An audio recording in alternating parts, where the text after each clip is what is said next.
Welcome everyone to the June meeting of the Delta Independent Science Board. I call the meeting to order and I want to give a quick overview of the public comment process. So we take written and oral comments. You follow these instructions on the screen to send comments via email or to raise your hand in the virtual meeting. And we'll certainly make time after each agenda item for those comments. All right, and I'm going to move on to the roll call. State your name and whether you have any new declarations. Steve. Steve Brandt, no new declarations. Tanya. Tanya Heikela, no new declarations. Tom. Tom Holzer, no new declarations. And Anna, you're virtual.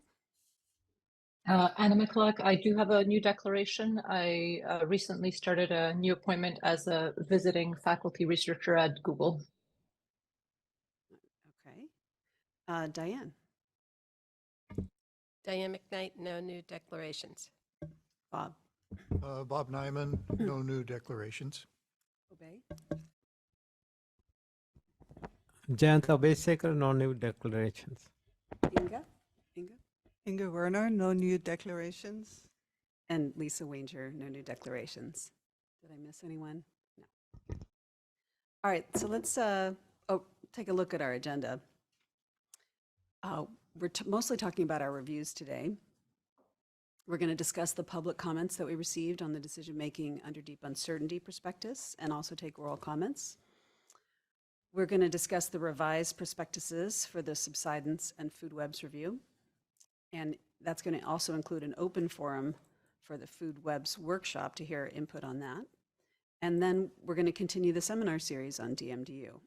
Are there any public comments on this portion? There are none. All right, so we'll move on to the next agenda item 3, my chair's report and business matters. Sorry, a little froggy this morning. So I attended the council's May 25th meeting and presented the Delta ISB recommendation to the council that they reappoint Dr. Laurel Larson to a second term. And that resulted in the council reappointing, that in their own opinions, resulted in them reappointing Dr. Larson to a second term that will end in June 2024. Other business matters. Since the last public meeting, the Delta ISB received the following public correspondence, which is part of your meeting packet. We have 4 items. So from California Water Research, we received a write-up about escalating flood risk with some info on Canadian and Western US heat wave and snowmelt issues, and also a comment about the research basis for the importance of a drought scenario analysis. And we appreciate those pointers to relevant research and also that input into scenario development for drought that can be part of our scenario review. Another comment was from Solano County Water Agency, Puta Creek Functional Flow, and they brought up that they have been doing some analyses on how native fish respond to flow changes in a way that's very similar to the voluntary agreements. And so they offered that as a kind of case study of the potential effectiveness of the voluntary agreements, and we appreciate that input.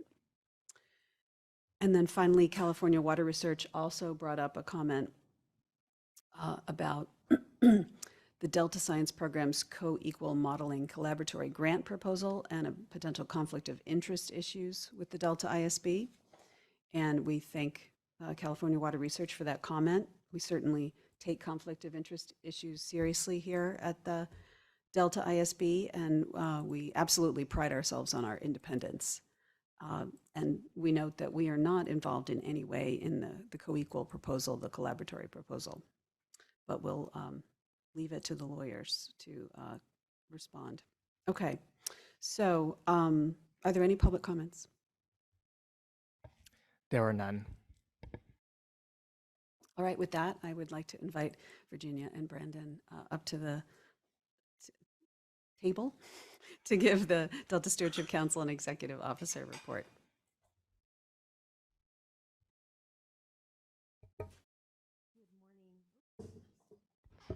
Good morning, Chair Granger and members of the Independent Science Board. It is a pleasure to be with you this morning, and might I say, I love your intimate setting today. I was asked to give a recap on the tribal listening session that we recently had with the Delta Stewardship Council, and I just want to share with you a couple of unique perspectives that I personally took away. We had representatives from the Buena Vista Rancheria of Miwok Indians, the Shingle Springs Rancheria of Miwok Indians, the United Auburn Indian Community, and the Paskenta Band of Nomlaki Indians. And as I listened to what they said and really intently paid attention to their words, it was very clear for me that we have a lot still to learn. The tribal communities really inherently want to be heard. My biggest takeaway, and I think that this resonated so much for me as the chair of the Delta Stewardship Council, but as a state agency as well, is that they don't just want to be engaged, because we always say, engagement. We want to do outreach and we want to do engagement.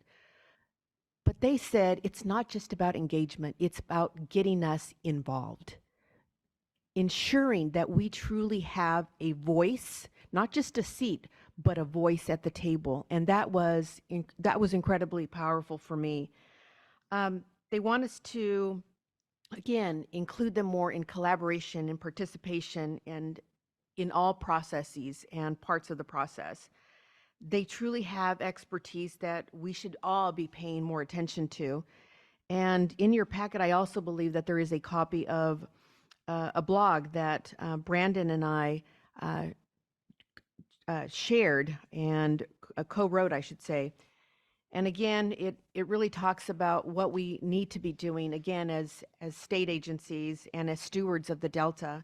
And it's not only about, again, calling them and bringing them to the table, but it's having more frequent and meaningful consultation with them.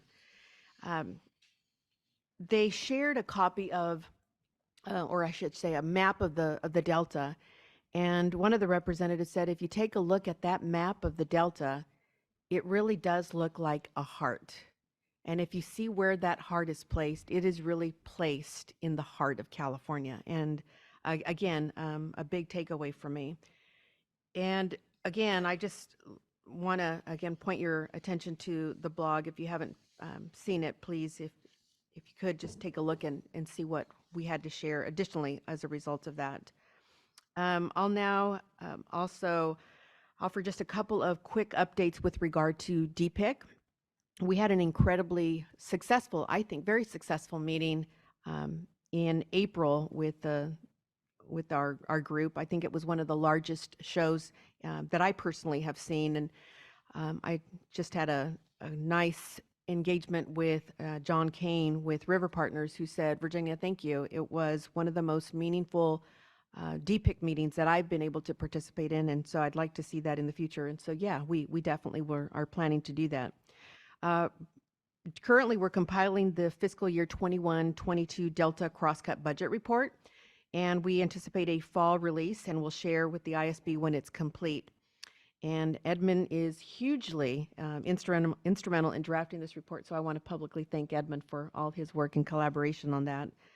The DPIC Restoration Subcommittee will meet again in August, and we'll share the date with interested members of this Independent Science Board once it's set. And the next DPIC meeting is scheduled for November the 6th. Location and topic to be determined, but we hope to, again, make it meaningful and hopefully much more productive than ever before. As described in our response to you on the water supply reliability review, we would like to facilitate discussions with representatives of key agencies on the review to help support its implementation. And we recently facilitated one with DWR on June 14th, where Dr. Holzer and Dr. Lund presented findings and recommendations from the review to the Department of Water Resources. So I'd like to now turn it over to Dr. Holzer for his thoughts on the discussion.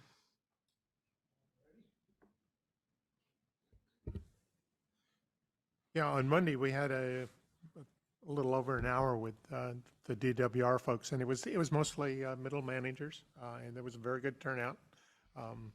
It was we filled a conference room with physical people, and I'm not sure how many virtual people were there, but there could have been somewhere around 50. And Jay and I gave about a half-hour presentation, and then we had about a half-hour discussion that was really quite broad-ranging, and really showed how much DWR is actually thinking about these problems. Some of the topics we covered were the importance of portfolios in water management. Environmental flows were obviously a challenge in a future direction that's going to be an important part of how we do water supply reliability estimates. We had a fairly robust discussion about surprises. Water supply reliability estimation is a probabilistic-based format, but it only really works well for the things that happen often enough that you can characterize their probabilities. And of course, the world is filled with surprises, and we talked about that. Another thing that came up in the review process was the staffing need. The kind of people that do this kind of work don't grow on every fruit tree, academic fruit tree. And DWR is aware of the challenge of going forward with finding staff to do these. And then the last thing we talked about was the importance of SGMA, the Groundwater Act that's controlling how aquifers are managed in California, and the impact that's going to have on how we do our water supply reliability estimates, because a lot of water is going to be stored offline in aquifers that will be an important part of our water supply. So anyway, I was really impressed with the discussion, and it was very clear that the review is having some impact. So, any questions? Okay, great. Thank Thank you. And you're so right. I was listening to what you had to say, and it's true. You know, these fields in terms of water, the specialties, right? These are very specialized areas, and we're starting to see that more and more we need those very knowledgeable, very skilled individuals, and they're what was your term? They don't grow on fruit trees. Wish they did. Thank you so much, Dr. Holzer. Really appreciate that the commentary, and again, your participation. Very much appreciate that. Again, I want to highlight the council's legislative update and outreach highlights as part of your meeting package. And now I'm going to turn it over to this young man who I absolutely just adore, because he's just hit the ground running. He and I started at the same time when I started chair, and he became our legislative director. I'm calling him that because he has something more. But I'm going to turn it over to Brandon for our legislative update. Thank you for joining us. And thank you all for having me this morning. My understanding is that you all are very interested in the governor's infrastructure package that was introduced about a little less than a month ago.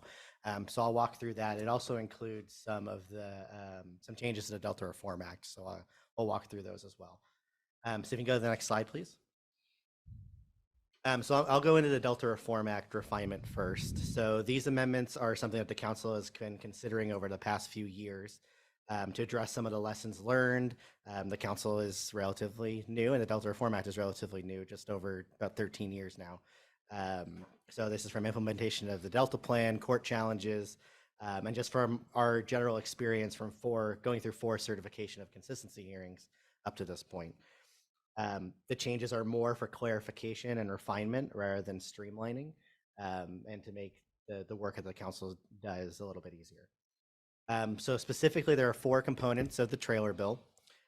First is the establishment of a 60-day statute of limitations period for challenges to the council's adoption or amendment to the Delta plan or to its appeals procedures.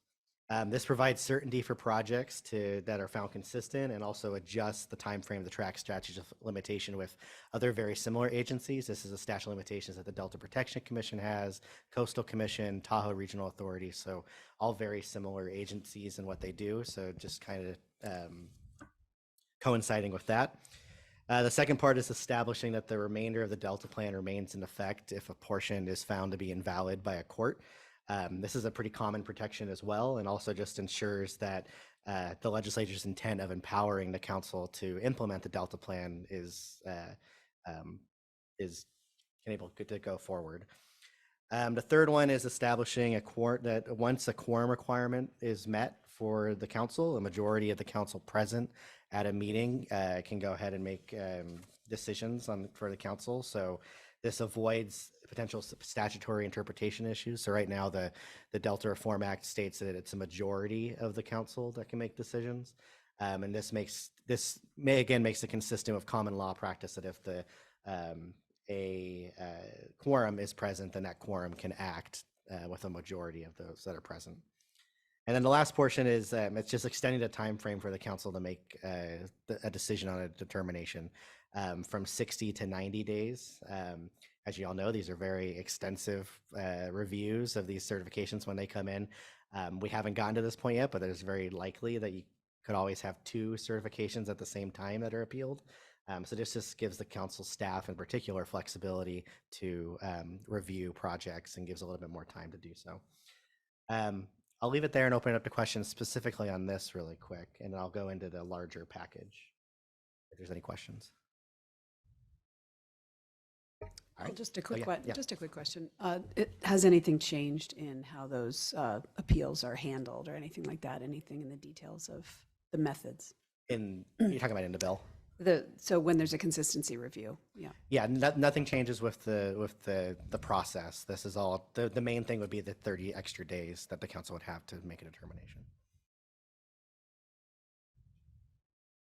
All right, well then I'll go to the next slide.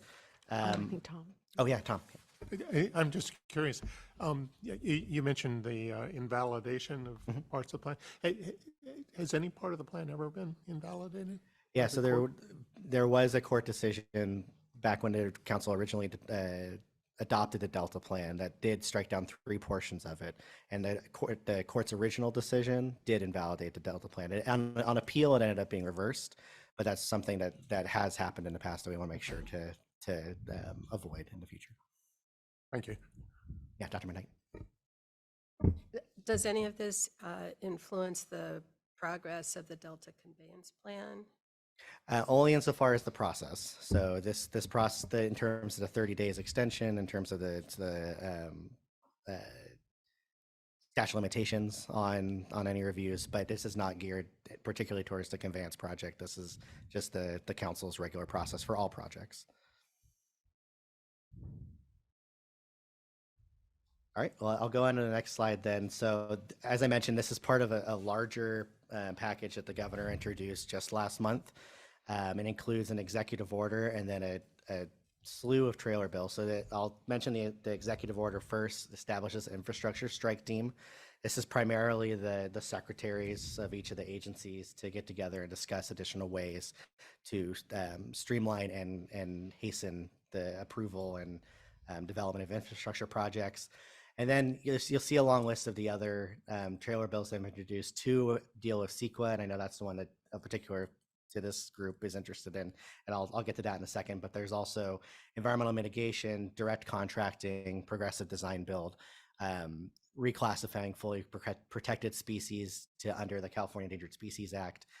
So quite a few different changes, all with the main goal of streamlining infrastructure. Particularly for CEQA. So I know that's one that there's 2 bills for CEQA. So the first one is judicial streamlining. So you all might be aware that there's currently some exemptions for CEQA for sports stadiums and for some other economic development projects. And that's not to the CEQA process, that's more to the judicial side of it. So limiting judicial review to 270 days. So limiting the amount of time that a challenge to a CEQA decision is heard in court. So that's one of the big portions of the infrastructure package. So it does limit it to 270 days. It also is specifically for water, transportation, clean energy, and other projects. And each of these types of projects are determined by the secretary of their respective projects. So for water, for example, that's the Secretary of Natural Resources. For transportation, Transportation Secretary. It does specifically mention under the water-related eligible projects quite a few different projects. So that includes the Delta Conveyance Project, water storage projects under Proposition 1, water recycling projects, desalination projects, or canal and conveyance maintenance. So any of those type of projects are something that the Secretary of Natural Resources can give, if this bill was to pass, to enable this streamlined CEQA judicial review, if it ends up being challenged in court. So that's one of them. The other one is administrative records review. So this changes the procedures related to the development of a public record for CEQA hearings or CEQA trials. It allows the public agency to prepare the record if the petitioner chooses not to. It changes a few of the processes for developing a record, which oftentimes can take a long part of the beginning of a trial. And also clarifies that internal agency communications are not part of the final record before decision. So those are the two CEQA bills. I think it was Dr. Werner. I think you were the one that had the original question, but yeah, it is one of the big portions of the package. So yeah, happy to answer any questions on that one or any of the other of portions that you see up there. Question, Brandon. Sometimes I've seen other, I guess, states and even at the national level push for some of these streamlining approaches in policy. And one of the reactions that often comes up is just the concern over limiting opportunity for people who are most affected by these decisions to have a voice in the process, which raises concerns over environmental justice issues and all of that. Are you seeing those types of concerns come up in the debates over this? Yeah, so I'll add last week. So let me back up a bit and just kind of give a general overview of trailer bills. So trailer bills are part of the budget process. So they're attached to the budget as part of implementation of the budget that's going to be passed here in the next few days. That usually does not go through the regular legislative process. However, there has been concerns raised along those lines of concerns with the bills. And so both the Assembly and the Senate last week put together Monday through Thursday various different hearings on each of these proposals, including the council. Our executive officer, Jessica Pearson, testified at a few of those hearings.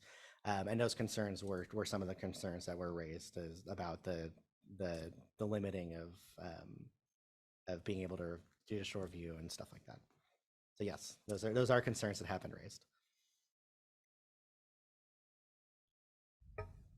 Any other questions for either Chairman Dueno or Mr. Tapin?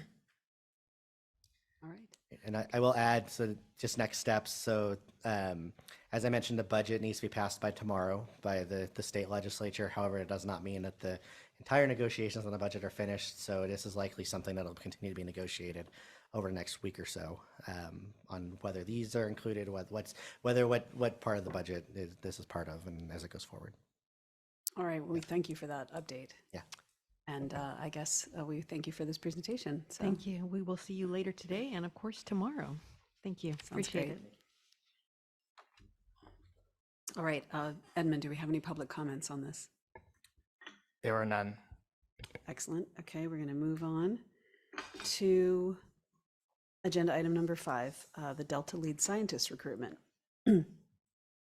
So just a reminder, the Delta Stewardship Council, in partnership with the U.S. Geological Survey, is in the process of recruiting the next Delta lead scientist, who will begin in summer 2024. Per the Delta Reform Act, the council consults with the Delta ISB on the appointment of the Delta lead scientist, and this entails providing a recommendation to the council on who it should appoint. So first job in this process is to advertise, and a flyer will be released before our July meeting that will advertise this position. And then at our July meeting, we're going to discuss who will join the Delta Lead Scientist interview panel. And that's a panel that will review the applications, conduct the interviews, and help the board create its recommendations. So we'll have, that panel will be 3 Delta ISB members, 3 council representatives, and 1 USGS representative. So we will get into the details of that in our next meeting, but that's just an update. Edmund, do we have any public comments? There were none. All right. So now, does the board have any questions? No, we'll be discussing this again.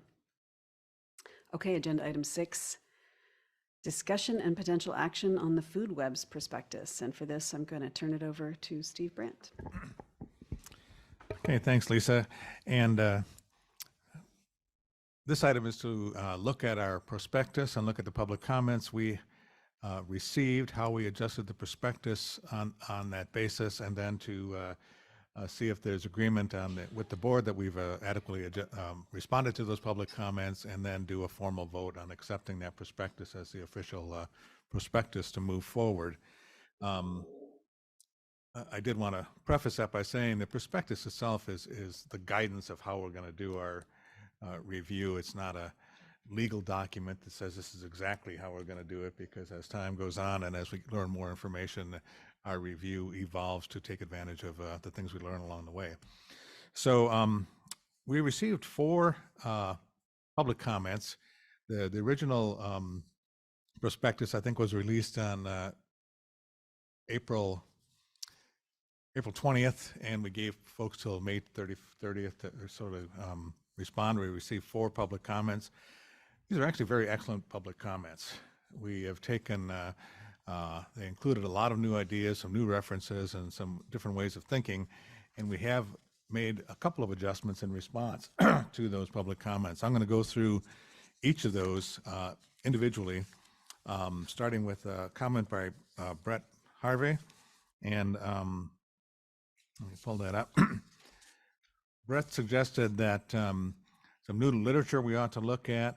He suggested that we ought to look and talk to a couple of key model developers, such as Jim Peterson and Adam Duarte. Jim Peterson does a lot of work with structured decision-making within the Delta. I did talk to him last week. He is in my department and 3 doors down from me at my university, so I spent some time to talk to him, and we're going to be including him as part of our one of our group discussions in terms of our stakeholder discussions. The same with Adam Duarte, who used to be with us, and he's also, we're talking to him about possibly meeting with him directly. The other name that was mentioned was Cyril Mitchell, who we have heard from. We've talked to him as a stakeholder already, and listened to one of his seminars. I believe he gave it at IEP as well, that talked about some of the things that we're talking about. Brett also suggested that we consider predation risk as one of the topics in terms of looking at our food web. We've been hearing that with the stakeholders as well that we've been talking to, and so we have adjusted the prospectus to include the word predation risk in a few places, and I'll point those out where we've added that to the review. The second set of comments is by Steve Culberson. Again, he gave us some good suggestions on some previous work that has been done, and make sure I have my notes here. Again, his comments are very helpful. We've compiled a list of the IEP food web publications that he suggested, as well as some of the data sets found on the Delta Science Tracker. These will become part of the review. We've also added mention of additional studies that we will examine in the prospectus. We intend to follow up with a suggestion to reach out to USGS about stable isotope work. We've already done that, and I've noted the Kendall et al. Reference. Our stakeholders discussions are ongoing. We are scheduling, I don't know if we have scheduled Steve yet, Steve Culberson, to talk directly, but we plan to talk to him and some of his IEP folks, particularly ones dealing with monitoring programs and predation programs. So those are central to this. So that's a follow-up to his public comment. The third public comment is from the Pacific Gold Agriculture, and they also added a series of concerns, I guess, about contaminants in the food web and how we can maybe predict contaminants at higher trophic levels by looking at food webs, and even mentioned the sublethal effects of contaminants. So we've specifically edited, we thought that was a great idea. We've also heard it from various members of our stakeholder group. So we have added contaminant cycling as part of the rationale for justifying the food web. And we added that to the prospectus, which I'll point out.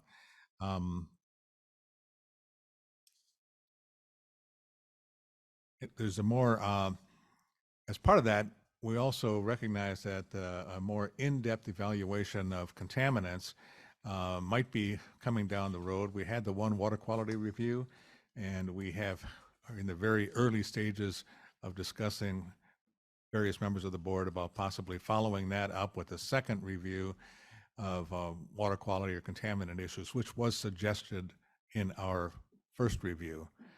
And I think Enga's been thinking about that. You want to say anything more about that, or is that enough? Not really at this point, because I'm very in the early stages of trying to figure out what would be a good complement or succession to the earlier very extensive reviews, which I've looked at. So I will be talking to you some more. Okay, the next public comment was by California Water Research, Deidre, and she first of all gave us some suggestions of people and experts we ought to talk with, and we are talking with some of those folks already in terms of our stakeholder groups. Everyone on that list was sent a specific invitation to invite them to today's Food Web Forum. And then the rest of the public comment related to the Baxter et al. 2010 publication, which we did look at again. We pulled it up and looked at it. There are certainly some valuable things in there, particularly the history of food web changes, and specifically the pelagic organism decline in there, which we will be including as part of the workshop itself. Talk on that or something related to that.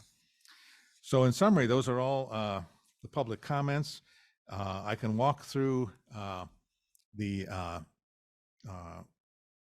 prospectus, but basically, and show you specifically where the changes are that we made.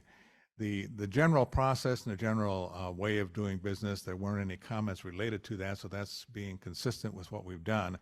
But in particular, we've added the terms, our original focus was on sort of fish abundance as sort of the final end product.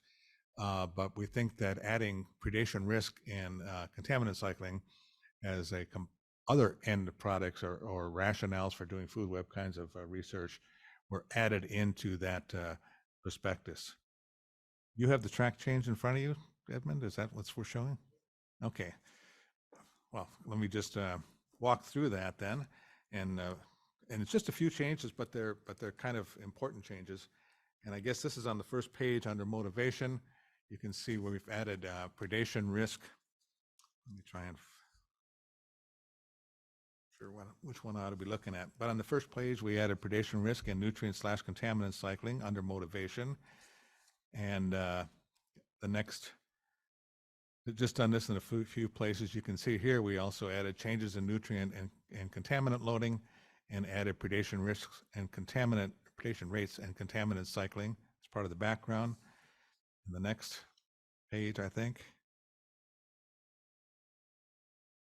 under the research gaps, we've added and the consequences of food web processes on contaminants and water quality. And then later on, further down on that page, added predation risk and contaminant loads. You can see it's pretty consistent. And then I think if you go to page 5 on inputs to the review, we've made sure we added the IEP as part of the data sets, and IEP as part of the overall inputs to the literature review on that. And then I think if you go further down, again, in these two types of questions, one is the main thing there is under item number 1, adding predation risk and contaminant burdens in fishes as part of the overall theme. And I think that's the main thing. On page 8, we cited the Baxter et al. Reference as suggested by Deidre and added that to the references cited.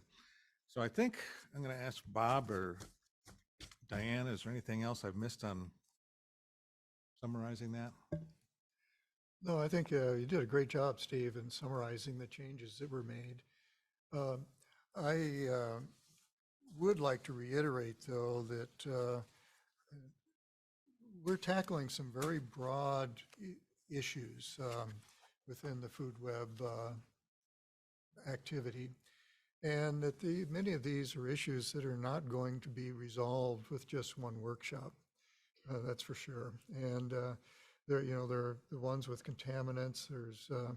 There's other ones with climate change and so on and so forth. And that I think everyone needs to be cognizant of the fact, both within the ISB and outside the ISB, is that I guess I would see this as the beginning of a series of workshops that will take place over the next number of years that will have food web components to them. It may be, with contaminants. It may be other workshops on climate change. It may be other workshops on or activities on decision making and so forth. And that as we move ahead, we will, I think, make great strides going forward with this activity. But this is only the first step in what will probably be a very long trail for us over the next 5 to 10 years. So, leave it with that. Diane?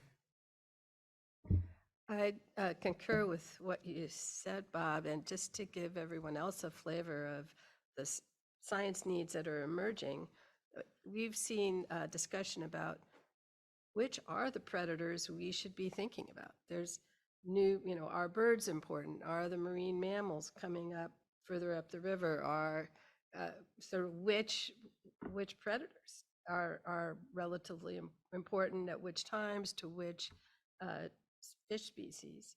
And then the question about contaminants, there's not close to a consensus as to which contaminants are the different stakeholders that mention contaminants, which ones are they worried about? That's wide open, and there's so many potential contaminants. So I concur with what you said. We have been revealing science needs in our stakeholder discussions.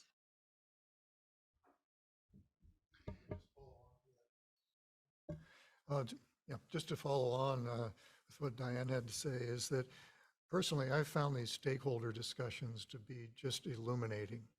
From top to bottom, every last one of them, they've revealed surprises and given us nuggets in terms of the topics they've raised and the insights they provided to us, and also, the number of suggestions and recent publications coming in that address food webs, and that as part of the process, I think what we've been doing with these stakeholder discussions has just been invaluable. And and I hope as we go forward that we use this process again and again and again to really engage the much broader community. So leave it at that. Yeah, I totally agree with Bob and Diane that these stakeholder discussions we've been having have really, which were largely focused in many respects on trying to find out what folks' management issues are and what sort of things we ought to be covering to make sure that we produce a product that is useful. That same approach will be taken in the forum that we're holding today on the food webs and so forth, but sort of the insight we've gotten not only on predation, risk, contaminant cycling, but just a whole range of things we need to think about and look at in more depth. It's been very illuminating, very valuable, requiring us to do a lot more in-depth thinking about what this workshop is really going to try and do. And I think I agree with Bob, there's very likely to be a need for a follow-up on some parts of it, maybe the contaminant part, maybe something else. And I think that as part of that, what we also decided to do is to, we've been working on an agenda, but the agenda is, I want to say, is continually evolving for the 2-day workshop. But we have made a decision to move the workshop from, I think we originally proposed August, and now we're proposing at our November meeting, our in-person November meeting. And just because we think we need that extra time to put all of this together, we've also decided that we're going to do a white paper that would be done prior to the workshop. And in some ways, we've been using the science enterprise effort as guidance. And I would recommend people who weren't on the board at the time to follow that science enterprise effort, which was a white paper and a workshop and a following up to look at the science enterprise. How is science being organized in other large ecosystems such as the Great Lakes and Chesapeake and the Gulf of Mexico, and sort of using that white paper and workshop and follow-up product as sort of a little bit of a guidance, I think might help us along in this food web process. So we will be, we've delayed it, and this is not unheard of in the Delta Independent Science Board. I think would be unusual if we stuck to our deadline. So, but we think it'll be a far more well thought out product and a white paper and so forth. So that's where we are in terms of the process itself. And so after, if we approve this prospectus, then we will have another, an open forum for those folks that can show up today for a stakeholder engagement. And then we have a few more scheduled down the road, trying to finish them off before the end of the month. And so we can dive wholeheartedly into the white paper and the details of the workshop and start lining people up, which we've already begun to do in terms of attaching names to topics and see if they're available to do some of to attend, basically. Any questions on the prospectus or the workshop or the review itself? Yeah. Okay. Yeah, I see the couple of items here on modeling, and I was curious. This is my limited knowledge probably on this type of modeling. Compared to other fields like hydrology, the calibration or validation of food web modeling might be a lot more difficult. I was curious, is uncertainty a part of this modeling discussion, and also sort of the cascading effects of changes in other drivers, let's say due to climate change, on the food web itself? Will those be part of this modeling theme in here in the workshops? Or let me answer the second question first. We're trying to put together a conceptual model, which we'll bring to the board at some stage in terms of what we're thinking about in terms of food webs. But the basic goal of these kind of the modeling component of it is that you have a variety of different drivers, which are going to impact different components and rates within the food web, which will then impact things that management is interested in, whether it's contaminant loads or abundances of key species or something. So environmental drivers are the part and parcel of all of the food web. You're not just doing the food web, you're looking at what's specifically driving it. Things like temperature in terms of climate change clearly will change the food web. The rates of food web changes. Some species can do better under warming, some don't do as well. In terms of feeding rates, growth rates, predation rates, and vulnerability to predation, those are all affected by temperature. Predator prey encounter rates are very much determined by swimming speed, which is very much determined by water temperature, as one example. So yes, how all of those drivers affect that. In terms of validation, I'm not really sure ecological models are ever validated, are they? Not the way that you guys are validating, because you know the answer and you're trying to model something to a known conditions. I'm not sure we know the answers. Diane? In the context of considering contaminants in food webs, models can then drive what should go be measured, because the body burden at different stages and which organisms might be consumed by others. So you can have it's not really a validation, but a conceptual model that then helps you get new information, new science. So for example, my understanding, and you know a lot more about the Florida Everglades than I do, is that they've determined that the Florida panthers and the Everglades have enough mercury to kill a human in their livers, something like that. That kind of information hasn't yet emerged. So maybe this modeling, conceptual model could drive what is found out. Just as an example, whereas you can't go, we don't have time traveling in hydrology. Yeah, so that's a fundamental difference that I see. Does that make sense? Yeah, that's, I think, the use of modeling. One of the things that, I said that facetiously about ecological models, because there are some things that are measurable and use as endpoints. One is, for example, fish growth rates. When you have food web models, even ecosystem, ecospace can produce growth rates, which is based on food availability and nutrient loading and temperature and stuff like that. That's easily and often measured in the field. So if you're producing, 10-pound Delta smelt, you're probably off base a little bit on the model, but you can do that. That is one of the endpoints, looking at that kind of a rate. Did someone else have their? I have a question. So I understand these systems are very complex, and one might look at lots of different contaminants, and then of course there's interactions between contaminants, and obviously the complexity can balloon very dramatically as you start to delve into these questions. So my question is, I'm putting on my economist hat now, can the conceptual model be used in any way to screen for the effects that are likely to be the most impactful to fish populations or aquatic health, such that we could start to narrow down where to focus some efforts?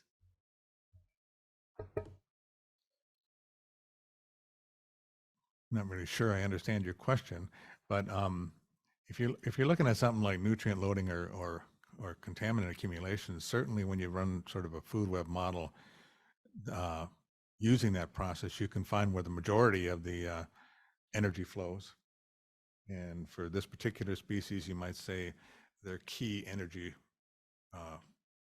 source comes through these paths, or if you remove this path, you're going to have a major influence. Same with contaminant loading, and as you look at some of this, some interesting things that came out. Of course, the Delta smelt, which is if you did a food web model for the entire Delta, the Delta smelt would be a very, very tiny component and probably inconsequential in terms of things like, don't quote me on that, but in terms of once the model is run, but likely that because it's such a very, very small component of the energy budget of the Delta, if you can find one. So I mean, yeah, you can, depending on what your endpoint question is, if your question has to do with the Delta smelt, there's a different,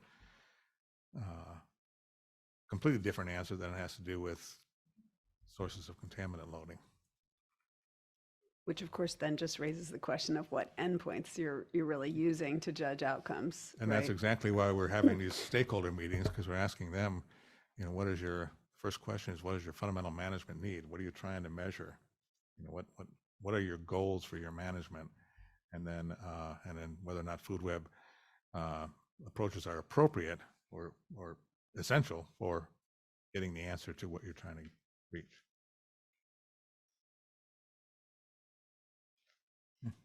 Bob. This is probably, well, it relates to the subject for sure, but I think one of the things one of the most important things that's stuck in my mind out of the stakeholder meetings has been the fact that quite a number of people have talked about the complexity of food webs at the landscape scale. And it's been very heartening to me, the fact that so many people have mentioned this, of how things change across the entire landscape from the North Delta to the South Delta, out towards San Francisco Bay, and how it changes not only seasonally, but also monthly, that the food webs are in this dynamic state of flux all the time, depending on who's where and whether there's submerged aquatic vegetation available and so forth. And in terms of where I think folks would like to be in understanding the food webs is is really being able to model this complexity at the landscape scale and come up with models that are predictive, both in terms of place and time and the species composition. And to me, at least so far in our discussions, that's been one of the kind of the ultimate goals that I think people would like to get to, but the models and the techniques and the approaches and the availability of data sets and the ability to synthesize at those scales, we're not there yet. And the big question is how do we get there? And then you've got all these external drivers coming in, and you've got climate change, you've got emerging contaminants, all this other stuff, population growth and expectations and so forth coming in. But in order to really understand and make these the food web models predictive is how do we actually get our arms around this complexity. And I think if we can get a start on that in this workshop, at least getting the idea out there that, you know, in people in terms of the general perspective of food webs and just how dynamic they are, I think that's a big step forward. It's no longer just one species by one species or one endangered species and another endangered species, and always focusing on fish and forgetting the birds and the mammals and the humans and all these other components that are also top predators that we need to somehow fold them into our understanding. So anyway, it's more of a statement. I guess I just made a statement. I don't have a question, but throwing that out there. Follow up on that, I think this complexity is really could be very troublesome, I guess, in building models.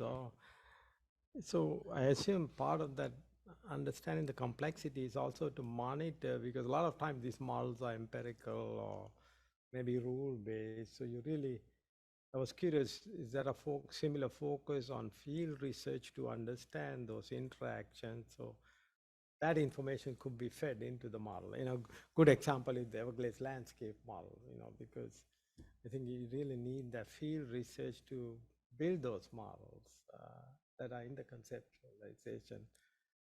So will that be part of this discussion, the data collection and the modeling? Maybe it is, as naturally, I'm just curious.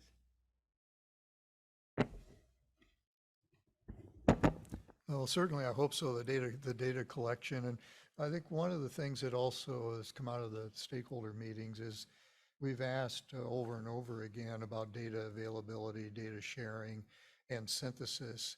And the responses in my mind have been, they've been in themselves have been varied. Some people think data availability is there, and but there are data gaps and so forth. But I think the one thing that's come out of it for me, one of my takeaways is the ability to synthesize at the scales that are required is not there yet.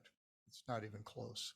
And that's going to require something very different than what we have now within the agencies and the universities within the Delta. It's another quantum leap forward in order to get to the level where we need to be over the next decade.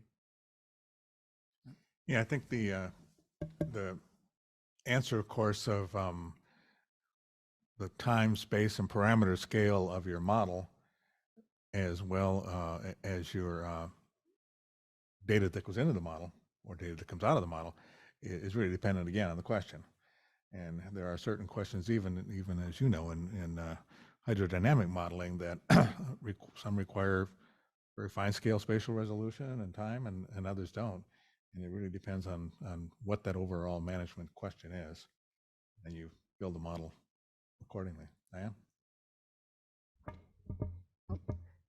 In response to both of the questions, one topic that has also come up is the relative importance of predation risk and the impact of the fish being removed and then being, as the water is sent down south, and then we saw that huge effort that goes to capturing the fish and releasing them different places at different times and moving that around, and based on it, you can't go to the same place all the time, or then the predators are there. You know, you see, so that's another connection of this landscape scale that is in effect right now. And someone mentioned that, well, if they knew more, they could potentially have more places to release the catch, but maybe it doesn't even matter in terms of these populations. So there is already quite a lot being done.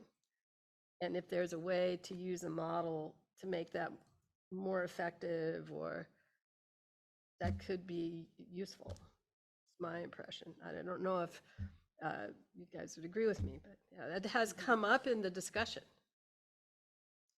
Yeah, I think the predation risk has come up an awful lot, but when you dive into predation risk, the concern about predation risk, and it's largely the predation on endangered species that people think is of value, which is very clearly it is.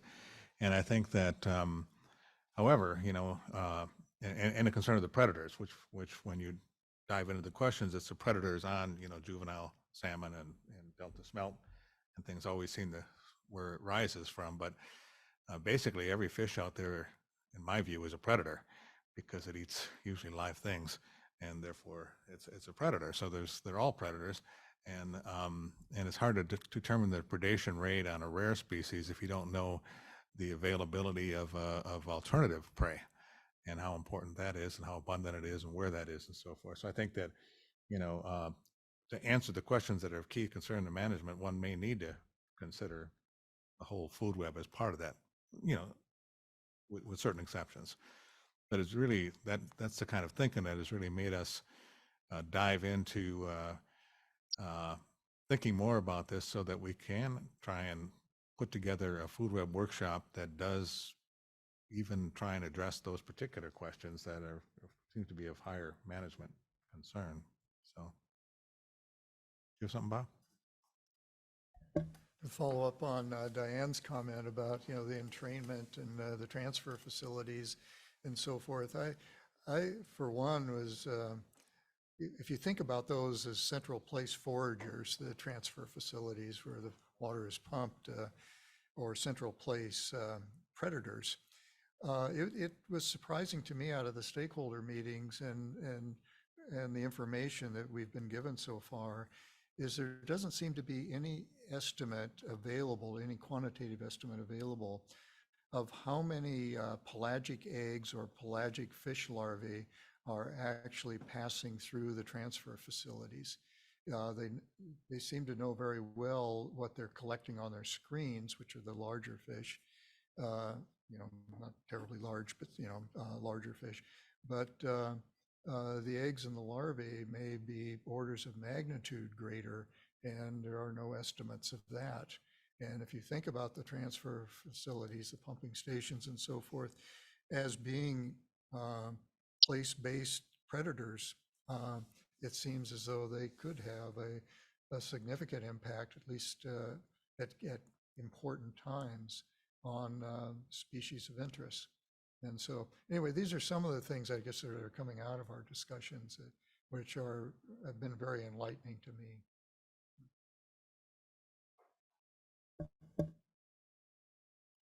Any other thoughts or questions? You can certainly, hopefully you'll all be involved in our forum as well immediately following this, which is exactly discussing these kind of questions. Okay, well, I think then we need a motion. And I guess we have the motion and seconded, and then we have public comments before we call the roll. Okay, so the suggested motion is to finalize the content of the prospectus with the suggested edits and move forward with the review. Is there a motion to that effect? I move that we finalize the content of the prospectus with the suggested edits and move forward with the review. Is there a second? Second. Okay, are there any public comments on this, Edmund? Yes, we have one from Deirdre Desjardins. Deirdre, you have the ability to unmute your microphone. Thank you. Yes, Deirdre Desjardins with California Water Research. And I wanted to thank you for including the information from the Interagency Ecological Program, Pelagic Organism Decline Management and Synthesis Team report. That was an exhaustive effort, and they funded a lot of studies, and I think it's really important to include that. There was, as you were talking, I remembered there's also the DRERIP, DRERIP, and I'll get you that information, the Delta Regional Ecosystem conceptual models that Fish and Game still has. But there were some conceptual models developed later as part of the Bay Delta Conservation Plan that might be helpful as well, and some of them cover contaminants. So thank you very much. Okay, thank you. And thanks for your formal public comment as well. Very useful. Any more, Edmund? No additional public comments. Do you as chair do the roll call vote? Why don't I? Okay, now we'll do a roll call vote to see if folks approve the motion. Steve? I approve. I don't think we have Virginia, right? No, okay. Tanya? I approve. Tom? Yeah, no, it's time for you to approve the motion to approve the prospectus on food webs. Or not, yeah, sorry. There are two options. Yeah, I know, we caught you thinking ahead. Anna? I approve. You approve, okay, Anna? I approve. Diane? I wholeheartedly approve. Bob? And I wholeheartedly approve. Obey. I approve. Lisa, I approve. Anna? Inga? Yes, me too. Okay, all right, we have a full unanimous vote in favor of the motion. All right, with that. That's it for this topic. Yeah, Yes. that's it for this topic, and we actually have a break now, and then we'll come back and have the open forum on the food webs. So a 20-minute break, we'll come back at 10:25.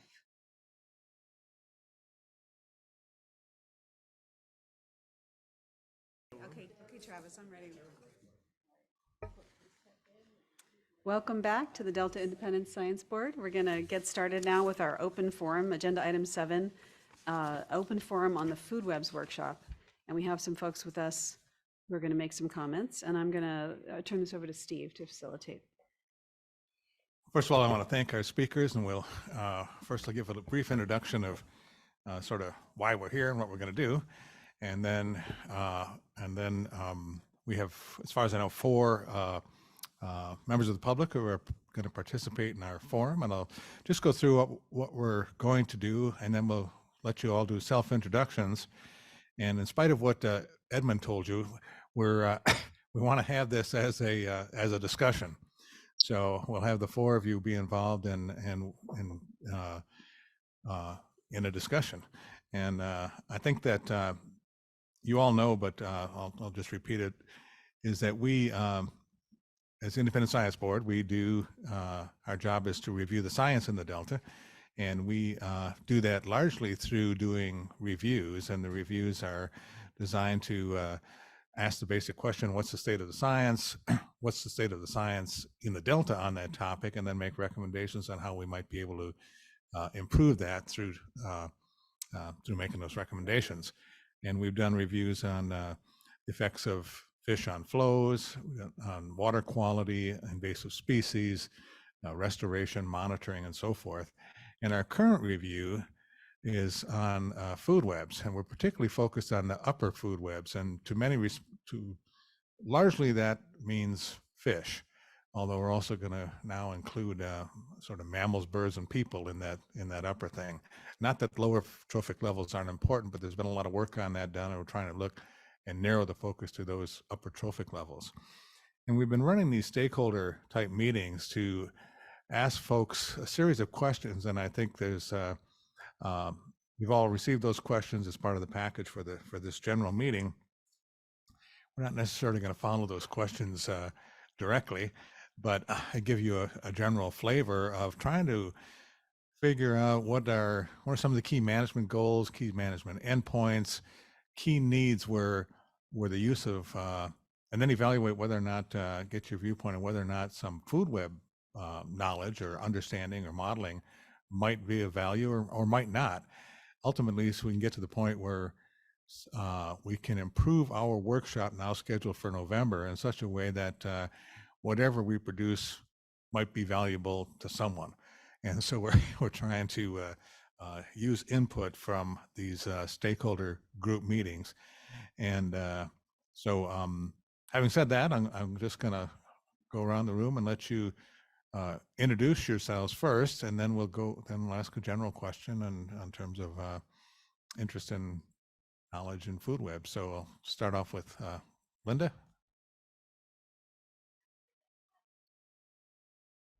There we go. Okay. Good morning, everyone. I'm Linda Smith. I'm a principal resource specialist with the Metropolitan Water District of Southern California. So we're a state water project contractor. I work in our Sacramento office, so just down the street, along with a team of scientists to work on Bay Delta issues. So I'm happy to be here. Okay, and Ben? Yes, I'm Ben.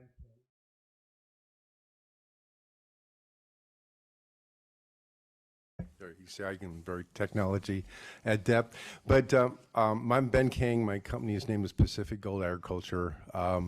I'm a family farmer in Colusa County, near College City, where my great-grandparents came by covered wagon in 1857. I'm what you consider a stakeholder, and my goal is to use my family's history, my historical perspective, but also my curiosity and the resources of my family from an intellectual point of view to bring up issues for this long-term sustainability of the Sacramento Valley primarily. And so from background, I'm from Colusa. I went to Colusa High School, Yuba College, UC Davis, Sac State, UC Davis Law School. I've had experience in finance, but through that whole time, been managing my family farm since my dad died in 1971, so for over 50 years. Been involved in a lot of things, but my goal is to leave a legacy of empirical knowledge for the betterment, for people like you to apply it in the future for the betterment of California as a whole and Sacramento Valley and the Delta. Thank you. And thanks for your formal public comment on this topic. And go to David. Yeah, I'm Dave Ostrak. I'm a former director of the UC Davis Population Conservation and Population Biology Laboratory. I'm chief scientist at my consulting firm, and I'm science advisor for Allied Fishing Groups, California Striped Bass Association, NorCal Guides and Sportsmen's Association, and California Sport Fishing Protection Alliance. I'm actually quite unfamiliar with what's going on here. I was asked about a day and a half ago by a colleague and by Edmund to come today and present some background information on the collapse of pelagic fisheries and predation. Did not have time to review very quickly the manuscript or the questions, but I'm happy to present, and I'm happy to participate in the future given more lead time and provide information. I've been studying Delta fisheries for over 34 years. Okay, thanks, David. Tim, welcome, Tim. Hi, good morning, everyone. My name is Tim Musson, and I'm a scientist at the Sacramento Regional County Sanitation District with a specialty in aquatic ecology. Regional SAN owns and operates the Regional Wastewater Conveyance System and the Echo Water Resource Recovery Facility located near Elk Grove in California. We serve a population of 1.6 million people in this region, and our mission is to protect public health and the environment by conveying, treating, and recovering resources from wastewater responsibly and cost effectively. Okay, so I think one of the first questions Edmund. David has some slides he wants to share, so I'm wondering if we can let him present those slides he's prepared before we begin the general discussion. That sounds good. You ready, David? Yeah, Edmund, do you want to run the slides? And like I said, the second slide is, if you click the mouse, the little animations will come in, and like I said, this is a about a 12 to 15 minute background. And hopefully, like I said, I haven't been up to speed here, so hopefully I'm not presenting information that you already know, but let's go ahead and go for it. We can have the slides up, Edmund, or do you want me to try and do it? I'll do it. Just give me a second, okay? Thank you very much.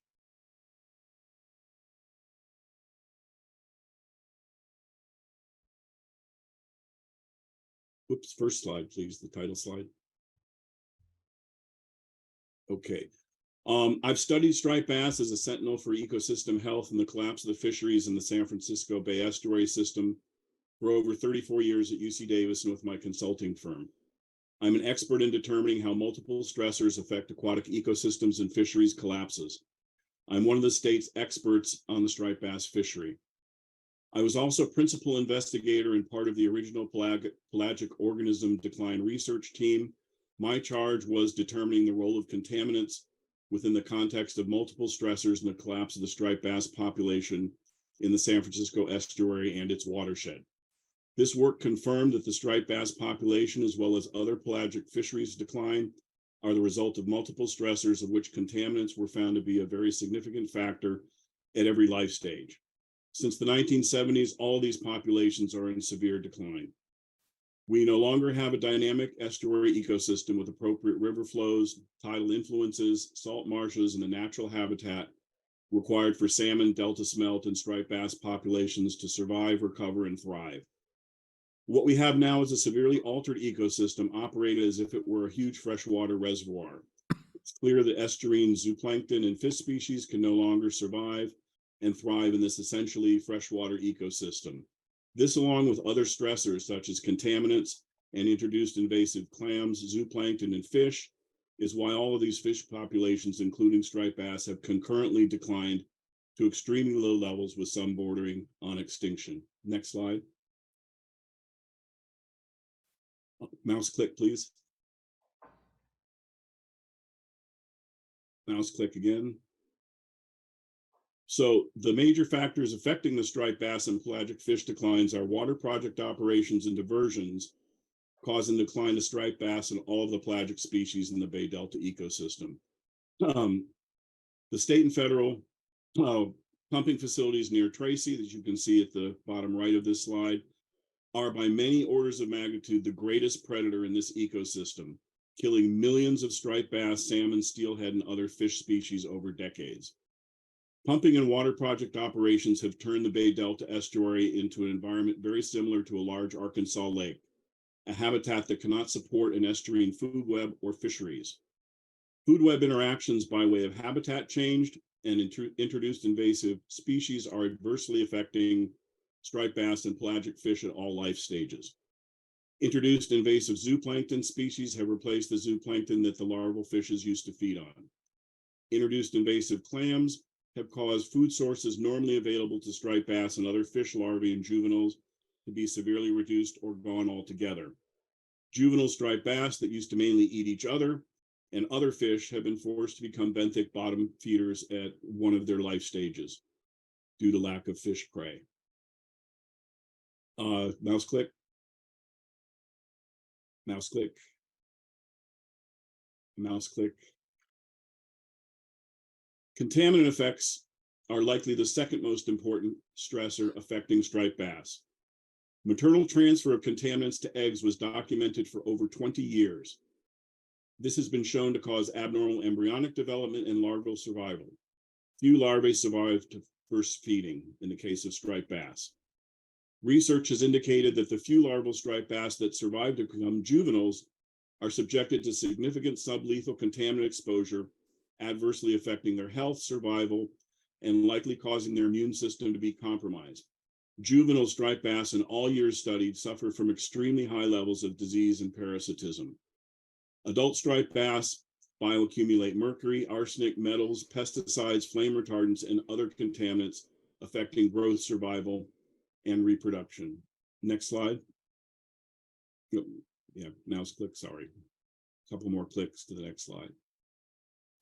So this graph represents the 38 millimeter Young of the Year index as reported by the California Department of Fish and Wildlife from 1959 through 2021.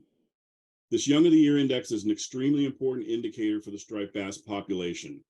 The number of the Young of the Year fish directly relates to the numbers that recruit into the adult population.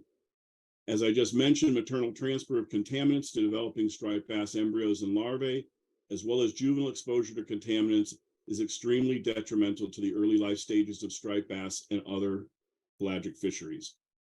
This striped bass index has been extremely low since the 1980s when I began my research, and with an index of 0.1 in 2021 was the lowest index ever recorded.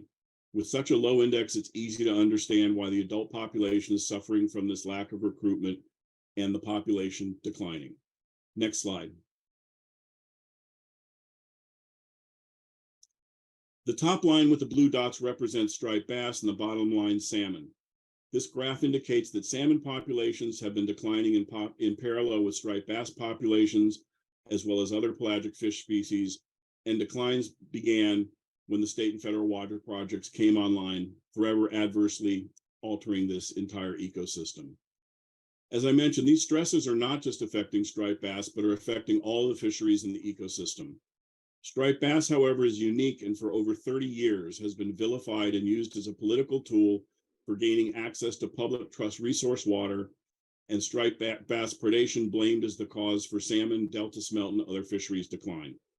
There is no credible scientific evidence that striped bass, black bass, or predation by any delta species is responsible for the collapse of the estuaries, once great fisheries, or are adversely affecting salmon or any other fish populations. In fact, there have been 3 expert panels to convene to address this issue of predation on native and enlisted species in the Delta.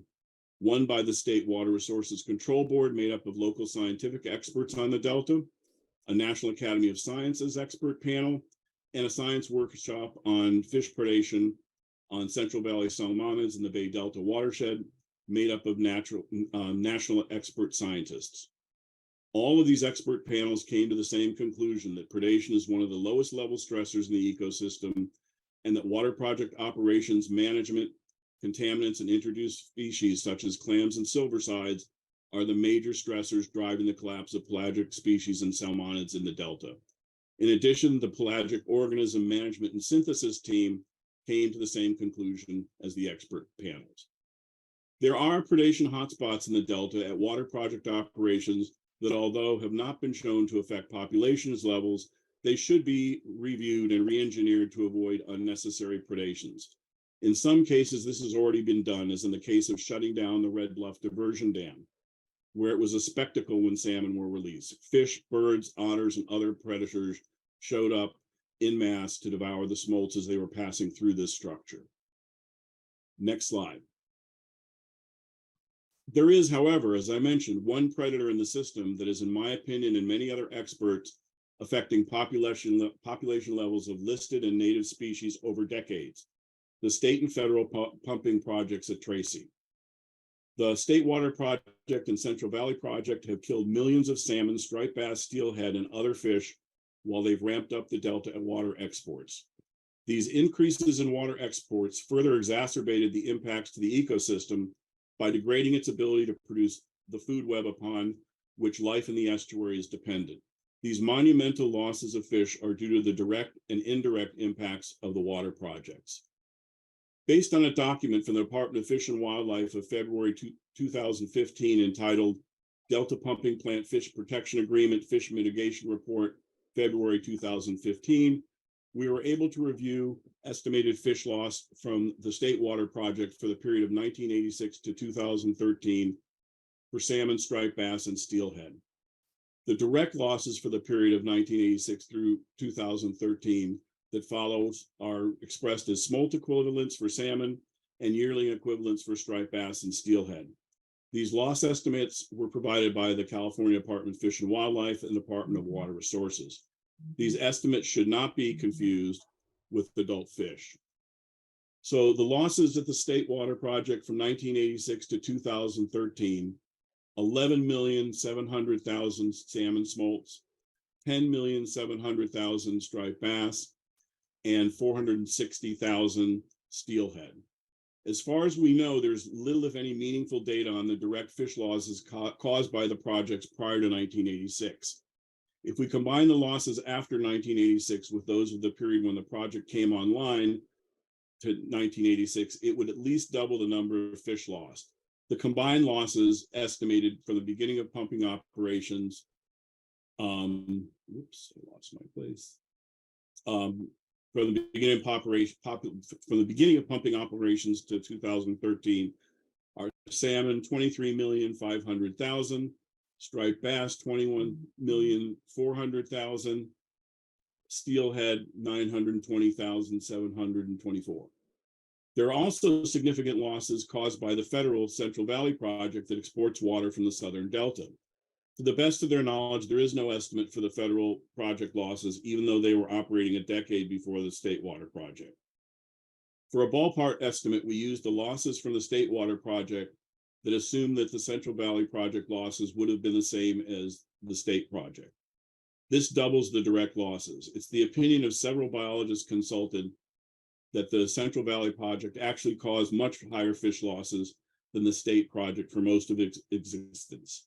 Without these losses being documented, the best we could do was to assume that the state and Central Valley project estimated losses are the same.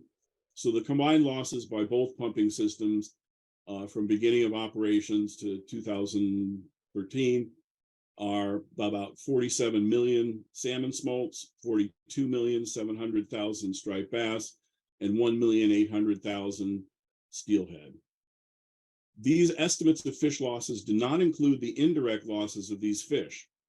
Indirect losses occur when fish moving up or down river migration corridors are pulled out of their normal migration paths and into the central and southern delta by the pull of the state and federal water projects, taking water out of the delta. Several retired California Department of Fish and Wildlife fisheries biologists believe that these indirect losses would be at least an order of magnitude greater than the direct losses, as many of the fish die prior to being entrained into the project facilities or inland waterways and are taken out of the spawning population. If that were the case, we could increase the indirect losses by 10 times. When over half the water that flows into the delta is exported, at least half of the food production capacity of the ecosystem goes with it. Since this usually happens on an annual basis, the ecosystem has lost its ability to support the dynamic productivity necessary to prevent the collapse of the estuarine food web. I'm not sure if you're aware of a management tool developed by Wayne Landis and his group in collaboration with the Department of Pesticide Regulation, Department of Fish and Wildlife, Metropolitan Water District, and other funding agencies. This work has developed a risk assessment management tool that can continue to evolve as new data is obtained and be used to evaluate multiple stressor effects on fish populations in the delta. The ecological risk assessment of the upper San Francisco estuary has conducted data analysis and built Bayesian networks to be able to estimate the probability of impacts to a series of endpoints or stressors. Initial results from this project indicate that pesticide mixtures and mercury are reaching levels of toxicity that would be enough to reduce the survivorship of delta smelt and Chinook salmon. This risk varies across regions of the delta, with the confluence in the South Delta at the highest levels. The Bayesian network risk assessment tool has been used to evaluate the effects of multiple stressors, such as water quality, predation, invasive species, disease, and climate change, in combination with contaminants in several ecosystems successfully. Multiple studies have shown that the cause of population declines are due to a number of interacting features, including geography, population structure, and are not limited to a single overriding factor. I urge you to learn more about this management tool, which can be used to evaluate risks to pelagic fish populations in the Delta. The contact persons to get more information on this project are Krista Hoffman from the Department of Fish and Wildlife and Sean Acuna from the Metropolitan Water District. Next slide. So in summary, multiple stressors have caused the fisheries and ecosystem in the Delta to collapse. Water project operations, management, and contaminants and introduced species are likely the major driver stressors involved in this collapse. There is no credible scientific evidence that predation is affecting population levels of listed or native fish species. There is credible evidence that over decades, the state and federal water projects by both direct and indirect losses have decimated fish populations of listed and native species over decades and many generations. Next slide. And this is one of the reasons why I'm involved in all of this work, is to try and sustain our Delta as a healthy place for fisheries so that our children and our grandchildren will have the opportunity to enjoy these public trust resources and fisheries. Thank you for your time. Okay, thanks, David. I know there's a lot of questions, but I think I'll give the other panelists a chance to answer the basic question of what do they see as some of the fundamental management needs in the Delta, and whether or not they could see a role in a food web approach. And I'll go to Ben first. Could I ask just a really quick clarification question first? Sure. On, I think it was a slide labeled 4, where you had the time series of fish populations, that there was both points and lines, but they didn't line up with each other. And I wonder if you could explain what the lines versus the dots were. We're talking about the striped bass and salmon populations. Yeah, it was just up for a second and went away. This one.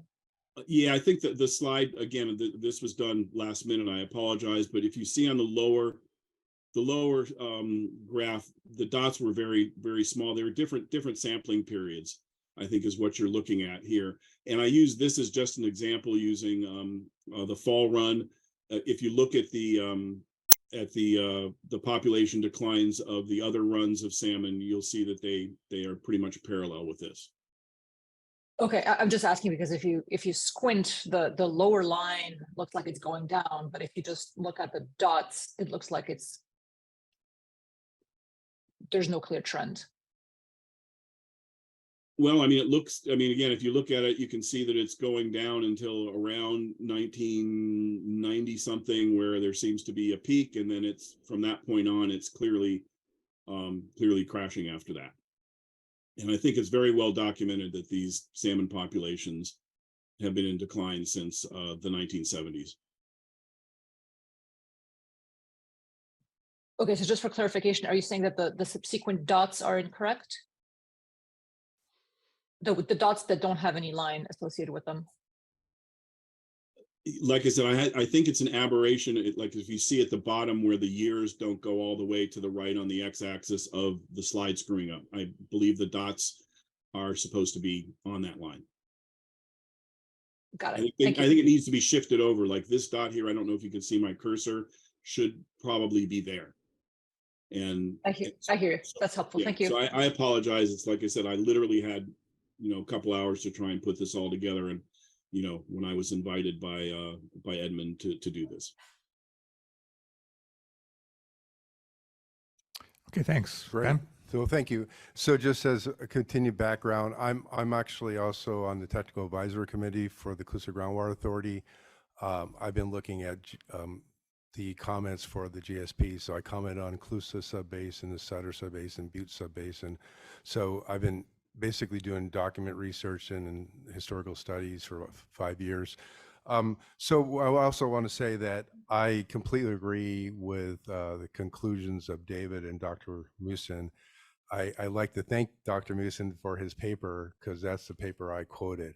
And in my literature search, it came up and it's just rung true. And I'm really focusing on the alkalinity change in the lower Sacramento River, and looking at those data set and the potential of change of alkalinity and pH in the food chain, I think is gigantic, and is probably happening all over the Sacramento Valley. And and then the other part is that the other paper I cited was a study by Moshet, which looked at anthropogenic source contaminants coming out of Cache Creek. So it's basically some of the same thing. So I would say, we may look at nature as holistic, and we've been talking about the loss of native pollinators and honeybees and the contaminants and that, and how it might affect microbes. I think the same thing happens to lower trophic systems. I mean, even in the life cycle of higher trophic systems, like David mentioned with juvenile fish, it all interconnects. So the other point I'd like to say is that you really need to look at your base case. And your base case is a gigantically changed hydrology where the Sacramento River was actually the delta was a freshwater. There was a freshwater delta on both sides of the Sacramento River in the Sacramento Valley and the other rivers. And the delta itself was mostly a combination between saltwater and freshwater. You know, but Shasta, when it was built, changed all that. You can look at I would encourage you to read the history of Colusa County. There's a great biography of John Bidwell. He recounted his history in the county going back to 1840. And it was as a biography contemporaneously given in 1890 at one of the histories of Colusa County. It's a great overview of way the hydrology was, and the river actually was shallow. At the Colusa, the local Quechua people actually fished by standing in the middle of the river, and there were stories about how the river actually had dams, and the low-lying area was in the Butte Sink and the Tules on the western side, the upper basin, which the Colusa Natural Basin is, and the lower basin, which is RD 108, and there was Sycamore Slough connected all the way to Knights Landing on the west side and Butte Creek on the east side. You know, it was a dynamic situation where the high ground was a natural levee of the Sacramento River with basins on both sides. During flood events, water went into the basins and Tules. During dry cycles, water went out. The filtration, natural filtration of Tules, and the whole biotic response of dealing with contaminants and then within a static watershed where you don't have all the contaminants the metals coming from mining and use and water flows, and then from a hydrological point, the aquifers were static. We had water levels about 20 feet across it. You know, so now we have variability both subterranean in our aquifers and all kinds of dislocations of mining and human activity within our watershed. So I urge you to go back to your static case and then go from there and try to start identifying things. But that's my general perspective. Hey, Linda. Okay, thank you. I think just a couple of thoughts at this point. So for my agency, for Metropolitan Water District, our fundamental objectives in the Delta are to have a healthy ecosystem and a reliable state water project water supply. And, you know, the healthy ecosystem is a must to have a reliable water supply. They go hand in hand. So when I think about the food web, you know, the topic of developing a food web model, one of the things that comes to mind is that we are making tremendous investments in habitat restoration. The broader we, right? Throughout the Bay Delta system, those investments are happening either due to permit requirements or for project mitigation, and there's a lot of habitat restoration planned. And I think over time, the development of an upper food web model will help us understand how those investments in restoration are affecting the ecosystem and affecting the fish and the other organisms. And for necessary reasons in the system, we tend to look at things on a very species-specific basis because we have several listed fish species. We collect a lot of data on those species, and our regulations are focused there. Like I said, for good reason. So, but a broader food web model would, I think, be very helpful to inform how the broader biological community is being affected or responding to habitat restoration investments. And I think the same goes for stressors. For better understanding our stressors, a food web model would be helpful. So I think in our system, as I think you've heard through various presentations, we have a number of models that do a good job with hydrology and water operations and with basic water quality parameters.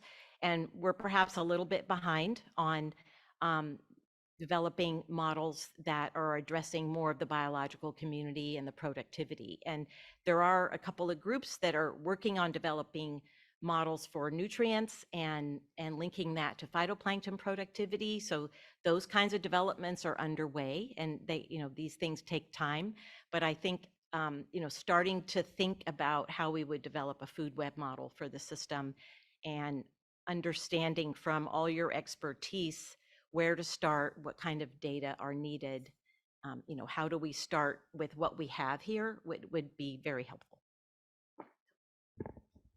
Okay, let's give Tim a chance, then we'll open it up to questions. Yes, I'm also very supportive of the Delta ISB moving into looking in greater depth at food web modeling for the Delta.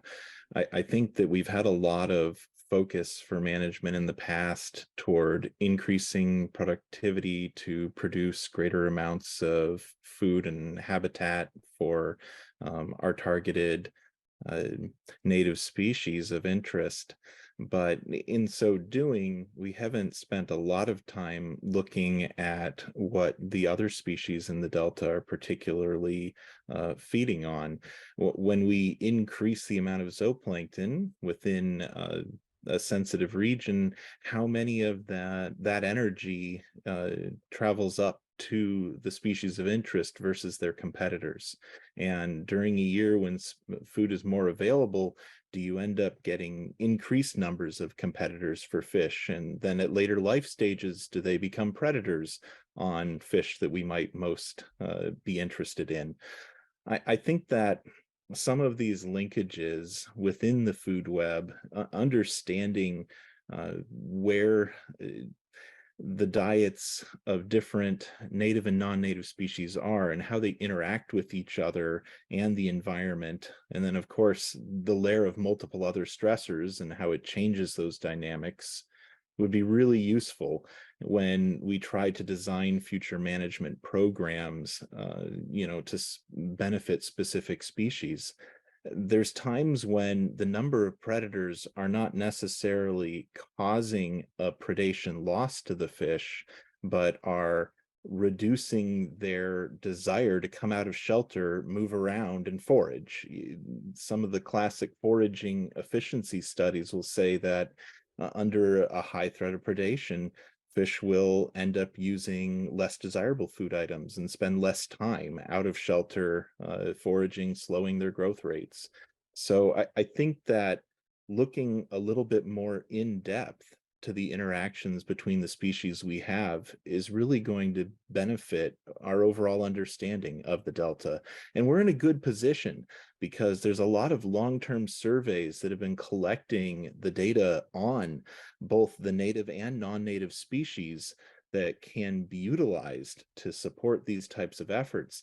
But I haven't seen a lot of people tell, whether it's a great year for a invasive carp or catfish. What does that mean to the rest of the species that are there? I started seeing reports that we have a lot of energy flowing into the non-native shrimps within certain parts of the Delta that are feeding some of the larger size species. And, I'm not sure what conditions make it a good year for shrimp or whether they're out competing other species that we prefer the food resources to be moving toward. So I think that as you start looking into the Delta food webs and the dynamics that are there, it's probably going to open a lot of new data gaps and research that'll help us target more specifically our management programs so that we can understand which species is most likely to survive under different environmental conditions, under differing contaminant loads, temperature regimes, salinity changes, flow rates, all of those factors that we think about at the broader scale might change the interactions of the species that are within the Delta. And it's important to look at those non-native species, which might provide a large portion of the biomass through the system. and they clearly are interacting with the other fish that people are most often trying to protect. Yeah, I think that's an excellent point. Same with Linda as well. And you both sort of alluded to kind of ecosystem health as sort of as an end product, particularly for avoidance of stress or the value of ecosystem restoration, habitat restoration. What are your thoughts on what do folks now think about in terms of measuring ecosystem health? Is it, I know in habitat restoration it's more than acres.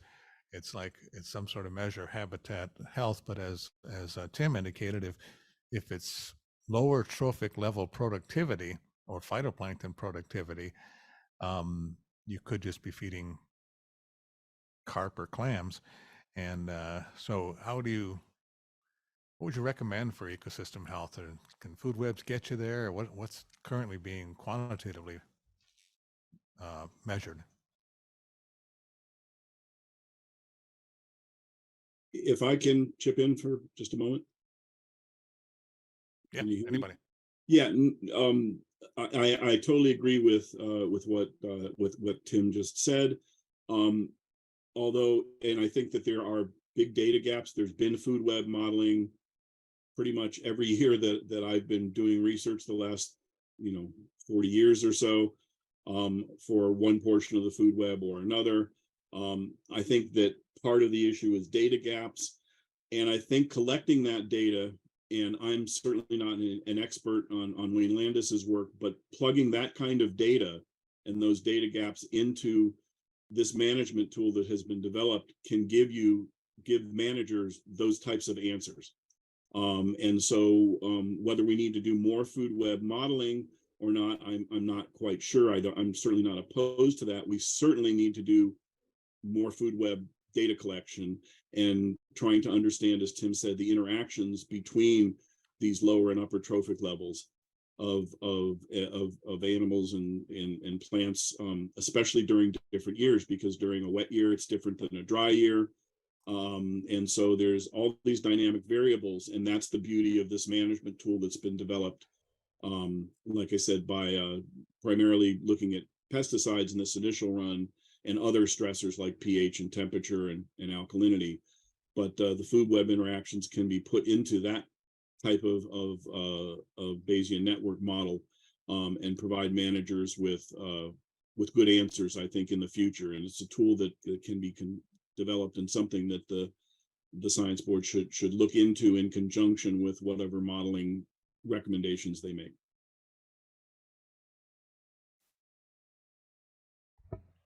Just a couple thoughts, I guess. I mean, ecosystem health, I mean, I know I brought that up. Obviously, it's a huge topic. I mean, at a very fundamental level, if we're, there's many regulations that are addressing different stressor type endpoints, whether it's Endangered Species Act, regulations to address fish, minimizing take of endangered species, or our water quality regulations, or whatever. So that's one endpoint: is what are we meeting our regulations that show that we're meeting beneficial uses. But I think, like I said before, there's a lot of investments in habitat, and I think we're just beginning to learn how those investments are going to provide benefit, and where there will be challenges, like, for example, if some invasive aquatic vegetation moves into a restored wetland. But I think we're very hopeful that with restoring habitat, that we will see benefits to the ecosystem as a whole, whether it's to the structure of the food web, and but also all the habitat values for the upper trophic level, for all the fish species in the Delta. So I think those are some of the endpoints I think of. Hey, Bob. Dan. So I'd like to comment that I think what is a healthy ecosystem or healthy is projects are great and restoration is great and habitat, but it really should be a holistic habitat where you have the interaction between aquatic and terrestrial, between and between microorganisms and plants. And so what is a healthy habitat? Healthy habitat is a slough, it's a creek, it's a river, it's a stream without limiting conditions of natural or anthropogenic contaminants. That's the natural habitat. So the key is to expand that area. But it's really a function, the life cycle of biotic responses are really functions of residency. And if you have aquatic ecosystem, it's residency aquatic. So whether or not it's seasonal wetlands or just permanent wetlands, you know, you have the residency has a different life response to that, and they all play into the whole thing. So I would say residency and surface area of a truly riparian or aquatic ecosystem is that. And then the other comment is, you know, I do have a little background in statistics, and so I think Bayesian net probability is great approximation, but I do think that we have made great advances in that. I have a child in theoretical chemistry, a PhD, and he's doing modeling. And so it's much more complex, and this is about as complex as it gets into. So, you know, I frankly think that Bayesian's a good approximation, but there's so much more can be done by looking at multi-factor type of modeling and bringing in artificial intelligence to predict outcomes and then play that out across topography, across your whole ecosystem. So, you know, I frankly think that this is very beginning of what you're trying to do from data, but it's so complex, getting the right data set and I appreciate what the Metropolitan Water District's done, but I've seen models and it's not as good as your monitoring network, it's as good as your probability, and I think they can be misused. So you need an independent sort of data, independent data keepers and independent modeling.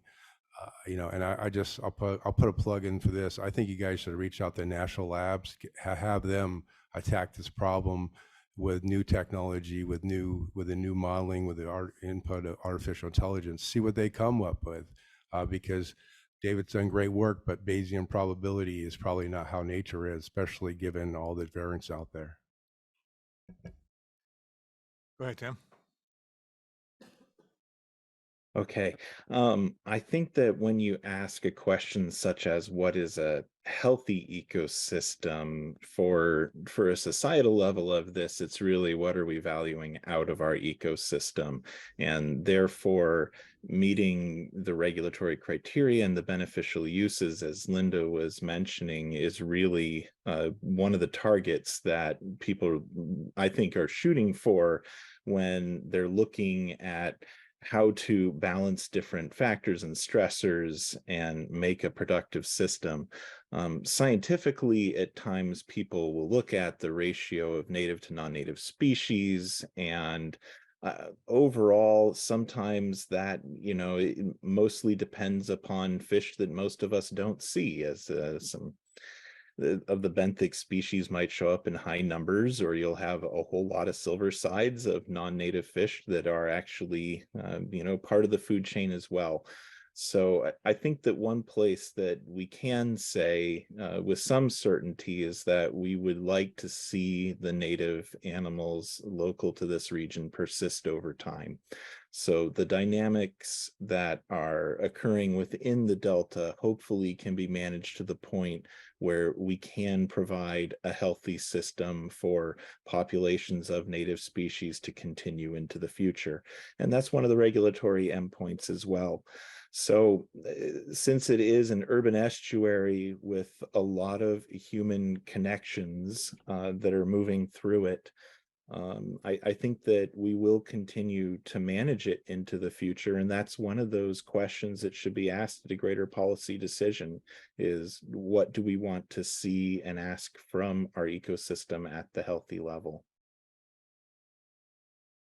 Okay, thanks for those answers. I'm going to open it up. Anyone else has any questions on the board? And Bob? I'd like to follow on to the comments that Tim and the others have made. I think they're right on, and I think we seem to be at a stage where we're very concerned about models, about data gathering, and do we have the right information and so on. But one of the things that I haven't heard much about, and I may be completely wrong on this, because of the way people use their terms. But I've heard very little about how, in my mind, I've heard very little about how anybody would define success quantitatively. What would success be? We have all this restoration going on. We have all these concerns about endangered species. We have concerns about contaminants. We talk about models. We want to understand this. We want to understand that. But how would you define success? And how would it be staged in after 5 years, 10 years, and so forth? So we have all these activities going forward, but do we have a quantitative way of saying that, okay, we've implemented these activities, and are we or are we not being successful? And I've heard very little, if any, I haven't really heard any discussion of that, about what, you know, these benchmarks might be going forward. And anyway, if there's any reaction to that, maybe I am really off base on this, but I really haven't heard anybody talk about what would constitute success.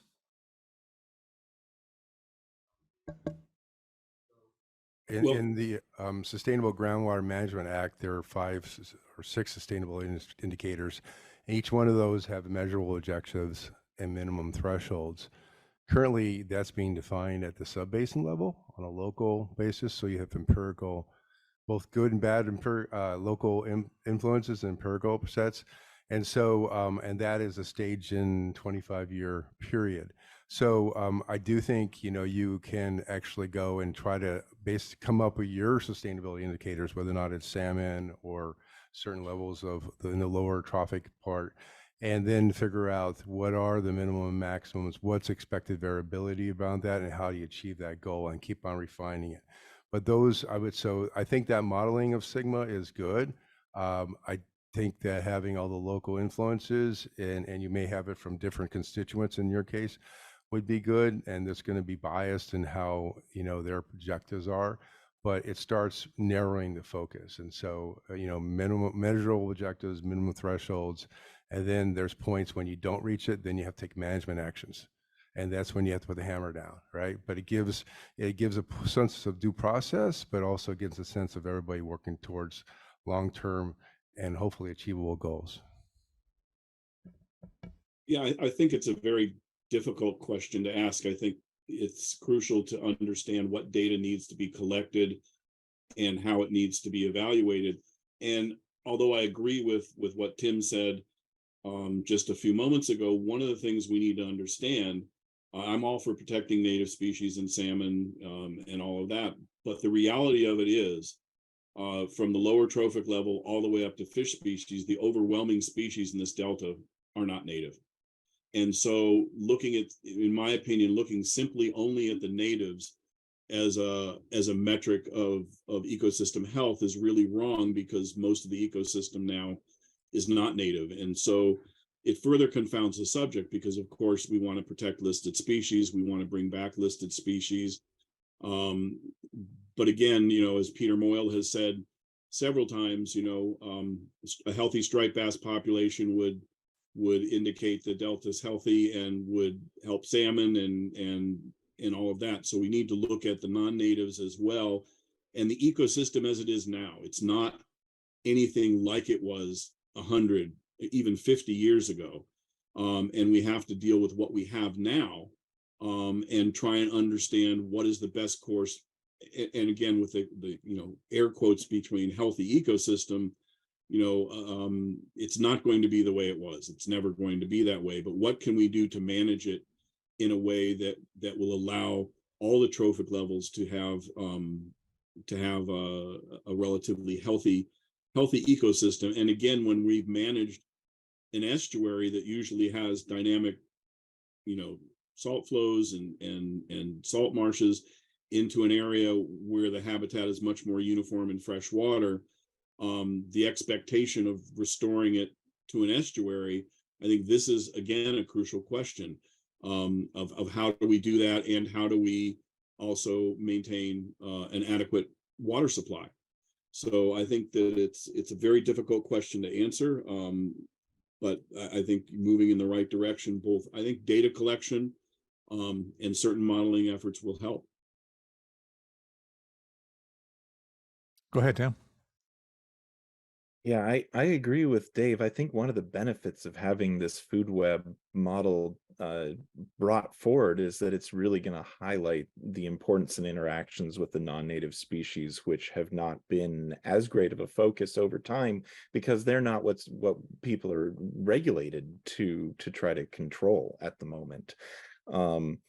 I think something that'll likely come up and is important is that when you're looking at the persistence of listed species, part of it is their resiliency to the large climatic changes that occur through the system, both in flows and temperatures and otherwise. Increasing the habitat is trying to put in some buffers for those areas, but for a short-lived fish that is needing to have its full annual life cycle to persist under years, which are, it can be very challenging for them due to the environmental conditions, the local food supplies of different years, and other factors make it so that really some of these local and regional emphasis on what are the conditions that allow long-term persistence for the different species, even if their population does go up and down over time, is really important. You don't want it to hit the level where they've grown so low that it's making it hard for them to rebound during the better years. So I think that part of the design and the management is understanding those needs for different species and how they're going to interact under the different environmental conditions. But rather than just an overall population gain for certain areas, it is understanding what the factor, how they're going to respond under the different environmental conditions and allowing them some level of support to persist through the more challenging years. And beyond that, I still say that there's a lot of beneficial uses that the State Water Board and others have for goals for the Delta. And I think that, they've identified the management actions that they think are of greatest utility to the public at large, and trying to meet those goals falls right in as drivers, along with ecological sustainability of the species that are present. Yeah. So one approach to thinking about ecosystem health is to think about ecosystem resilience and the role of effective refugia. Just as you were talking, Tim, about ranges of conditions. So I have a question, I guess, for Linda. You referred to a lot of investment in ecosystem restoration. Do you see these as enhancing a lot relative to what? Relative to the overall decline, relative to expenditures, relative to creating effective refugia over this range of conditions? Do you see what I'm saying? That's my question. Yeah, I think I understand your question. I'll preface this by saying I'm not an expert in the habitat restoration topic, but I think the types of habitat that are being identified for restoration are serving multiple purposes. In some cases, the hypothesis is that there would be increased food supply. In other cases, it's refuge habitat, habitat for young fish to live and forage. And Tim and David probably are much better off at answering this question, but so there could be multiple potential benefits of these restored habitats. And I know that the agencies that are implementing these restorations have monitoring programs to evaluate and the outcomes, and that information is really just beginning to be available. I believe there was a presentation maybe a couple ISBs ago, or maybe it was at the Stewardship Council. But the Stewardship Council staff have been involved in some efforts to evaluate habitat restoration and sort of the monitoring that's being done. So I think there are many resources that your board could draw on to better understand that. So I'm not sure if that was a answer to your question. So thank you. So I think my answer would be interconnectivity. So interconnectivity of the watershed in its natural state, because we're in a Mediterranean environment. So our precipitation comes in the wintertime and then it's stored in the summertime for both natural and human use. So to the extent that you have interconnectivity, you optimize your water resource, and also you match both our precipitation with the life cycles of like migratory fish and stuff. So the more habitat that you can have that's not contaminated, that's interconnected to a larger watershed from the delta all the way up, the better we're going to be, because that's going to go back. I realize we can't go back when nobody wants to go back, because we want to have 40+ million people with a sustainable water supply. But the more we can have interconnectivity in our total watershed, or that going down to delta, the better we are, because that goes back to our base case, to which was before European settlement.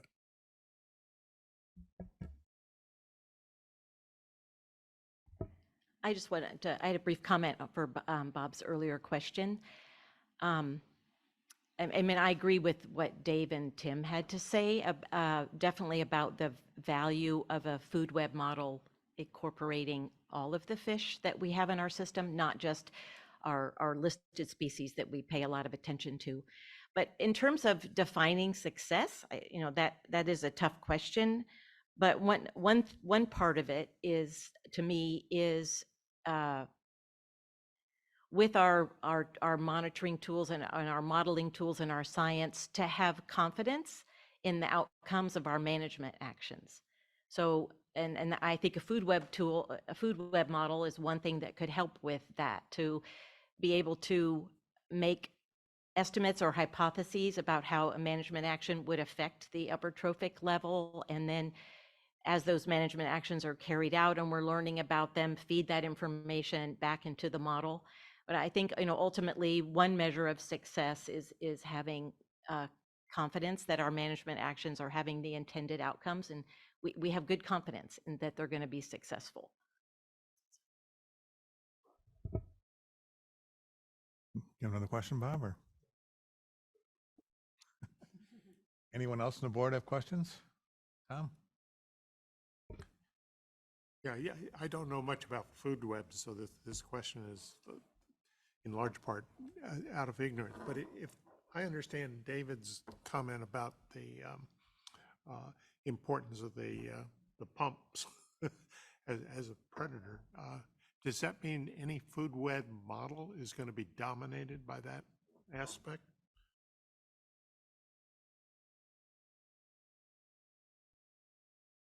I guess my question is to you, David. Well, that's a hard question to answer. Obviously, the way water is managed through the system is a huge driver of what kind of ecosystem can be supported. There's a lot of habitat restoration that's gone on and that's planned, while at the same time, there's not going to be any water for those areas that there should be. So it makes no sense. And so there's a big disconnect, I think, sometimes between some of the habitat restoration and good intentions, and what kind of water or environment is actually going to be delivered to that quote unquote restored habitat. And as far as metrics go, if we're looking at upper trophic levels, then one of the metrics is the recovery of native and non-native species like salmon, like delta smelt, although delta smelt, it's unlikely it's going to ever recover, or striped bass, or some of the other species that would indicate that the delta is moving in the right direction. And so again, I'm not opposed to modeling, but and I know everybody's gonna probably cringe at my next statement, and that is, the model is only as good as the data. And data collection means monitoring. Monitoring is extremely expensive, and monitoring efforts have been curtailed over the last 10 or 15 years.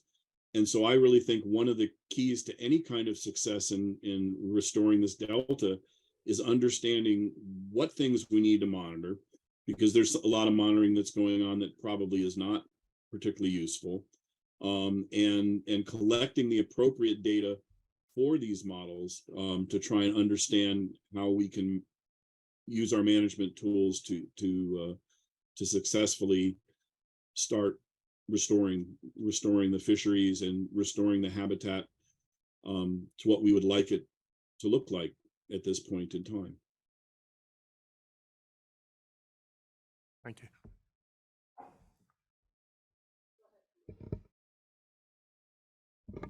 Thanks for that comment. And I have a question for any of you who want to answer. So one of the new technologies on the horizon is environmental DNA, where you collect a water sample and send it off for $80 and find out what's might have been around. In the context of what you said, Dave, about monitoring, how do you see that as facilitating or helping to understand connectivity, as you said, Ben? Absolutely.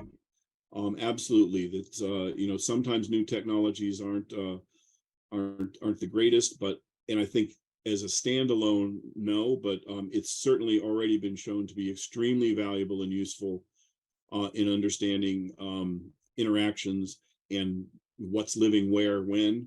And so I think that the eDNA coupled with other types of monitoring, and again, I think one of the things that need to be looked at is what are the tools that are available now versus tools that were available 20, 30 years ago, and what are the appropriate tools to use. And I think that one has already been shown to be extremely useful and helpful, and I would encourage its use, because it's not only a great tool, but in the realm of monitoring, as you mentioned, it's relatively inexpensive. Yeah, so I would say that the environmental DNA is really good, because it gives basically a snapshot of a local ecosystem observation, and the measurement is consistent across global data set. So I would also say that I do believe that you can get lost, and if you have bad data, you can get lost, and if you don't have the right monitoring system, it may not be informative. But I think my point would be is that first of all, I think there's a lot of data sets out there. There's a lot of data that's not being consolidated, whether or not it's EPA water quality data or the USGS gamma data or state or Bureau of Reclamation.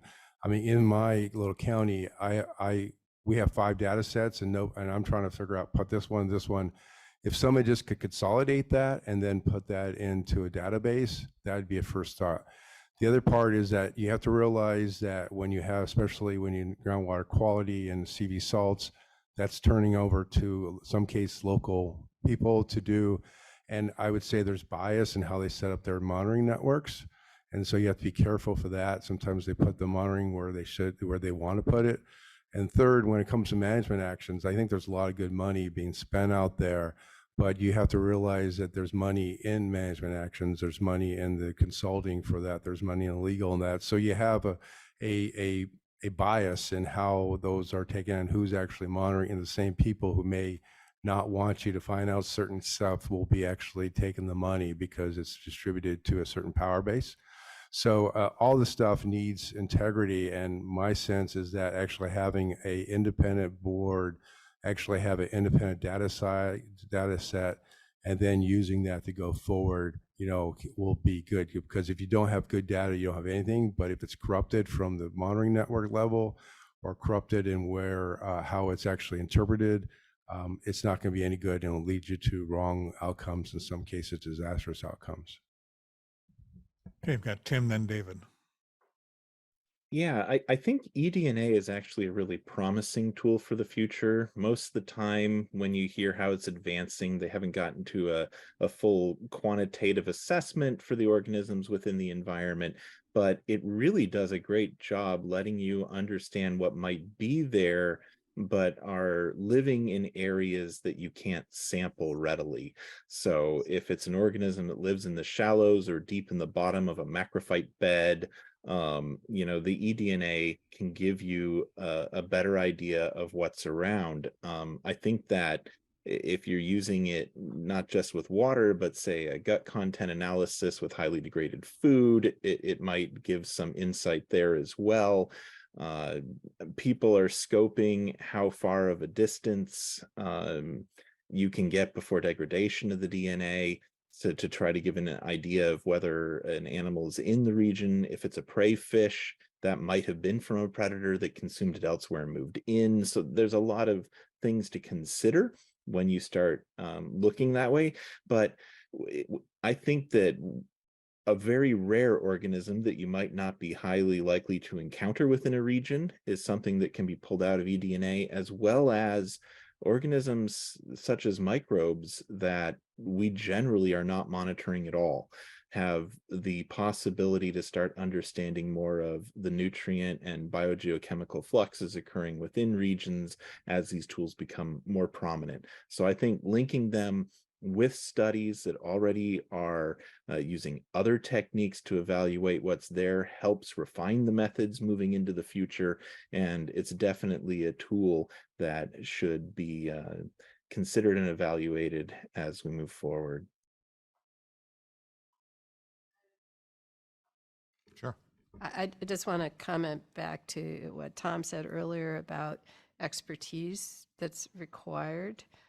As you were saying, Tim, expertise to interpret eDNA effectively, people who can do that, they don't grow on cherry trees either.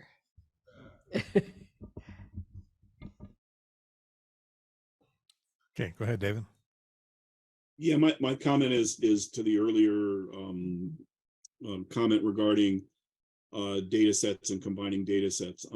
Tim probably is more familiar than I, but there's been a concerted effort, certainly over the last 5 years, that's ramping up to combine all those data sets and have them in one centralized location and in a format where scientists and agencies can access that data and use that data. It's a monumental task because, because of so many variables I couldn't get into today. But one of the things that has come out of Dr. Landis's work is his group has compiled massive amounts of data from all the various sources in the Delta and compiled it and put it into one database that will be accessible to everyone. And those kinds of efforts need to continue.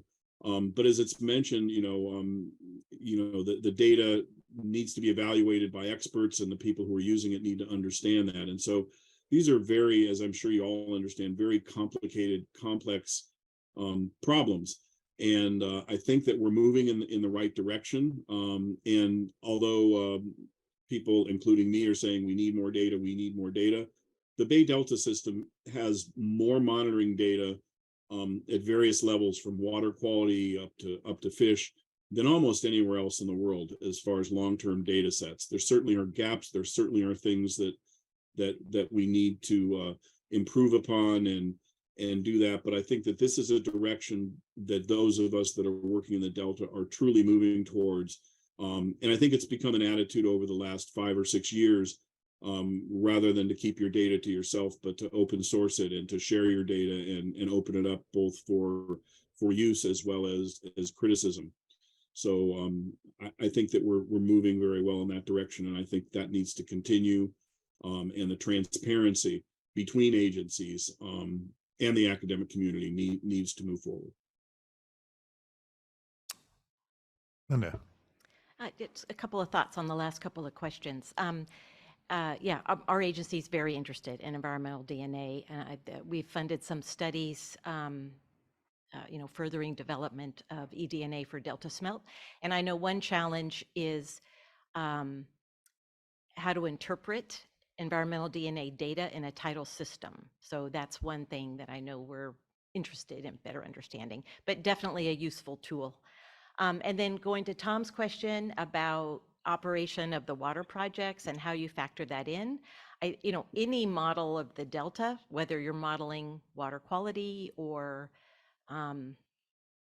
upper food web, it's going to have to be built on the fundamental hydrologic and operations of the delta, because you are going to need to know hydrologically where the water is moving, and operationally what the different projects are doing as just sort of as a fundamental base.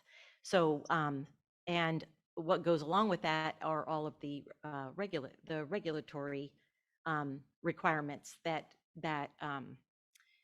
dictate the operations of the different facilities under different hydrologic conditions. So that really, and that information is there, right? We already have models that do that, both within DWR and the Bureau, but also within private consulting firms. And that would be, sort of the base to then adding on the food web component, I believe. Let me follow up on that entrainment thing. When we talk about the food web and include the human element, when you think about, let's say, human-induced stressors on the ecosystems that might affect the fish, and if you think about it in terms of affecting your target species, almost every single one of those also affects the nearest competitor or predator. It affects other species in the system. There's not anything that I'm aware of, and that of these drivers that are single species targeted, except that's true in almost all cases. When you're trying to look at the impact on let's say an endangered species, there's a direct impact on that, let's say temperature, but it also affects the food web, which therefore might have sort of a secondary and maybe very, very important effect. The human impact is a little bit different, and human impact can be direct. One is through harvest. Human harvest is directly on a single species. The second is entrainment, which is, again, that's a direct impact on an individual species, often many species. So those two, entrainment and harvest, is also part of our upper trophic level food web conceptual design right now. Yeah, this is related to the modeling discussion.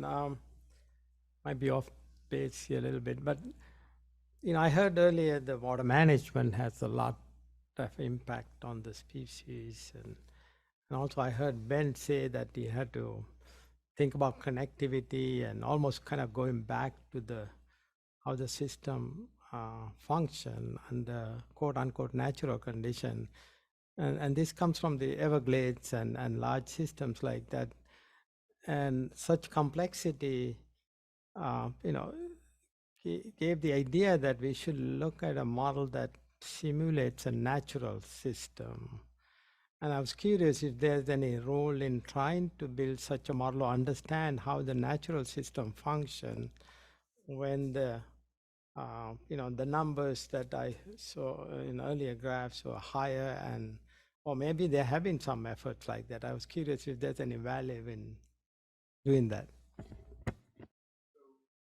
So there's this new effort tied in with the state's FloodMAR directive. It's called Floodplains Reimagined. And what they're doing is looking at the Sacramento River and trying to provide new connectivity both on the west side and east side. On the east side through Butte Creek. And so putting a couple more notches in the river to bring water in, and then it'll come back out. And then on the west side, potentially using the Coosa Trough, which would feed into with all the work of the Yellow Bypass. But probably the most work being done right now is in the Yellow Bypass. There's been a lot of good work done on that. The issue there is what's up, from my perspective, is what is upstream, and how that good work is it actually, how much residency are you going to have, and what's coming down the pike. If you have a contaminant going into it, what are you really doing? So I think, I would say that what you need to do is you need to actually provide connectivity and look at things from a holistic point of view and back it up by science, and even have a time series of these new technologies like environmental DNA, and then start making observations and then see how that replicates. It's all going to be different, but we have construct that we deal with out here is we have a Mediterranean, in the Sacramento Valley, at least in Modesto North, it's a Mediterranean climate. It rains in the wintertime. There's a snow melt, there's storage. The water comes down the river. In the summertime, there's not much for anybody. and that hits aquatic and terrestrial in that whole system. So that is a limiting factor. And then the other part is that you have this topography that, you know, it's steep, and then it gets very, very, very flat, and then water spreads out. So, you know, you have to match all those things, but things were a certain way. And so I keep on harping back to what it was, because that's your base case, because it may be that, you know, and climate change brings more variability, but California's had variability forever, maybe not with the variance we're going to have with climate change, but, you know, these have survived all this. And so, you know, that's it. So that's my thoughts on it. But the floodplains reimagined, I think it's a great initiative, and I hope it gets done. Thanks. Okay, go ahead, Tim. Oh, did you have a follow-up, Bob?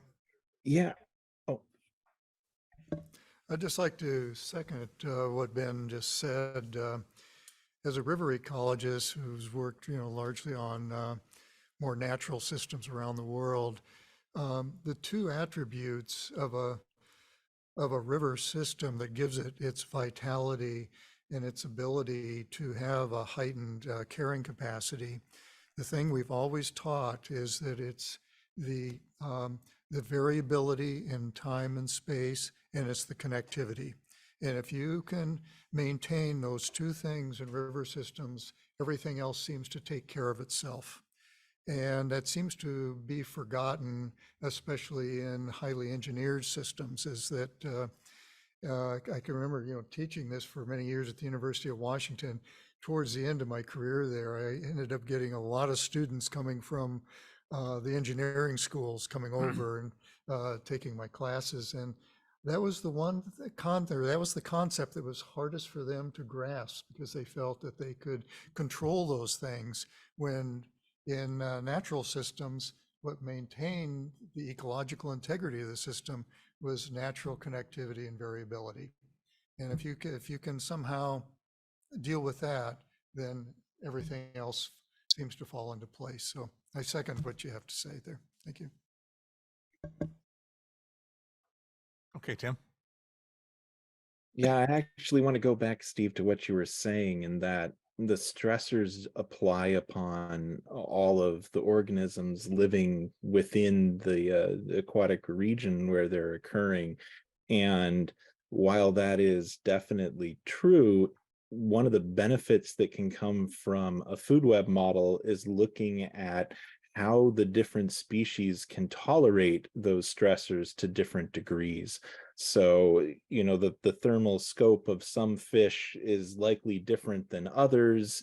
The changes to their metabolic and activity rates, their salinity tolerance for as water moves up and down the delta under different flow conditions, as well as their ability to metabolize contaminants within the system and tolerate it. Knowing the range for individual species and how they're going to respond to different stressor events within the system is really important to predicting the changes to the food web that are going to occur. Even how well they grow under limited food resources at times is likely to differ between species. And so I'm hoping that there's some encouragement in the food web development to build in those physiological and behavioral preferences of different species that might be predicting outcomes from differing stressor events. Yeah, thanks, Tim. You said that far better than I could have, and I think that that's exactly where I think our where we're leaning to go towards, because even trying to avoid the term stressor, because if you think of temperature, they're drivers rather than stressors, because as you increase temperature, there definitely will be species that will benefit, and some not so much, but a difference in terms of how they will benefit based on their physiological and bioenergetic requirements. So, you know, I think, and you could make the same case for pretty much any kind of driver. Different species will respond differently. So, any more questions? Well, before I let you get away, I'm going to just ask a general question, and you don't have to answer it, but is there anything we can do in terms of this review or workshop that you think would improve its acceptance or applicability of recommendations? What can we do to make it more valuable? Any thoughts? One general thought. It would be, I mean, and I don't know who to contact for this, but it would be great if the workshop could include experts from another system or more than one system where they have built a food web, begun to build a food web model using the data that they had, and to understand, because, like so many comments, we do have a very data-rich system. We don't have all the data that would be needed, but it would be good to hear about the experience of another system of building a food web model and the challenges they had, the data they started with, that sort of thing. I think, building models is a very long-term commitment, and you need some place to start. And so I think that your efforts will be successful if all the agencies and the stakeholders that are that are recipients of your recommendations feel like they sort of understand where to start, and it feels like it's doable, rather than this monumental task that just feels way too big to tackle.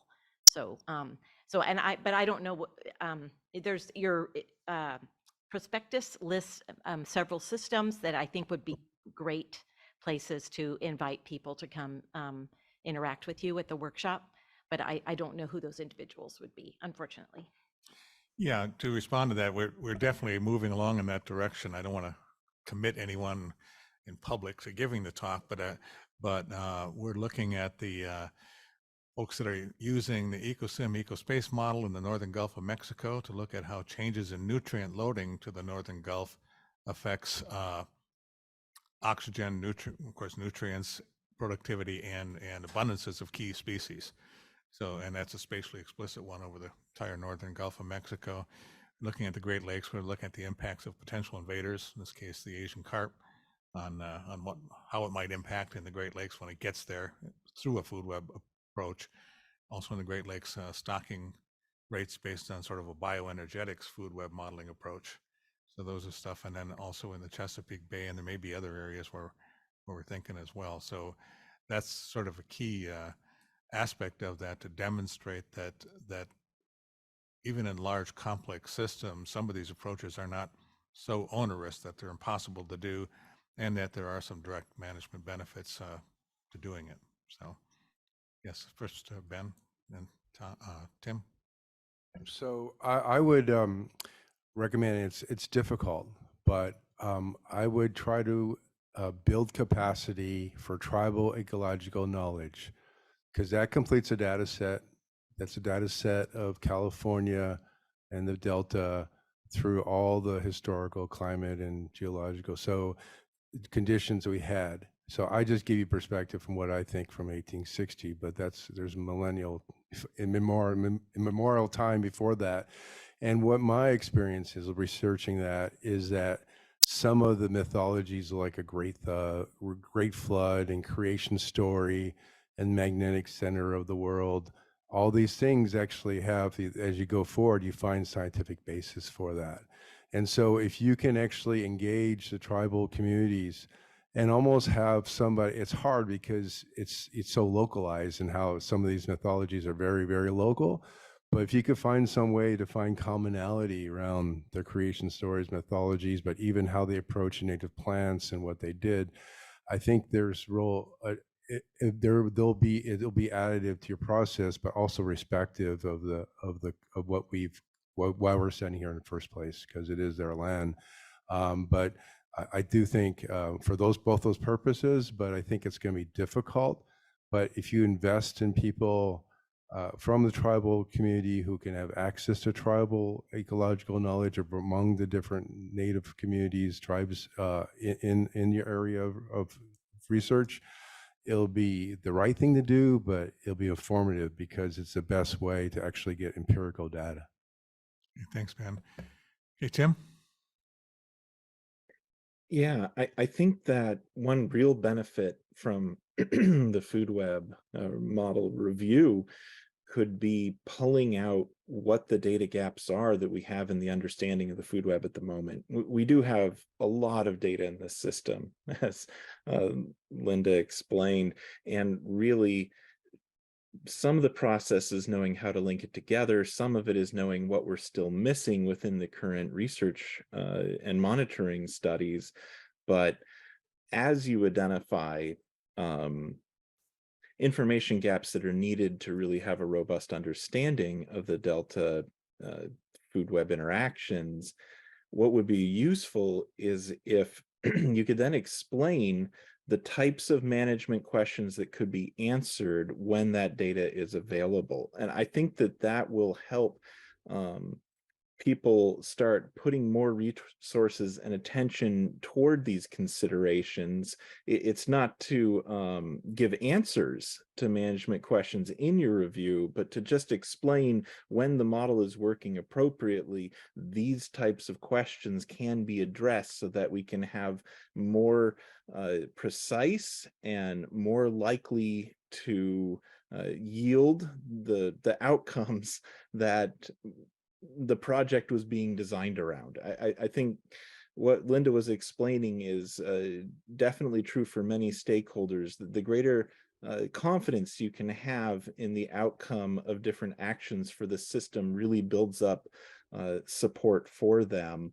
And I think some of the reasons why we don't always know what to expect isn't just the environmental changes that can occur through the system, but also not understanding the interactions of species in response to those changes that will yield the resulting population sizes within different regions.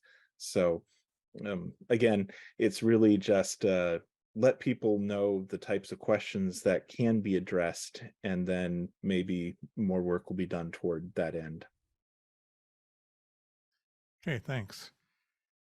Well, we've gone an hour and a half, which is went by really fast, and I really, on behalf of the board, I want to thank our panelists for showing up today and providing us some really valuable and useful information. So if you have any further thoughts along the line that come to you, feel free to send me an email or Edmund an email, and make sure to get to the right people. So thank you again. And Steve, we do have a public comment. A public comment on the Open forum. Okay. It's from Deirdre Desjardins. Deirdre, you have the ability to unmute your microphone. Thank you. Yeah, Deirdre Desjardins with California Water Research, and you'll excuse me if there's some drilling noises in the background. There's some home projects going on today.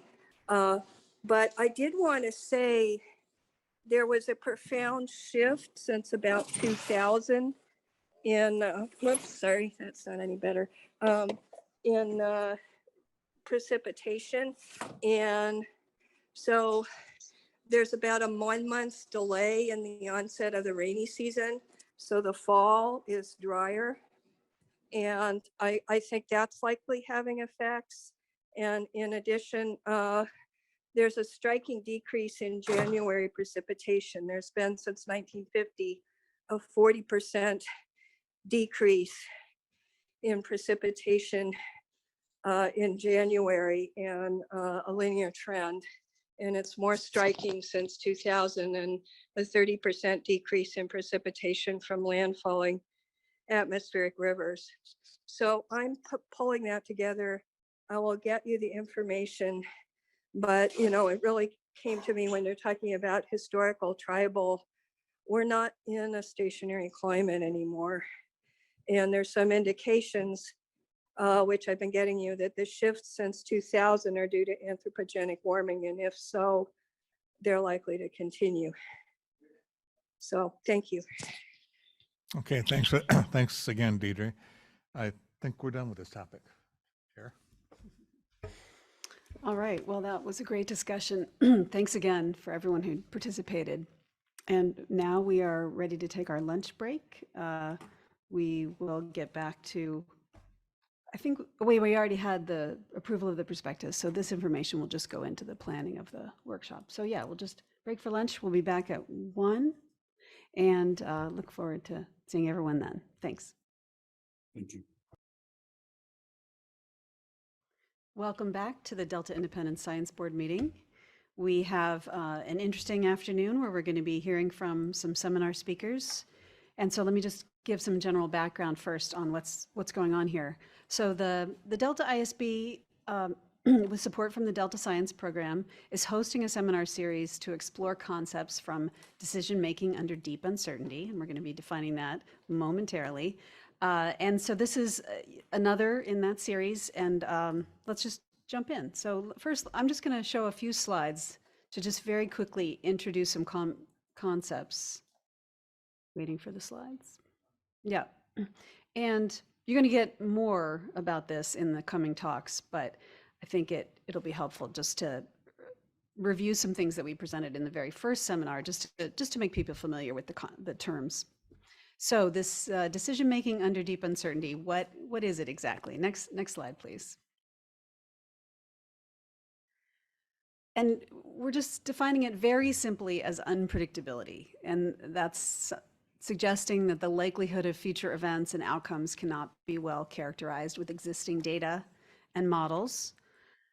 It's also the case that the uncertainty cannot be easily reduced. It's not like you can go out and collect a couple years of monitoring data and know the answer. And also it can be difficult to move forward with decisions because stakeholders may disagree on the consequences of actions. So I don't think we have to stretch our minds very hard to think of some things that have hit California lately that have been rather unpredictable. And so next slide, please. So there's a lot of aspects to decision-making under deep uncertainty, and you're going to hear a lot more in a minute. As part of our review, we're really focusing on scenarios as a useful tool within this toolbox. And this diagram helps understand what's different about DMDU. So the cone shows the historic range of variability. That's that red cone to the left. So we have history as an example of what has happened before and what may happen again. But we also understand that we have changing conditions and increasing uncertainty into the farther future. And so what a lot of the scenario elements have to do under DMDU, what scenarios try to do is not just look at the most probable outcomes, that is our best guess of the future as represented by that green center, but also looking across a broader spectrum of plausible conditions so that we can understand if our management strategies are going to hold up. And so this focus involves several aspects. So next slide, please.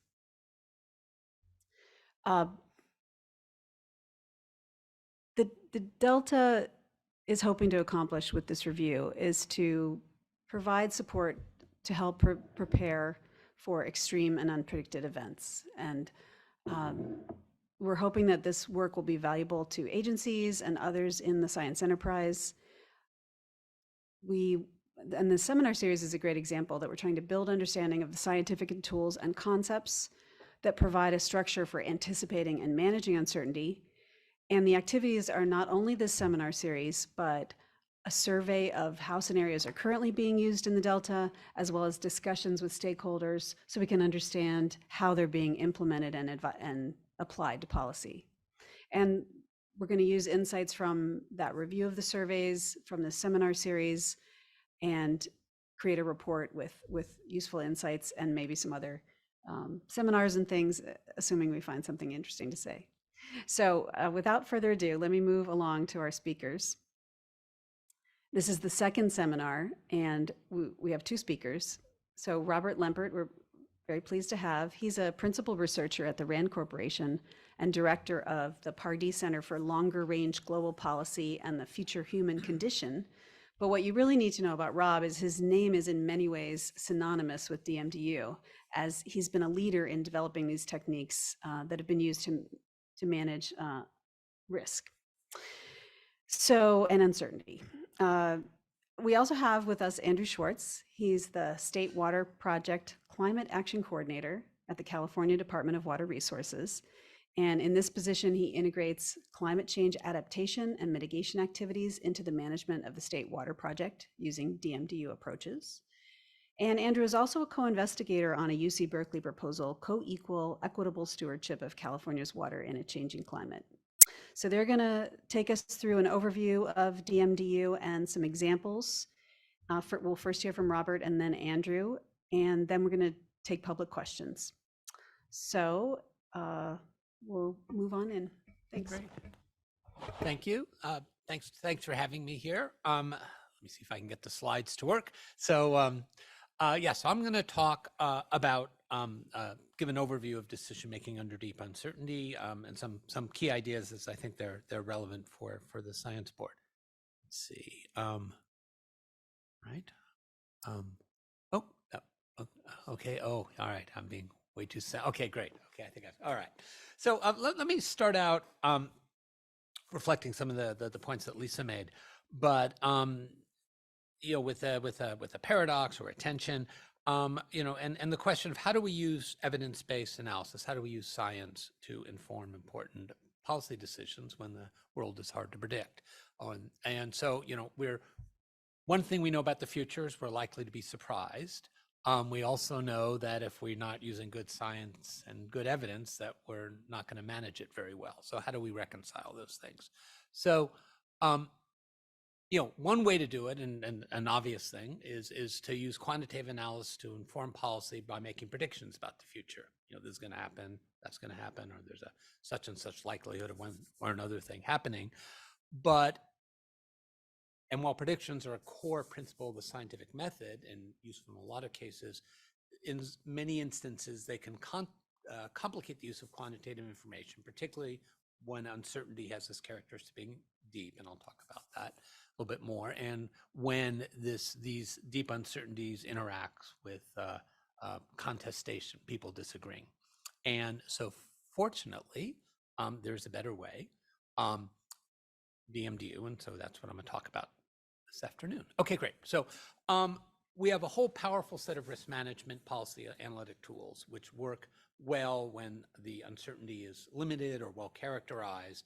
And while there's a great variety of these tools, they kind of fall in a particular pattern where the first thing we do is reach a consensus understanding of what future conditions are. In a lot of cases, that's a point forecast or a couple of forecasts, but properly it's a joint probability distribution over future states of the world. Once we have that and some sort of utility function, we can rank our decision options. Then we may do some sensitivity analysis to see how sensitive our ranking is to uncertainties. And so, get this down. Okay. And so basically, predict and act is a reasonable label for these ideas because basically they're designed to require these consensus understanding of the future to actually do the ranking. And so predict and act works great in a whole variety of circumstances. And you wouldn't get on an airplane. There were the people who built it and flew it. Didn't work very well in that mode. And one of the key things there, though, is that if anybody has any doubts whether the airplane is going to perform exactly like it's supposed to, you generally don't fly. So you can kind of turn the problem off when you're not quite sure how it's going to work. But for a lot of situations, particularly when we're managing large societal environmental systems, we don't get to, say, turn off climate change for 50 years until we figure it out. We got to manage it even though we don't totally understand it.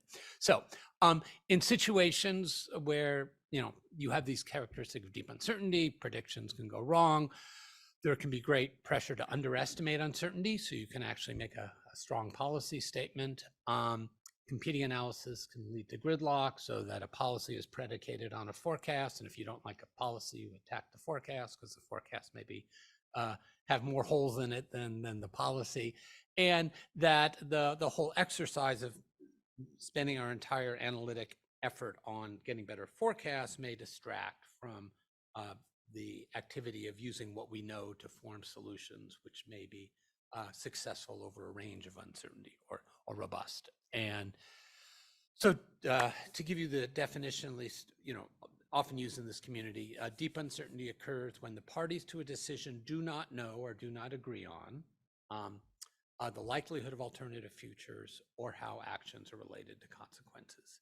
So the disagreement about the or imprecision or lack of any good probabilistic information on future states, and some uncertainty in the model. Let's see. Oops. Yeah, okay. So what do you do under those circumstances?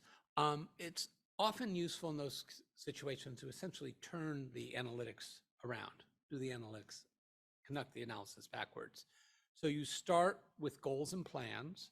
What are we trying to achieve? What are our plans to get there?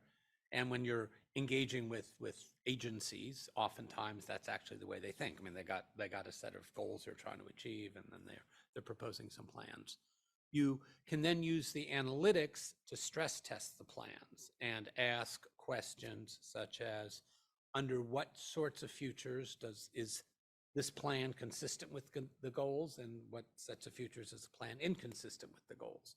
And in many cases, you can get high confidence answers or higher confidence answers to that sort of question than what's the likelihood that the plan's going to succeed. And we'll talk about sea level rise in a second, but in some sense, that's one of the most obvious examples. If you've got a structure by the coast, you can figure out what amount of sea level rise will make that structure no longer serve its purpose with high confidence, even if we don't know what the trajectory of sea level rise is over the coming decades. And the set of methods and then we can use the results of these stress tests to try to identify new or revised plans that are more robust, less sensitive to the things we don't know. And the set of methods that follow that approach are called decision-making under deep uncertainty. And this is just a book that came out recently that summarizes these methods. So are you going to give me a 5-minute warning, by the way? Okay, yeah. All right, great, thanks. So I want to talk a little bit about two ideas which I think will be relevant to you all. One is this idea of policy relevant scenarios. So how DMDU often thinks about scenarios, how you can use those scenarios to develop adaptive strategies, and a couple of points about informing decisions. So scenarios can be very powerful. They can help decision makers expand their mental models of how the world works, think about plausible situations that might be uncomfortable or too good to be true, and think about what the implications those are. They can reduce overconfidence because you're thinking about a wider range of futures, and they can facilitate buy-in and collaboration because people who have different going in assumptions about how the world's going to work can have scenarios which are resonant for them, and so buy into the same analysis. But there's a variety of challenges. The scenarios may be disconnected from decisions.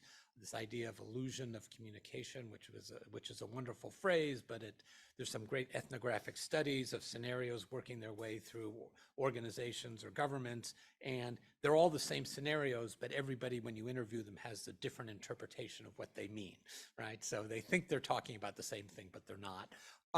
And then there's all sorts of wonderful studies where, which do retrospectives, and it turns out that that you miss the set of scenarios, miss the most important surprises. So they can be incomplete future. So what DMDU often tries to do is use stress test policies to help identify unambiguous, reproducible, policy relevant scenarios. So scenarios which have a clear meaning, clear relevance to policy, and actually have an audit trail so you can see where they came from. And so I just highlight that we're going to be talking about stress tests for the next few minutes. So let me take you through an example. This is some work looking at a water quality implementation plan for the Los Angeles River, actually one of the sub-watersheds, this a couple of years ago. And so the city of LA had come up with its implementation plan to meet the federal water quality requirements, but they had not included climate change. So we went back and helped them do a climate stress test. And so I'm going into details, but this is the plan, which allocates money and resources across different sorts of best management practices. And they developed this plan with some hydrological models and optimization models, coming up with the, given their base case assumptions, the optimum set of best management practices. This is what they submitted to the regulatory assurance analysis. But there were at least two big uncertainties which they hadn't considered: climate change and uncertainties in land use. So we helped them engage with those, and basically took the same models they had used for the regulatory assurance analysis, do the optimization for their expected best case, and just ran a whole bunch of different climate projections over a whole bunch of different assumptions about land use. And so you get this big cloud. In this case was a couple of hundred different futures. And you can look at each one and say, does this meet the regulatory goals? And if it is, it gets a blue dot on this picture. If not, it gets a red dot. So then what do you do with this big mass of data? Well, one thing you can do is then ask a question using various types of classification algorithms and say, draw me the picture that does the best job of separating the blue and the red dots. And so having done that, you get this picture, and it says, of all the things you could put on the axes, because we told it, only give us two axes, turns out how much the 24-hour rainfall intensity changes. So one means that climate change hasn't changed at 20%, means that it's 20% greater, and so forth. And how much the impervious area of the city changes. And so each one of those lines is a different land use scenario, and the one that the little green X is on is current land use in LA when they did this study. And so the green X is actually the planning case. Not surprisingly, it is within the big cluster of blue dots where the plan meets goals. And essentially, if you're in that, and then you draw that, the algorithm draws that line through it, and everything on the left of the line, the plan meets the goals.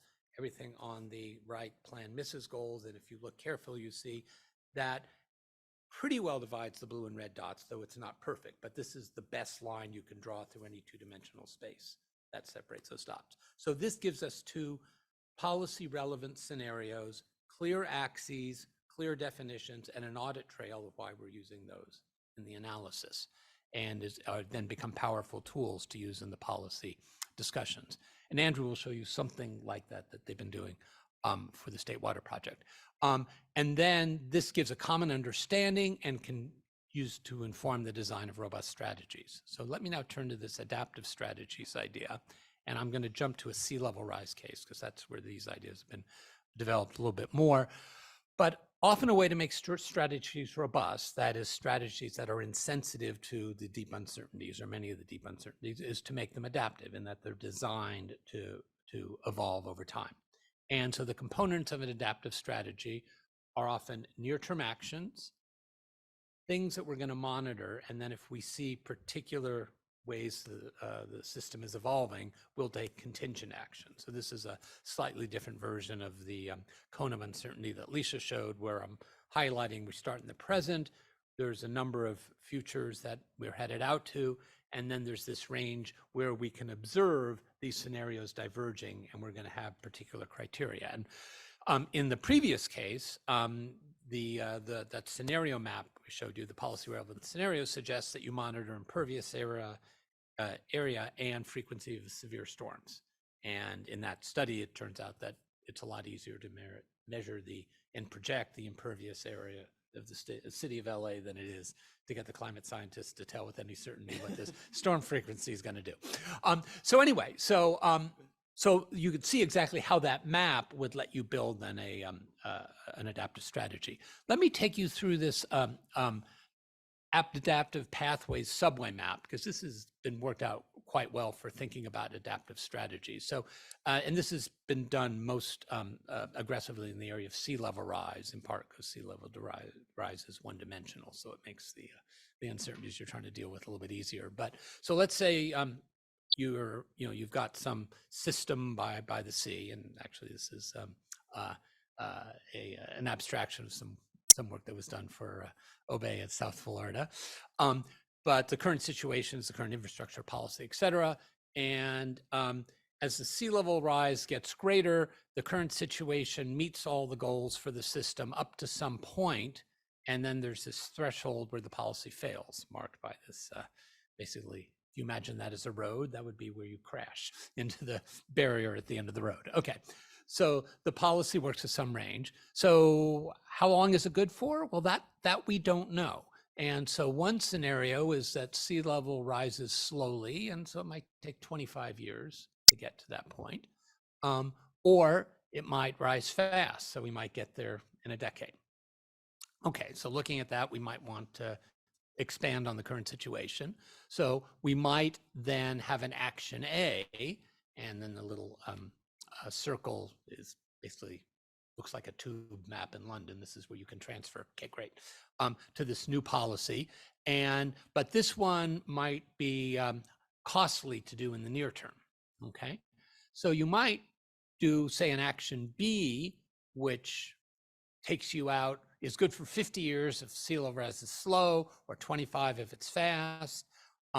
Or you could do C, which would allow you to jump, which would take you out, further and allow you to jump to another level. So you can work these out and get a plan which is robust, in this case, over a range of sea level rise scenarios. And, you can actually explain this to stakeholders. This is what we're monitoring. We're going to start with plan, C, because this is how all the ones evolve, and we're going to do this one because it's moderate in the near term, and it actually has a pathway to get us to where we want to go over a wide range of futures. This is just that the Thames river estuary has actually been built like this, and I won't go into this, but this is an actual piece of infrastructure that has a plan in this style. So let me just two quick things on informing decisions. One is just to point out, this is some charts from the recent IPCC, Intergovernmental Panel on Climate Change, Sixth Assessment Report, which reported its sea level rise projections in Working Group 1 to support a variety of these adaptive pathway maps in Working Group 2 on adaptation. And the key thing here is that the sea level rise projections have probabilistic projections for the well understood component of sea level rise, so people can use that part in their planning. And then these high-end storylines, which essentially are various ways in which the Greenland and the Antarctic ice sheets can collapse and give you much higher, basically outside the PDF. So they don't have probabilities because people don't understand it well enough to assign the probabilities, but they have physical descriptions of the things that would need to happen to get you there, which is meant then to provide at least a starting point for signposts for decision makers to say, okay, if I really worried about those things happen quickly, what science do I need to monitor? What warning might I get? That sort of thing. So it's designed to support that sort of planning.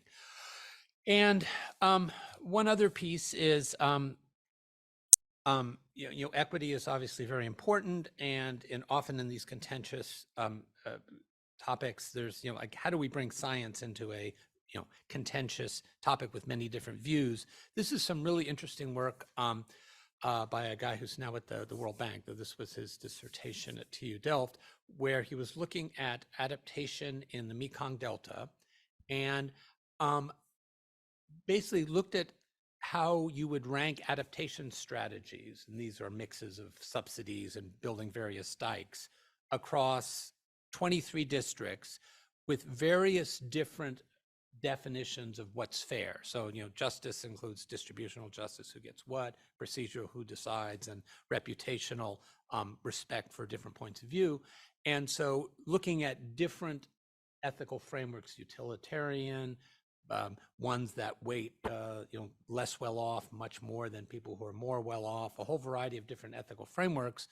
They looked over a wide range of scenarios and said, where do all the ethical frameworks give you the same ranking of adaptation strategies, and where are they different? And so in this chart, with the dark colors, we're looking over a range of climate futures, different assumptions about agricultural productivity, rice, and what goes on with the upstream dams, I think mostly meaning China. There's a whole variety of a space of assumptions where all the ethical frameworks give you the same ranking, but then some where you get very different rankings. And this then is a way to bring the scientific information into some of these ethically charged debates. And some reasons why DMDU may be good at this. Avoids premature aggregation over expectations of values, makes the trade-offs, more explicit, sort of avoids embedding what are essentially ethical assumptions into the model and allows you to put them off and bring them out into the trade-off space. So a bunch of organizations are using DMDU. Andrew's going to talk about DWR in a second. I could talk about each one of those, but Reclamation, for instance, has got their long-range analysis team is pretty seeped in DMDU, and actually they say they're going to come out with a online tool which has a bunch of different strategies for dealing with the Colorado Basin over the next couple of decades, which will allow you to go on, type in your favorite strategy, and look at it over a wide range of scenarios, and then do the multi-objective trade-off, which would be comparisons, which would be really, really cool if they actually get that to work. Then finally, just end on the point that, deep uncertainty sounds like be off-putting and gum things up, but in many ways, embracing it can empower decision makers because it helps you get to identify the low regret strategies, adaptive strategies, and diversified solutions, and gives you a very clear and concrete way of making the case of why those are ways to approach these difficult problems. So, thank you, and look forward to questions. Well, thank you, Rob. We're going to hold questions for now and hear from Andrew. Yeah, sorry. Oh, yes. There you go. Oh, thanks. All right. Thanks, Rob, and thank you all for inviting me here today. Slides coming up, and hopefully, yeah, I think that's a great introduction and primer for DMDU, and I think, let's see here, how does this work? I was just using the roll bar. Okay. Yeah. Ooh, okay. So I never know what to title this slide, so I called it Your Tour Today includes some examples of how DWR and actually a few other of our partner agencies are using DMDU. I added some examples, particularly that the Delta Stewardship Council has incorporated and that DWR has partnered with them to kind of show how we're partnering with other agencies to implement these things. I'll focus on a couple of things, what we've learned, and then a few of our where we're going. But I guess I wanted to start with a little bit of reflection on the ISB prospectus on DMDU and how I thought it really focused a lot on low probability, high consequence events. And I think these are undoubtedly hugely important. But I think we sometimes get myopically focused on these very extreme black swan events, and they make headlines and they make really good media articles. But we have to recognize that we don't necessarily make investments to protect ourselves from like these really rare events. And whether we do or not largely depends on our perception of what low probability means and what the consequence of those events might be. As I think Rob articulated a lot about disagreements about what these probabilities might be or consequences. And as resource managers, we're constantly kind of balancing the need to provide protection against undesirable conditions, be that flooding or water shortages during a drought, with the public's willingness and ability to pay for these increasing levels of protection. And I think we do this in our personal lives as well, right? I mean, how many of you are driving around in cars that don't have the latest safety technology in them, right? We probably all have seatbelts and airbags, but how many of you, don't have electronic stability control or blind spot detection or driver assistance? Yet, I mean, we all understand the consequences of being in a crash, but we use our limited resources to spread them across the priorities that we have in our lives, right? So, let's see. I cribbed this slide from a presentation that Jay Lund gave recently on the ISB water supply reliability.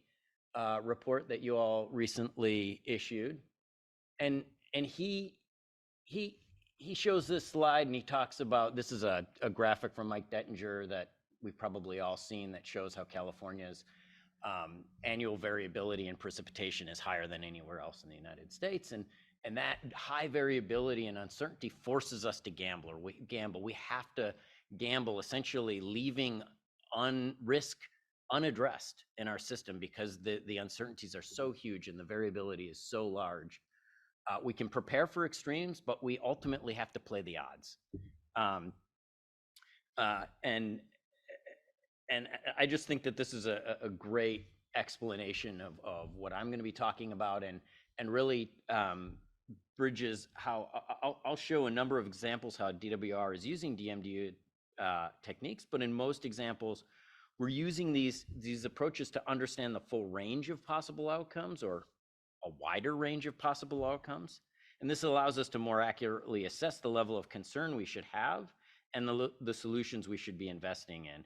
And I'll show that how scanning across the range of plausible outcomes can help lead us to adaptation strategies that address key vulnerabilities and are robust to a wide range of conditions, even if they may not address the most extreme events. And I think you'll see how many of these activities actually address some of the recommendations in that water supply reliability report. Okay, so on top of that extreme interannual variability, this bubble expanding and floating up the screen is a representation of the probability density function of climate model outcomes across the California major watershed area that contributes to the State Water Project and other major water projects in California. The axes here are change in average precipitation on the horizontal axis, and then temperature on the vertical axis. You can see that there's a lot of uncertainty in both, but certainly temperature is going up. There's essentially by the middle end of century, there is no probability that we won't see major temperature increases, but the change in average precipitation is all over the place, and the models are largely split over whether we might get wetter or drier. Now, I think we've compressed this uncertainty a little bit with the CMIP6 models that we're doing some analysis on now, but nevertheless, this is the kind of the situation that we have to deal with in our planning. And you can imagine that if we end up in this hot, dry end of this bubble, and versus the cooler, not cool, but less hot and wetter end of the spectrum, we have a very different set of adaptation strategies that might be applicable and what we would want to do. I mean, if you have 15-20% less precipitation, that limits your adaptation strategies in terms of water supply reliability considerably. And it makes things like recycling and desalinization, while very expensive, much more attractive than things like flood mar or other strategies that take advantage of when you do have wet precipitation. Okay, so going into some examples of how we use DMDU. This is from the DWR Climate Change Vulnerability Assessment 2018, using an approach known as decision scaling. And this is a system stress test, so I'm not going to go into all of what this is, but basically that's that same field of uncertainty that we just saw with the bubble of what we might face in the future. Orange colors mean worse system performance, blue colors better system performance, and the black is kind of the line at which we could essentially maintain existing performance of the SWP deliveries, which is what I'm showing in this particular response surface or performance metric. And this is what's wonderful about this stress test is it explores all of these diverse conditions and future changes that we might have to deal with, but it's really agnostic with respect to time. It doesn't matter when these changes occur. It says if these changes occur, this is how your system's likely to respond. So this is super powerful in understanding how our system responds. We can there's a ton of information under that kind of graph. There's 1,100 years of natural variability under each kind of point in that graph. And then we can even plot that, is this gonna move? Yes, even that bubble over the top of this response surface and start to understand, well, at each future time period in the future, where might I be? What range of conditions might I have to deal with based on the probability of climate models? And then we can start to see, well, yeah, there's that area that's in the blue that we might be lucky, but boy, there's a whole lot of that bubble that's in the orange and yellow that we darn well better prepare for, even if we'd really love to be over here in the blue. And then we can actually pull all that information together, weight different conditions by the likelihood of their climate, and we can try and plot probability distribution functions of what the system might look like and the uncertainty ranges. And you can faintly see a shadow area kind of in the background. That's kind of the historical uncertainty of the system. The red line is then a future condition at 2050 if we don't do anything, and you can see that kind of slumping and spreading out, so more uncertainty and where we'd be, but generally lower performance as it shifts to the left.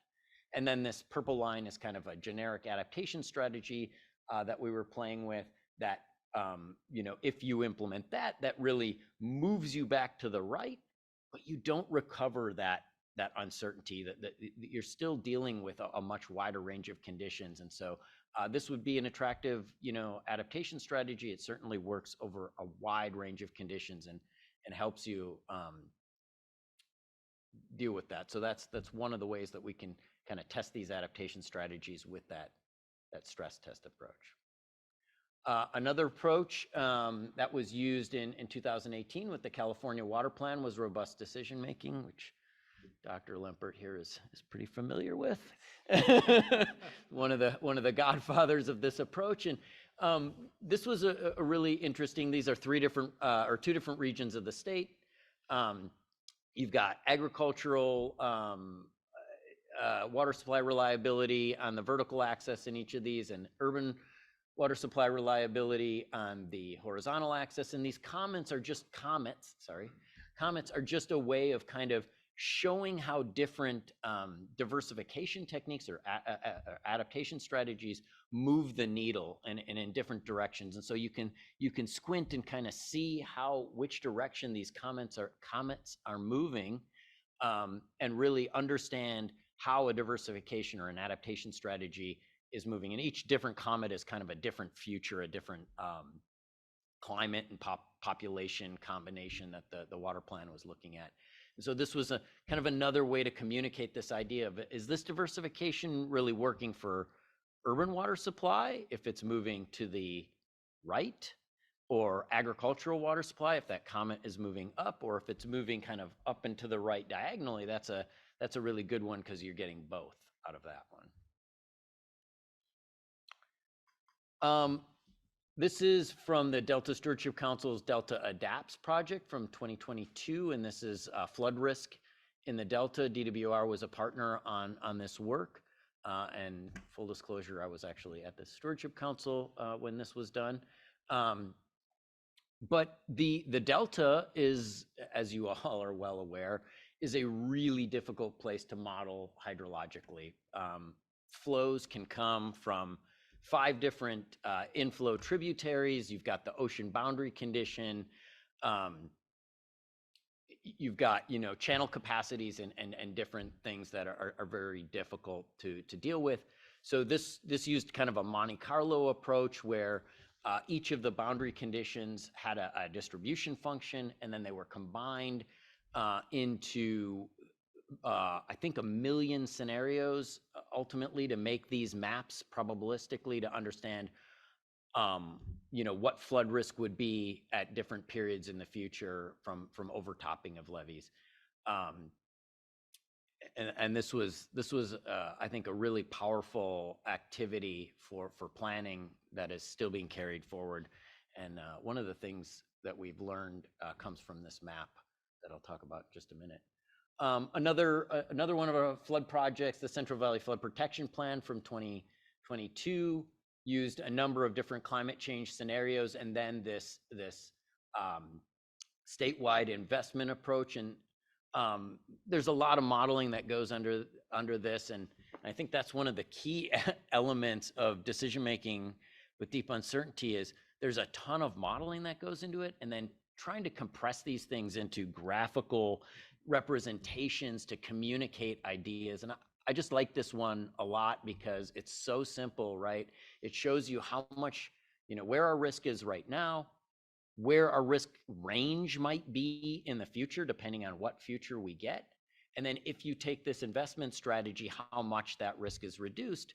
But it shows you that even if you make this huge investment, you're still not getting back to where we are right now. It's just, it's very clear that, there are limitations to what we can do with adaptation under this changing climate. And I think that's sometimes an important message to convey. We're not superheroes. Oops. And then the last example, here's the California Aqueduct Subsidence Program. This is looking at the subsidence issues in the San Joaquin Valley around the California Aqueduct. As it passes through that area, we've seen significant subsidence that has degraded the carrying capacity of the aqueduct over the last several decades. So this is some draft work, but they're really having to explore compounding uncertainty from climate change, drought occurrence, whether Sigma gets implemented as expected, or whether it's kind of delayed, or we ease into it more than what has occurred, or what is planned, or whether it gets implemented in a kind of a hard-nosed way as it's been outlined, and then what SWP deliveries will be. And so they've been able to kind of compound all of these uncertainties together in a number of scenarios and kind of look at different futures and what would you do in terms of a fix for the aqueduct under these compounding uncertainties. And so that's just another way, and that really built on a lot of the other DMDU work that had been done with the stress testing that I showed in the first few slides. So this is just kind of an example of how we're building on these approaches into different project levels and bigger things. So what have we learned from all of these different things that we've done with DMDU?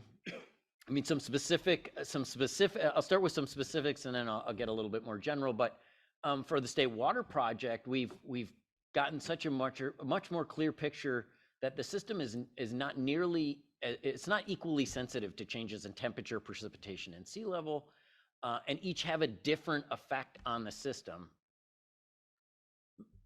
On this graph, these are just CDFs of different impacts independent of any other impact. So we can simulate the system with just a temperature increase, just a change in precipitation, and see how it responds.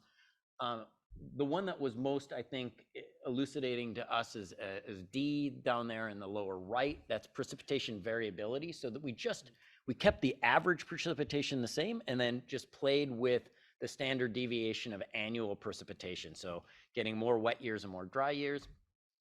And we can see that you don't get any benefit of those wet years because with current infrastructure and operations, because you don't have a place to store that water, but it really hurts you on the dry end. And so it really, with no change in average precipitation, we can get much more significant drought impacts with just disparity. Going back to that flood map from Delta Adapts, and I'm going to start talking a lot more quickly because I'm down to a few minutes. But we were able to, this is just showing which areas of the Delta are really more vulnerable to flooding from the ocean side, from sea level rise, or from riverine flooding from those rivers. And it's not surprising that the Western Delta would be more vulnerable to sea level rise, and the far corners of the Delta along the rivers would be more sensitive to the riverine. But really teasing out where this boundary is a boon to adaptation, because you're really going to need different adaptation strategies for these different situations, these different stressors, right? Sea level rise is an inexorable, incremental change, whereas the riverine flooding is going to come in episodic events and then recede.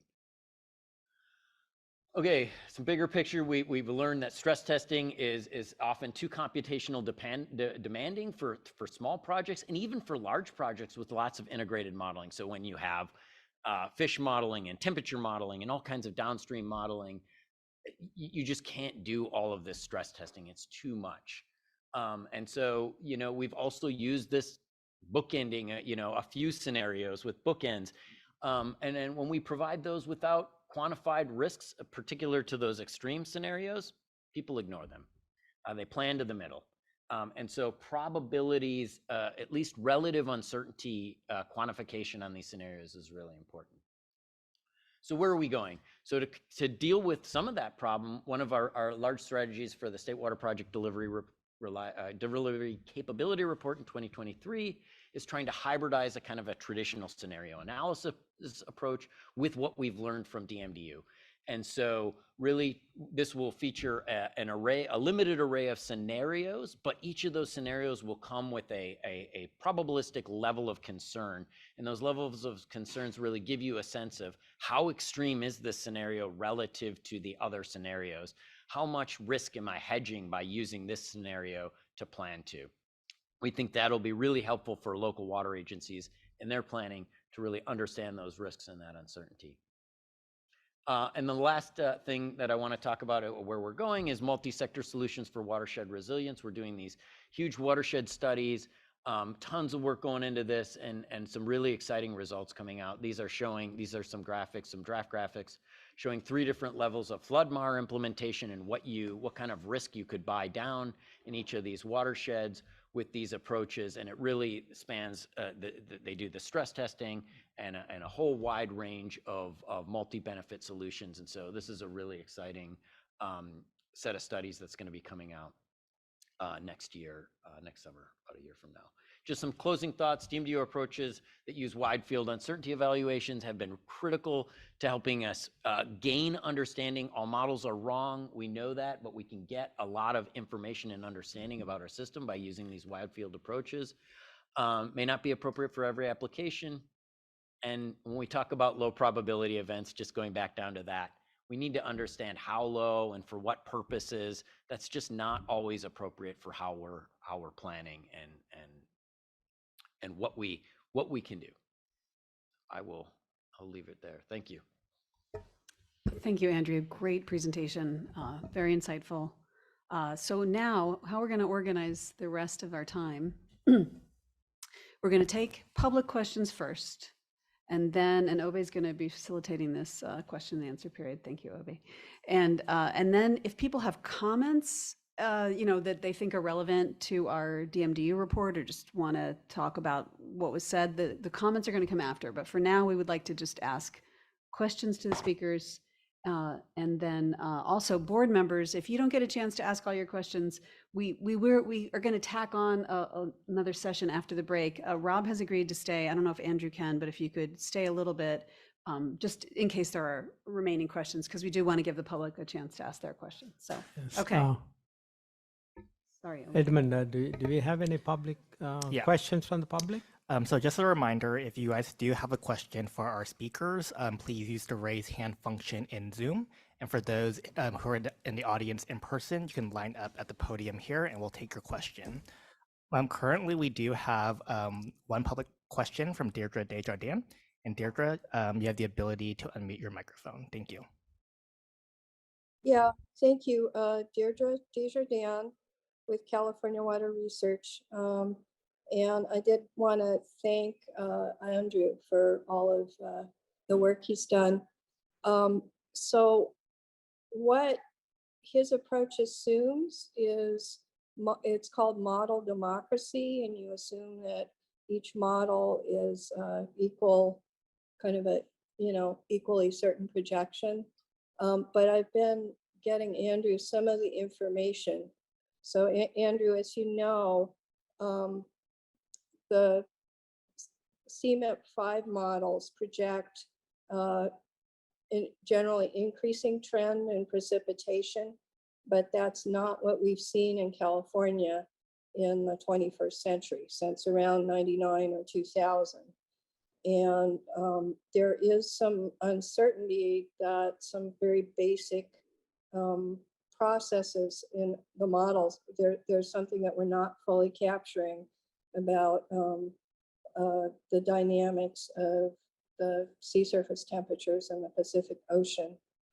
And so there's, in some sense, sort of a drier future, and then there's sort of a wetter future with the climate models. And a second issue is there's particular carryover storage assumptions in calcium with respect to reservoir storage, and it is sensitive how well you meet carryover storage requirements, what those are. And the optimization for calcium meets reservoir storage targets after meeting delivery demands, including south of Delta exports. So I wanted to ask him about both of those. Yeah, Andrew, do you want to respond? Super quickly,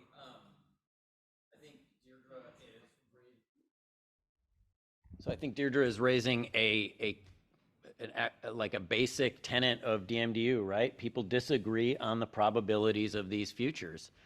And so one of the key, benefits of this is, on that stress testing and all of the approaches that, most of the things that we've looked at, we can the climate uncertainty is much later in the modeling process, and it allows you to then test those assumptions or run the same, the stress test stays the same, and then you can extract the where you might be in the future based on a different probability distribution if you have a different set of models that you want to use. That's relatively simple and quick to do. And so that is one of the features of what we're doing with the delivery capability report scenarios, is we would be able to change the level, the quantified levels of concern that you would attribute to each of those scenarios. The scenarios will be the same, but the quantified probability or the level of concern that you would associate with each of those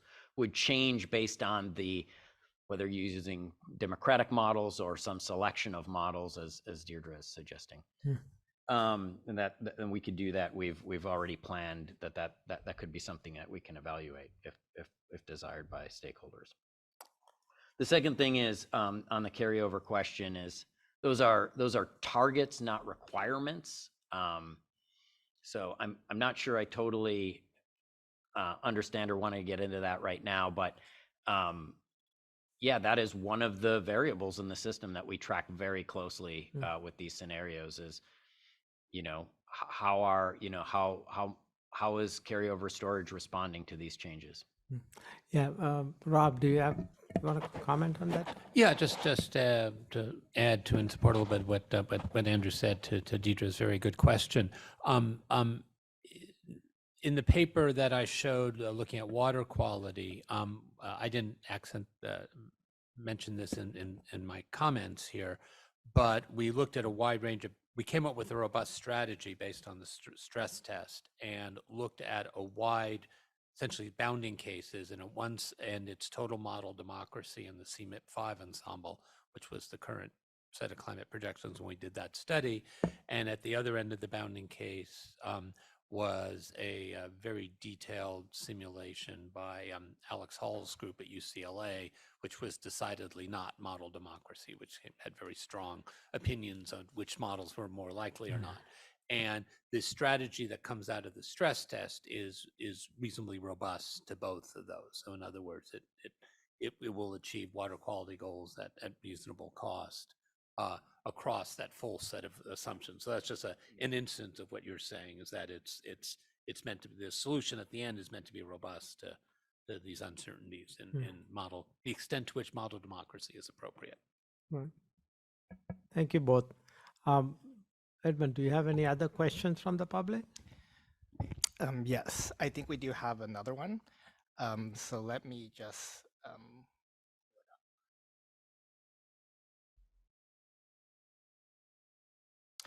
All right, we have one from Eva Bush. Eva, you have the ability to unmute your microphone when you're ready. Thank you.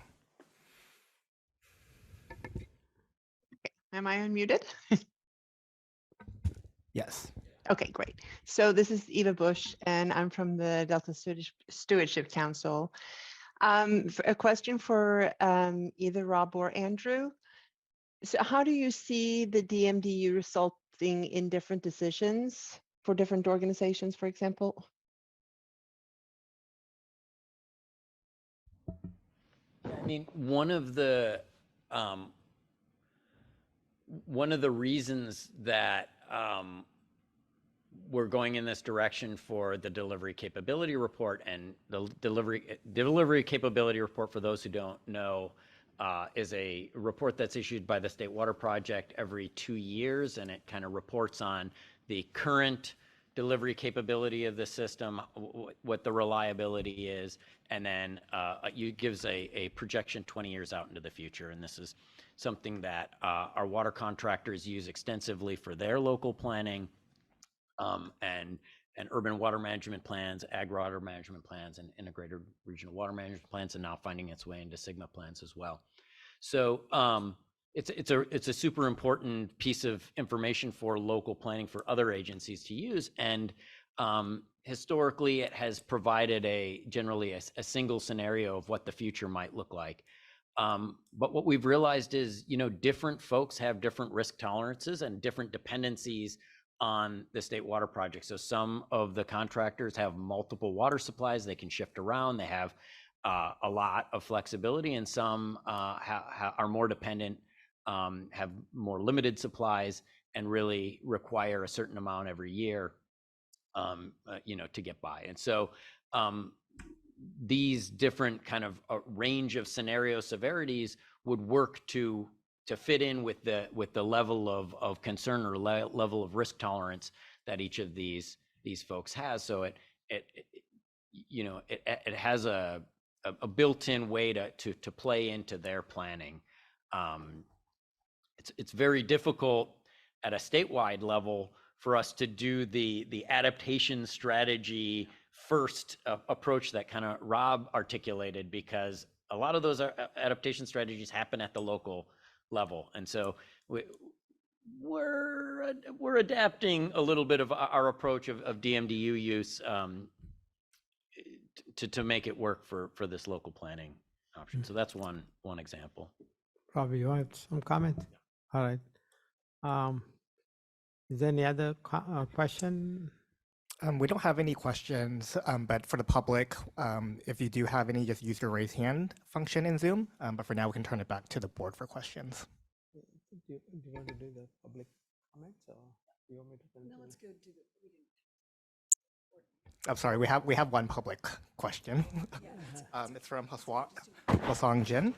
Hosang, you have the ability to unmute your microphone. Thank you.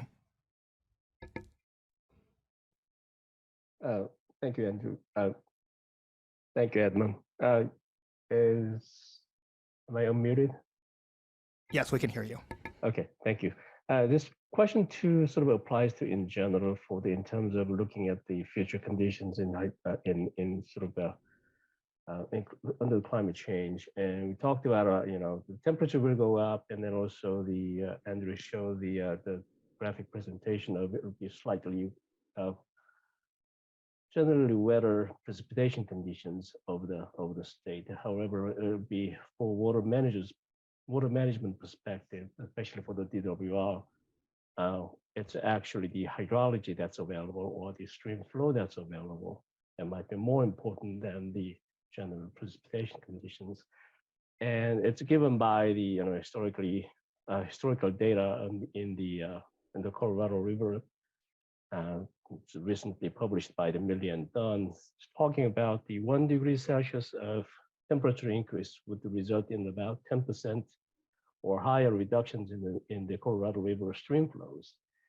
And I think it would be more informational and helpful for the water management perspective that using that scenario or the change or the information for our future planning purpose. And that would be just general comment or the question that how the DWR or in general for our water management, that information in terms of the temperature change will actually reduce the actual stream flow, the overall quantity, and how would that be implemented or used for your future planning purposes. Thanks.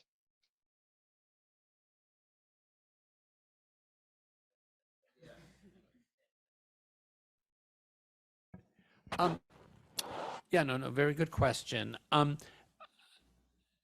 Often when our group or related groups do studies, planning studies with water agencies in California or the West, you'll look both locally, so within their region, with the local supplies, and then say if you're in California, you look at the State Water Project and you look at the Colorado Basin, and you look at a range, and so essentially you can think of, from the point of view of the agency, there's the regional or local set of futures, and then there's the external ones, and you have more control over the flows and such in your region than in the external ones. But that you look across a range of State Water Project scenarios, you look at a range of Colorado scenarios, and then ideally you look at the correlations among those, so that you're using a correlated set of climate projections, that affect the State Water Project, that affect the Colorado Basin. So there will be, in general scenarios where you get drying across the entire Southwest, which affects everybody, but other cases where there may be more localized drying in your region, but more water elsewhere, and so that you're planning against that full set. So that's in sense a long way of saying yes, ideally that you would, in an analysis, look at what's going on in the Colorado, look at what's going on in the State Water Project, look at correlations among those, and then correlations with what's going on within your basin.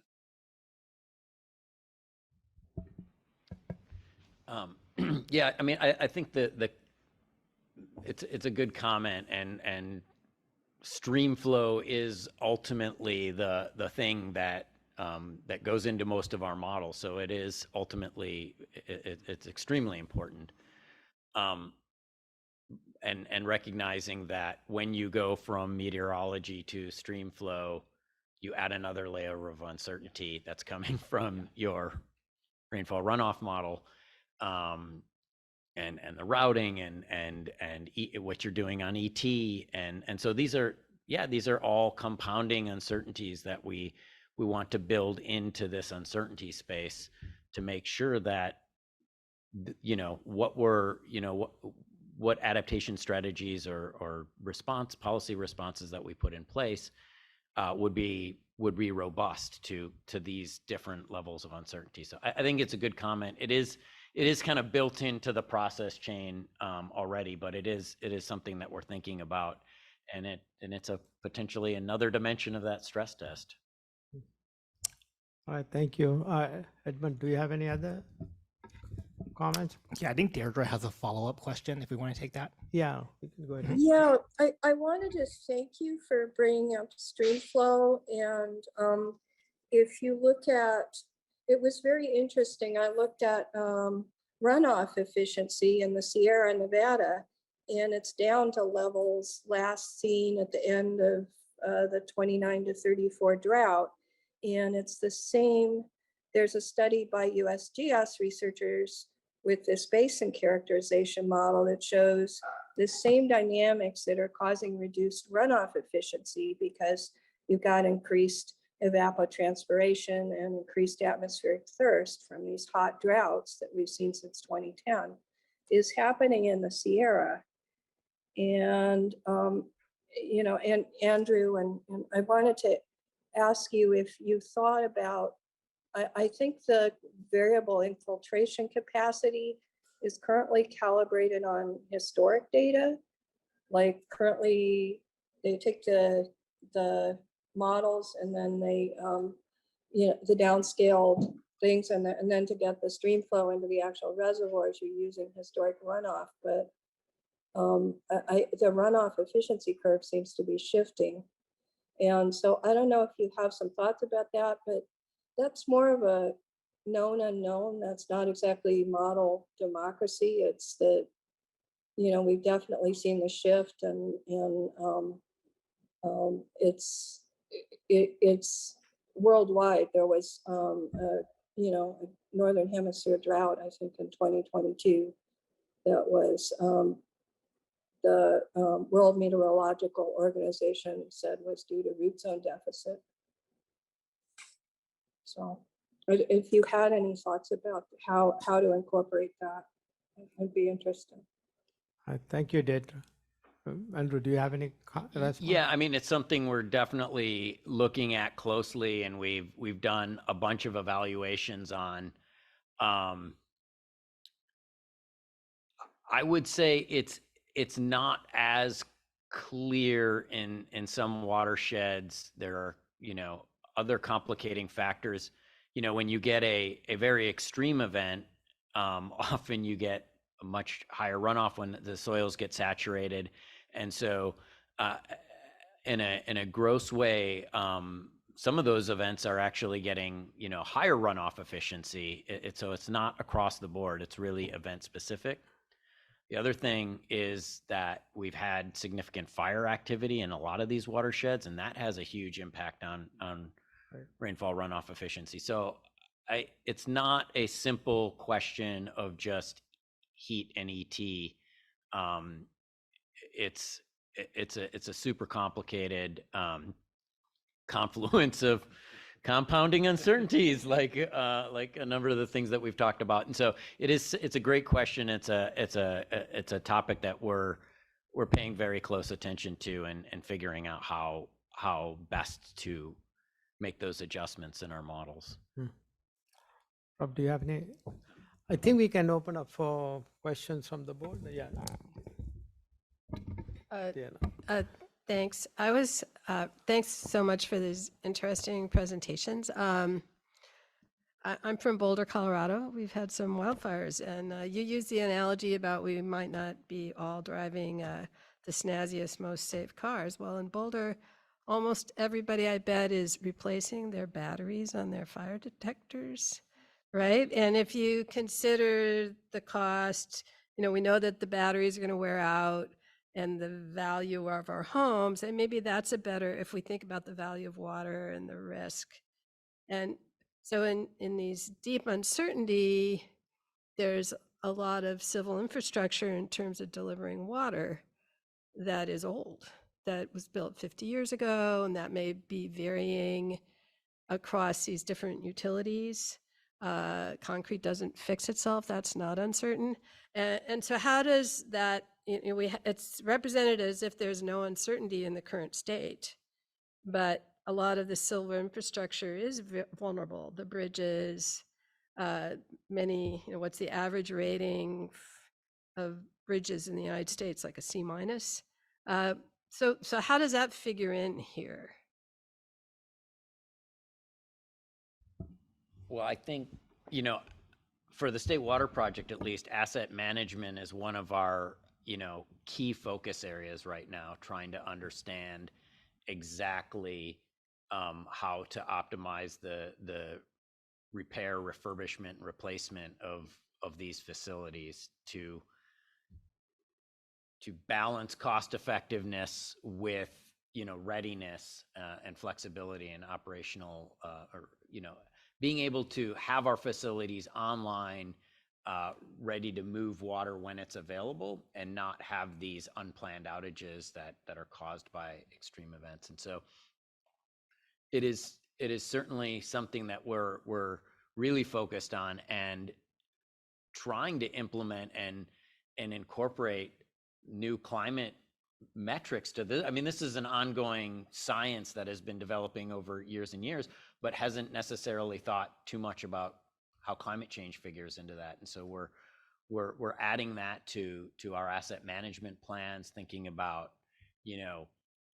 our pumping plants having to cycle more frequently you know, they're not 50 years old because they've been renewed over and over and maintained, but they wear out. They continuously wear out. This is wear and tear on these things. And when you cycle them more frequently because of more extreme conditions and a big event, we want to run it as hard as we can for a few days while we can get that water into storage, and then tail off when the hydrograph declines, so that we're not having impacts on fisheries or whatever. You know, that's harder on your equipment, and so all of that is going into the management of these systems. Thank you. Yeah. I'll just add that I mean, RAND does have the federally funded Research and Development Center for Homeland Security, and so we've done a lot of these infrastructure inventory studies and under climate change, looking at the resilience of infrastructure across the U.S. So I'm not going to be able to comment on what summarize any of those off the top of my head right here. But I mean, if you're interested, I mean, there are a number of these, you know, nationwide or California studies looking at, you know, the climate resilience of infrastructure, which including its current condition. All right, thank you. Let me see if the other, yeah, go ahead, Tanya. One real quick addition to that comment is just, I think that as, you know, with our aging infrastructure, as we think about replacement and refurbishment of all of these different components, it's also an opportunity to look at different ways that it might be able to function, or that we might be able to operate these things in the future. And so that's, that it opens the door to rethinking possibilities and different project alternatives. Well, and just to comment, for example, my understanding with operation at the Glen Canyon Dam, by continually upgrading the turbines and that whole infrastructure, there's 80% more power for the same amount of water. And so that that there is a net gain, as you said, Andrew, that can address other issues. Tanya? Yeah, thanks, Rob and Andrew. Great presentations and really helpful. This question might relate a bit to what Diane was getting at, but maybe is perhaps a little more basic. And I guess I'll start with Rob, and then I have a related one for Andrew.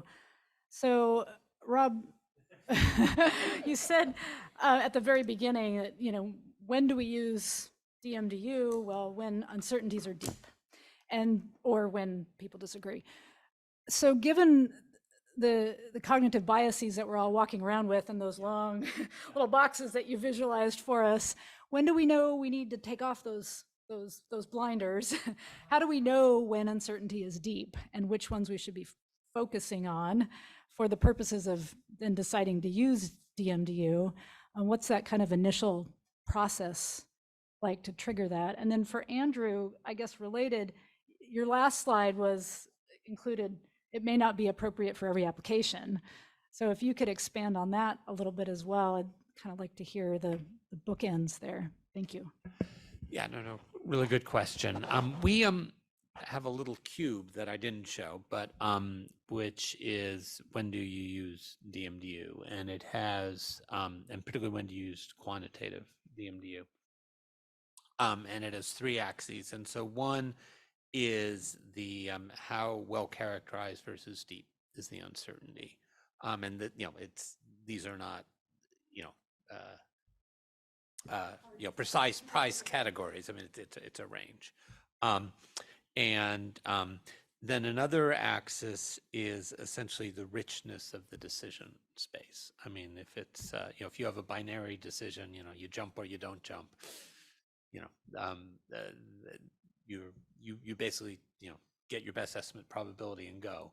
But if the decision is rich such that you can take actions over time or have a rich portfolio of things you can do, there's more opportunities for coming up with strategies which are robust to the uncertainty. So in some sense, you know, how deep does uncertainty have to be before you you think of it as a deeply uncertain problem versus one of well-characterized uncertainty. Has both to do with the nature of the uncertainty and the nature of the decision options. And then the other axis in this cube that we draw is complexity, which is a more of a heuristic axis for if you were just got a bunch of smart people sitting around and we're going to come up with 3 scenarios. I mean, how much can you just intuit what the right scenarios are, and how much do you actually get from this process of running these big clouds of points and doing cluster analysis on them? So those are the axis. On any practical application, DMDU is often more complicated to do than more traditional analyses. So it's like, is it worth it? And as people sit down and try to write guidance documents, like when to use DMDU, you often come up with screening processes, which at the lower level, lowest level, it's like you can tell that something, that it's, say, already resilient to climate, or or it's just easy to buy it out, and so you can do something simple, and then at more the next level up, you do an initial screen and see if you can't just do something very simple, and then only then do you kick into the more complicated analysis. So depending on what sort of application you're talking about, you might want some sort of screening process as well. Yeah, I think I'm going to say about the same thing in a little bit different way, but yeah. So on that kind of richness metric, I think of the way that we plan or should be planning, kind of we do some top down, where we're looking in a big area, vulnerability assessments, adaptation strategies, strategic planning, where we have a rich possibility of different possibilities. I think that's where DMDU is going to be really useful. And then we also do kind of bottom up, where we're, okay, now we've kind of identified a project and we're going to evaluate that project. And a lot of that analysis, frankly, gets done in environmental impact reports and other things that are far more constrained. And it would be very difficult, I think, to deploy a DMDU approach within like that bottom up piece. But I think what you're trying to do with DMDU is ensure that the projects that you're selecting really work. And then when you go into the details of that project, maybe you already know where you're looking, you can focus in. And I may have stolen this from Casey Brown or just adapted it from something he said, but I think he was likening it to, you're in a dark room and you're looking for the doorknob, right? And the first flashlight you want is one with a big broad beam, so you can search around and find which wall you should be focused on. And then once you get to, okay, I know that's the doorknob, now I need to figure out how that knob actually works. How do I get the key in? I want a brighter flashlight that's a little bit more focused. And so I think about the tools kind of working together in a kind of a complementary way. All right. I have a couple of questions if nobody else has any. Okay. Okay, yeah. So in the context of what we are looking at, 2 questions. One is, we're looking at a fairly broad range of uncertainties, not those black swans alone. So I got the impression from Andrew, those rare extremes or black swans, nobody wants to look at those kind of, I don't know what you meant by that, but in the context of this project, let's say a conveyance project, we're investing huge amounts of money for long periods. And, one question is, how do you look at those types of rare extremes in this context, or should we, and how do you deal with those? Maybe there's no way to adapt. Maybe the system itself will not function. The models will probably break at some point in those scenarios. So That's question number one. And for Rob, and I like the way the non-stationarity was brought into decision scaling, map, and moving probability distributions. But my question for Rob is, in your subway map scenario, how do you deal with making sure that the resources you need for other pathways will be there when you need them, when you switch your train station to another subway line? Is that something that had been dealt with? In other words, if you need land to go along another pathway, do you not need to make sure those resources are available for that alternate pathway you might choose at some point? I don't know. Two questions that came to my mind. So I think it's not that we don't want to look at those black swan events. I think they're super important, and they can be. I think most importantly for like tabletop exercises, emergency response. What would you do if this confluence of very rare events or these kinds of things happened? I think the problem is when it's kind of presented as we should be preparing. We should have infrastructure that is fully adaptive to this arc storm 2.0 or something like that. I would love to have that. I have a house in the valley here, right? My living room's going to be 12 feet underwater if we got some kind of enormous event. But I think we also have to be realistic. I mean, I can't remember what the price tag on the Central Valley Flood Protection statewide investment strategy was, but it's multiple billions of dollars, and a lot of that is being allocated and implemented, and will be done over time. But there's a limit, right? We're not putting 10,000-year protection on every city. I don't think any of us want to pay for that in our property taxes. But they're still important. We still have to have a response to that. It just may not be in the infrastructure. Yeah, if it's okay, I'll answer both questions and start by addressing basically, as you said, answer your question in slightly, your same answer, slightly different way. When you use these tools as part of a deliberative process with agencies, with stakeholders, you'll maybe adjust your views of the uncertainties. You may adjust your views of the strategies, and often you also adjust your goals. As you understand what's possible, on the up end or in the lower end. So in that context, Andrew, you showed a very interesting slide, which is one of the ones towards the end, which is current performance of the system with no adaptation, and then with lots of adaptation. You made the point it doesn't get you back to where we are, right?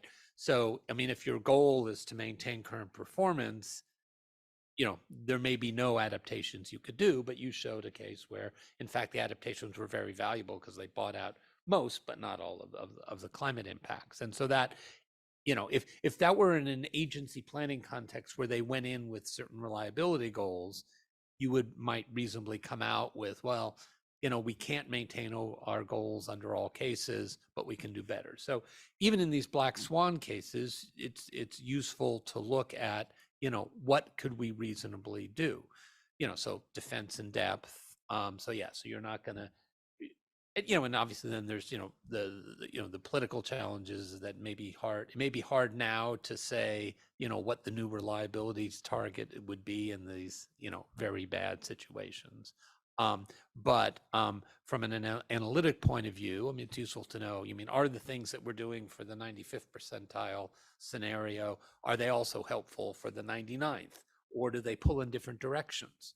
If they're consistent, okay, good, we'll do them all, and maybe we'll figure out there's a couple of extra things that we could do to get a little bit ready for the really extreme one that, don't cost very much just to get ready if just watching, or whatever. If they pull in different directions, you might think about, okay, is there something different we would do? That would say come up with, citing something new with sea level rise. I mean, if you've got a current thing and you're armoring it, well, we're not going to move it for the very extreme ones, unless we get a lot more information. But if it's, equal, if I could put it here, I could put it here, and, all other things being equal, maybe I'll put it here because that's good for the extreme cases, right? On your question, which I think the political scientists call, temporal constraints or temporal consistency of the decision. Yeah, I mean that's obviously, how do we, can we be sure that we'll take the, jump onto the new subway line in the future? So, one way that you might do that is, and obviously that's a problem, and it's a challenge with these adaptive strategies, and in some debates you'll see some groups not pushing back against the idea of an adaptive strategy because they've got the political capital right now to lock things in, and they may be afraid that they won't have it down the line. But in the water quality example I showed, where the adaptive strategy is not worked out in great detail, but it does, the adaptive strategy does suggest that you would not, you would hang on to the land you might need for some of these larger projects, maintain in the current state, a golf course or whatever it is, for an extra 5 years before you allow development, right? To see where you are on the doing on the impervious, or making the other parts of the system pervious. So there is the design in the near term action is locking, is designed to hold open the option to switch in the future.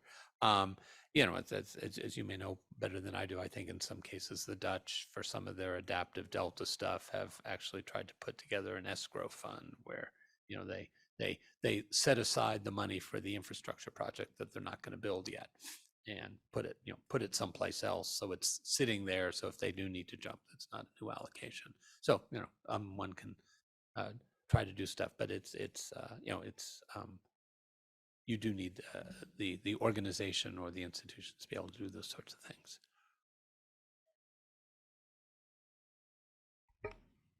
I have so many questions I have to pick. So feel free to alter the question if you think you can make it more interesting. Yeah. Okay. So kind of on this topic. So I don't want in any way to disparage the amazing work that DWR is doing. I mean, I'm so impressed with what you all are doing, but yet I also understand that it's not everything in the DMD toolbox. So I guess I'll just ask it this way. Robert, what would you advise DWR as next steps? Maybe something that would enrich their decision space to more adaptive strategies would be an example. Or what are some other ways they could use DMDU that they're not using now that would be potentially beneficial? Well, I'm not aware of the full set of things you're doing. I mean, in the particular example Andrew showed with the scenarios they're coming out with, which we've talked about some. I mean, I think you hit the nail on the head. We're saying, you guys aren't doing the planning, you're providing scenarios to a wide range of stakeholders who are going to do the planning. So, I mean, I suppose one quick thing would be to provide some, I suppose I look at the probabilities you put on those as sort of as labels to give, sort of a rough ordering. Yeah. And so if you could provide agencies with some guidance as to, the imprecision of those, because what an agency should do, ideally, at least my view of the world, is then, stress test whatever plans they have around the probability that they've gotten from DWR.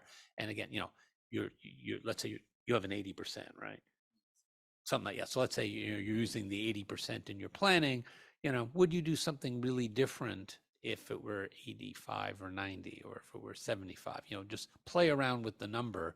And if there were, and if it moving the number around changes the ranking in any significant way, then maybe you ought to rethink what you're doing. But if you're using the 80% and you'd still do the same thing at 90 and 70, great. So that would be one bit of advice.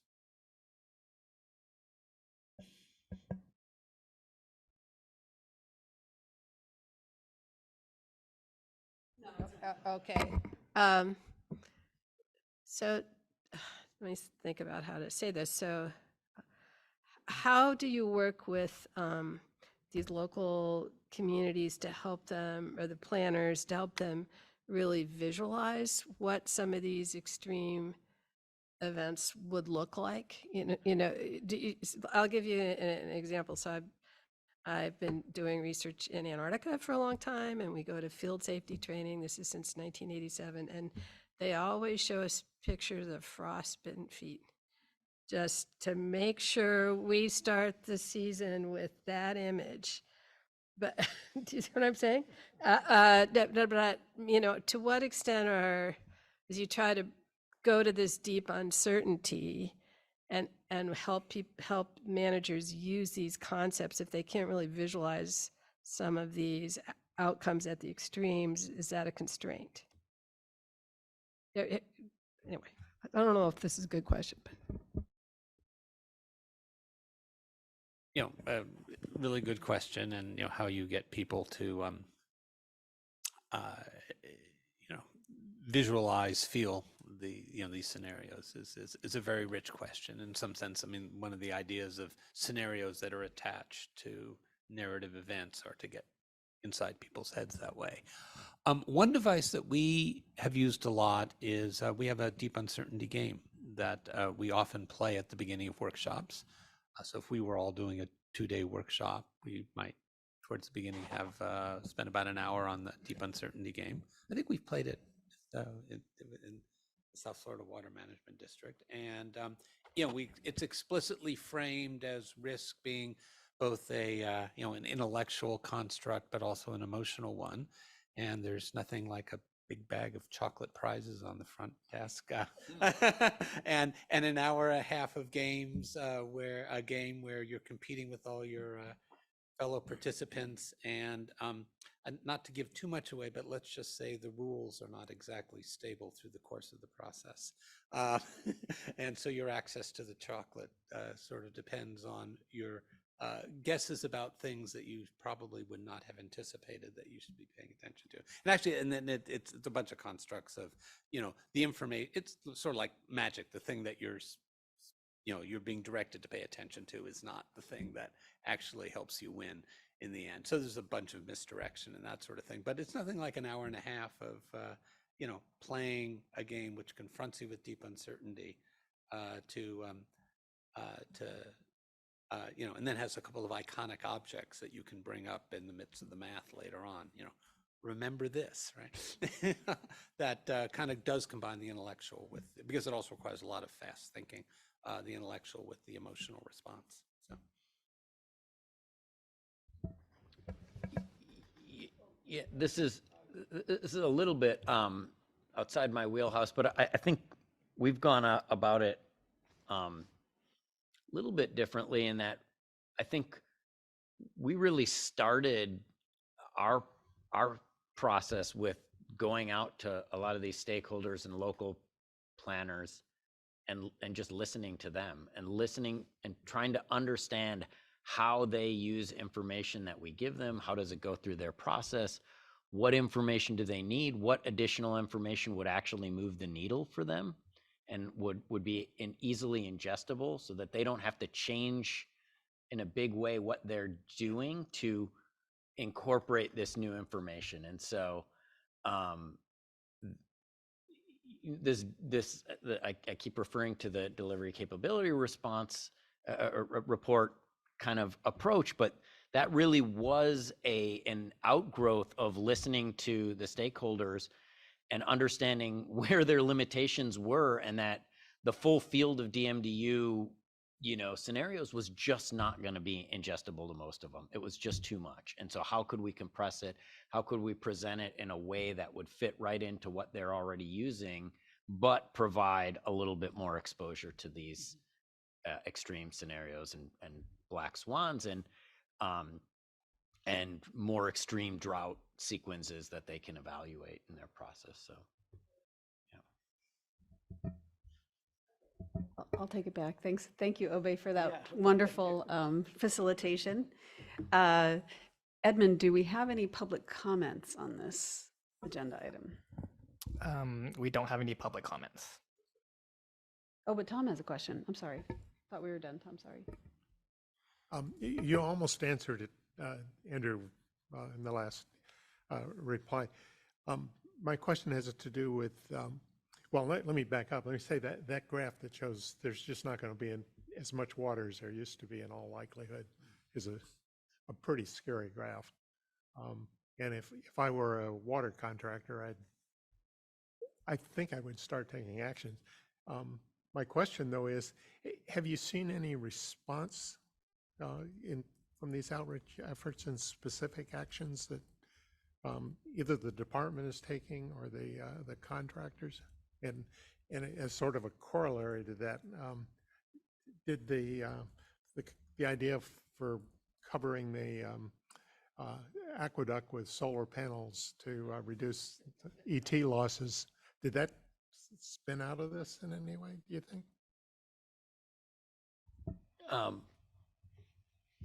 Yes, I think this has had some influence on what the contractors are doing, but I think if you look at particularly what's been going on in Southern California for the last 2 decades, it's been pretty incredible what they've done in terms of investments in water management and storage, and the degree to which they weathered the last drought, which was pretty extreme, is pretty amazing. So they've been doing this for a long time. We think these new tools are going to push that even further and help them more. Second question about the aqueduct. No, what that didn't. That's an idea that's been floating around for a long time. And I don't know if you're aware, but there is a pilot project right now that the state is funding in Tuolumne Irrigation District to kind of do that on some of their canals and see how it works. I think there's a lot of questions about maintenance, access, and what kind of corrosion you'll get underneath, the solar panels from that humid environment. And I think people often think about this with the state water project, but I think you also have to understand that our canals are 120 feet wide in some places. It's a very large piece of racking to put over the aqueduct to support those panels. So it may work better on smaller canal systems, I think, for now. But it's certainly something that we're thinking about, and it's in the toolbox as a possibility. You mentioned the progress that has been made in Southern California already without any of these pressures. Do you think we'll just see a lot more of the water portfolio approach to the managing water as a result of these kind of predictions? Yeah, I think so. And I think there's going to be a lot more. I mean, there already is a lot more interest on capturing these flood flows. So nothing like a more recent event to really remind us that it's not always going to be dry. We're going to have these, all of the projections really have suggested that this was the future that we were going toward. Longer droughts punctuated by these wet events. And we've just seen it in the last, 4 years in a big way. And so, I think dealing with that, trying to store these floodwaters in every bucket and bowl and, spoon we can, so that we have them for the dry times, and then, reuse of water and water treatment, I think is going to be. Yeah, it's kind of ironic. California was lucky in one sense, having a drought and a wet year back to back. We got to see our future. Indeed. Indeed. Yeah.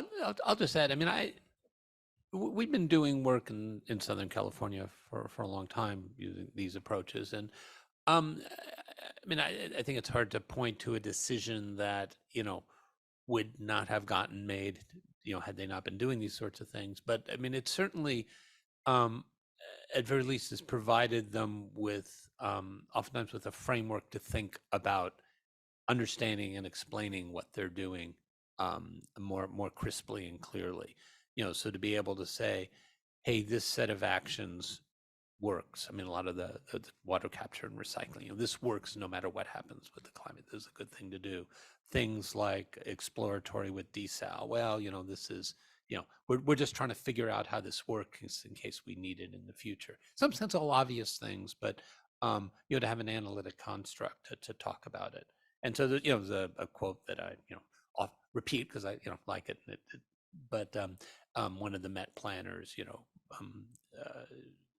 during one of the public outreach meetings, he was being challenged on the climate models, and he says, look, says, do you really believe these models? And he says, I'm not sure we believe the models, but we believe the plan.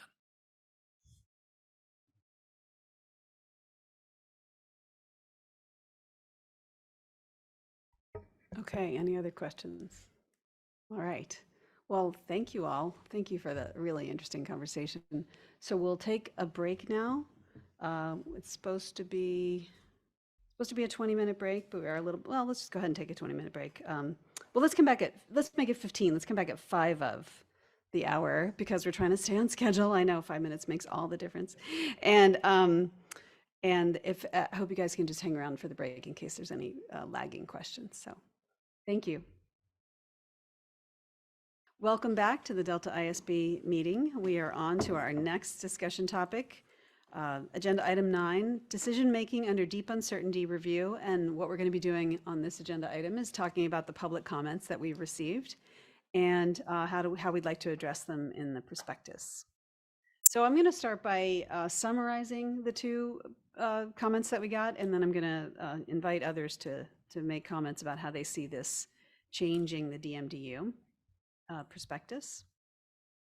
So first of all, both of the comments we got were just super helpful and very interesting, and we largely agree. So I think the question becomes, what do we do with this? So the law offices of Michael Brodsky sent us a letter, and we talked about this a little bit last time, but just for thoroughness, I'm going to add it back into this conversation. Michael Brodsky raised many salient points about how modeling limitations are acknowledged, but then typically forgotten, and then the results are discussed as if they were facts, and this came up in our last discussion. So basically, he's reminding us about the sources of bias and uncertainty that are embedded in our models, and how well is that handled in decision making. So he asks, can the ISB develop a rigorous systematic approach to assessing bias in mathematical models and inputs used to model Bay Delta outcomes? And while we absolutely agree that's a very useful and important topic to explore, it feels a little outside of what we had planned to do with the DMDU. So I guess a discussion question is, what could we do with that? I think our seminar speakers are going to be bringing up these topics in many ways. As you just saw with this seminar, we discussed some of these aspects and whether models can be changed and whether uncertainties can be explored. And I think Andrew's comment really covered that when he said, well, in response to the question of what about changes in runoff yield for precipitation, they can explore what the implications are of getting that wrong, even if they can't absolutely model it, for example. So because it's a complex relationship that's already partly in their system, but maybe not perfect under changing climate.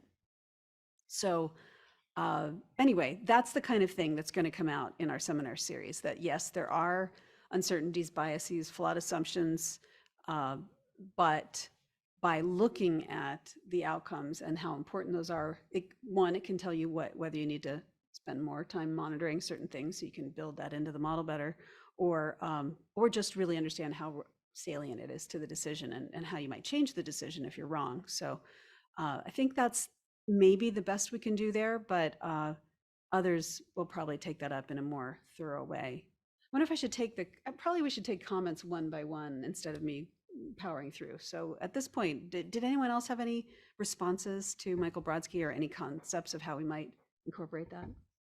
Obe? Oh, Anna has her hands up.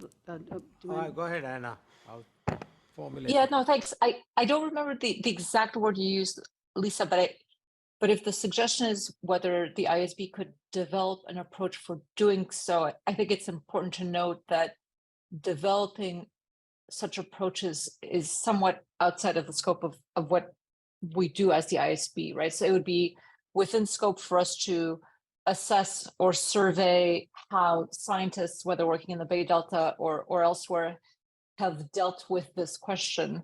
But actually developing such a system strikes me as more of a scientific or research endeavor in of itself. And so we could certainly recommend that such a study be done. But as I understand it, our scope is to evaluate the science as it stands, not to move the science forward, at least within our roles on the board.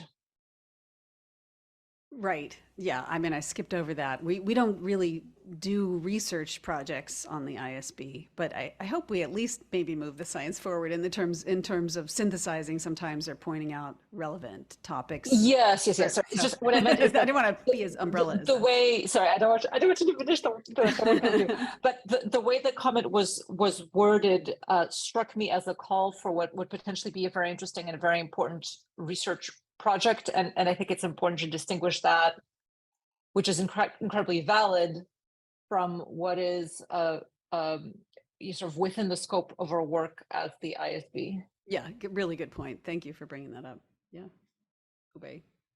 Yeah, I think, so I read this comment and a couple of points I want to make. Typically, I'm hoping the model developers, in this case, probably mostly DWR, if they follow the standard practice of model building, model validation, construction, verification. So under historical conditions, or I assume if they followed some standard practices of model building, the modeling bias could be minimized. Now the real question comes, will the same model be valid under future conditions, which is kind of related to the previous topic we discussed. If we're looking at this broad set of uncertain scenarios, you need to be sure that the model is still valid under those conditions, because the model was not calibrated for those. So that's an open question. That is something that might require some research. But in terms of peer review, I assume DWR or the agencies actually go through a peer review of the model calibration of model building steps. So I feel like it's partly covered, but under future conditions, the question that we always have is, will the same models be valid? Yeah, I think you may have kind of parsed out what we could talk about, which is thinking about whether there should be a process by which models would be recalibrated, and might also be a reason to use scenarios to see if it breaks, if it gives unrealistic predictions under extreme conditions or something. Yeah, I think even in the previous discussion, this whole idea of that, you have a forest cover and there may be some highly nonlinear processes happening in terms of hydrologic response.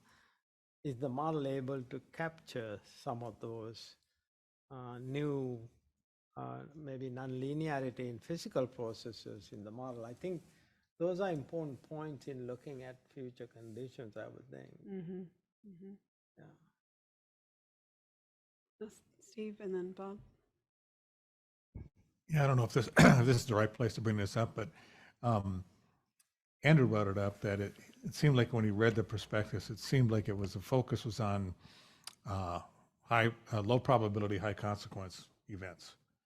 I think is what the term, and we do use that terminology. Is that the focus of this review, or is it more broadly like Robert was talking about?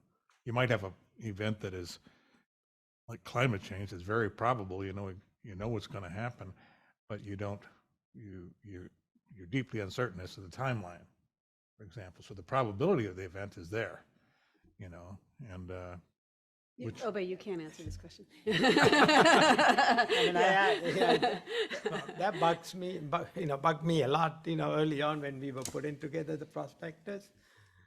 That's what I mentioned even today, that we're looking at not just those rare events like black swans. We are looking at a broader range of uncertainties and even scenarios that you can put some probabilities on. So they kind of stray into those other scenarios that Andrew talked about, I think.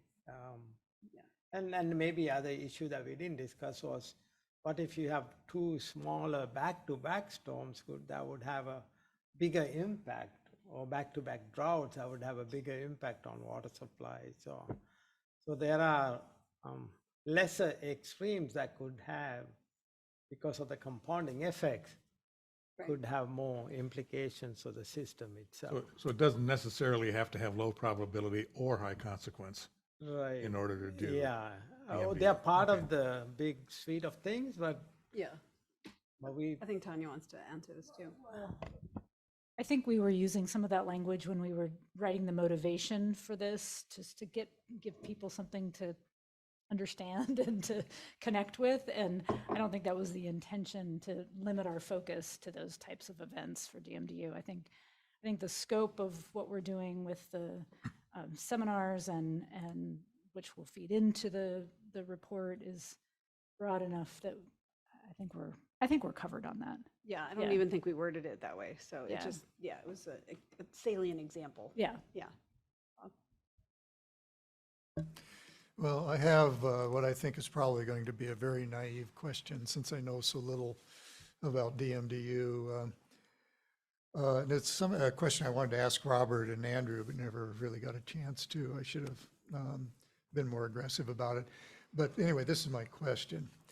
Is the process that you're looking at here for DMDU, and that Robert and Andrew, described, is it fundamentally different than what is being used, say, within the agricultural industry, or even successful corporations like Raytheon and DuPont that have to be very forward-looking and so forth to anticipate things far into the future? They've been around, in my mind, they've been around for a long, long time, and as corporations, and then as agricultural enterprises, for them to be profitable over long periods of time, they have to deal with great uncertainties. So is there a fundamental difference in the process that you're proposing than what has been around in these industries for many, many decades? And that's the part I don't understand, if there is or there isn't. And Yeah, well, I'm sorry if I was hogging the speakers and you didn't get a chance to ask that question. No, absolutely. This technique is not unique to natural resource problems, and it's certainly builds on methods that are used in business and decision science. So I think it's more the techniques that have been developed. There's good and bad ways, for example, to do scenario planning. So, and the business literature, the business management literature is full of examples where companies thought they were planning ahead, and then they really missed the boat and they didn't adapt in time and they went out of business. So it's kind of the same problems that I think I don't know if problems is the right word, but just there are better ways to use this set of tools of future planning, and that's all really we're trying to do. So not necessarily distinct, but hopefully is on this end of the most effective techniques. yeah, it just seemed, with proven companies, whether it be DuPont or Raytheon or many of the others, that they somehow have a process that is working and has worked well for them for a very long period of time. Is there something new that can be learned from them that could be applied here? I don't know. I'm just asking the question. I think that's a good observation. I'm sure they do have a process. Even the reinsurance industry for hurricane losses, for example, they do have a process, the analytical process. Part of the problem, I agree that those should be useful for this exercise. So a couple of points. One is, many times their methods are proprietary. They don't want to share those, right? That's kind of number one, which is fine. There might be a way to get that. The other issue is their end users or objective might be different from what we are trying to do, whereas they want to make money out of their business. Whereas here we need to work with the stakeholders. It occurred to me what Andrew said. It seems like there are some extreme scenarios that the stakeholders or those who are affected might not be interested in even talking about it because they can't do anything about it. Whereas if you take the Dutch example, they build bigger things because that's the only way for them to survive. So there are different ways of looking at it, but the difference here might be we need to work with those who are affected or the stakeholders in this problem solving. I think that might be one difference between the big businesses who have to do this, have been doing this for a while probably. And there's very different performance metrics in a private corporation than there are in the public sector, which I think Obey just alluded to, but our performance metrics are, based on our policy goals, on our management goals, on public values, on the different stakeholder interests. It's not just what's the bottom line, how do we make the most money? So that creates differences in how you approach this type of scenario planning and the types of tools that you use. Not that they can't inform one another, and I think as Lisa said, there is a whole body of decision science that, where these types of tools, I think you'll see similarities across some of the research that's been done in the public and private sectors using these types of tools. But I think our goal is not necessarily to say what's the best tool, but how are these tools being used? How can we potentially make recommendations that could improve their use or enhance their use in the right place and the right scope? And yeah, I don't think there's going to be one silver bullet here either. So money doesn't matter in the Delta? Of course money matters, but we're looking at public sector problems. So it is a performance measure. That's one of them, but not the only one. Do smelt matter? What's that? Smelt, do they matter? What smelt? What smelt? They don't matter for Raytheon. Those are all really good points, and it helps me understand this a bit better. I mentioned Raytheon and DuPont because I've had prior experience with them and some of their scientists over the years, and in terms of how they actually, like DuPont actually has a department of invention where they hire inventors, but they fail 90% of the time. But if they hit on something, it carries them for decades, and it's really quite a different thing. But in a way, they're making decisions about, in a way, in my mind, gambling towards the future, what they think the public will need, even though the public or the stakeholders don't know that they need it yet. Right. Yeah. I think your point is a good one that we should ask Rob Lampert because they deal with the private sector a lot. And maybe it's good to ask Rob Lampert at some point, how do they deal with deeply uncertain future conditions? So we should. Thanks. Okay, well, if there's no other comments on this one, I'll go on to the next public comment. We got a comment from BJ Miller.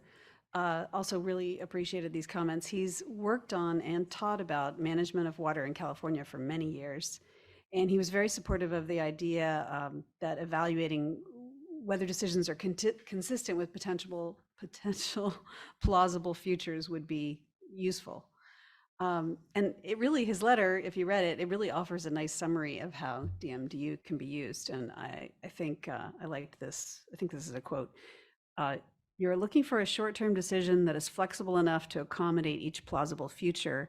If you can find one that also happens to be a long-range decision whose costs are cheap, you have some sort of team celebration because that's the best you could do. I'm paraphrasing a bit. So, and he explained that costs are any sort of dimension of social, economic, or environmental costs. So I think another key point he made was that you should realize that as future information changes, the relative plausibilities of future changes, of futures change, and any inflexible decision you make is likely to be wrong. So I think that also highlights a key issue with DMDU is if you have some very expensive, very inflexible decision that you're about to make, that's probably one of the cases where DMDU can be valuable to make sure that that investment is going to pay off despite the uncertainty. So I think he's really highlighted a lot of great things for us.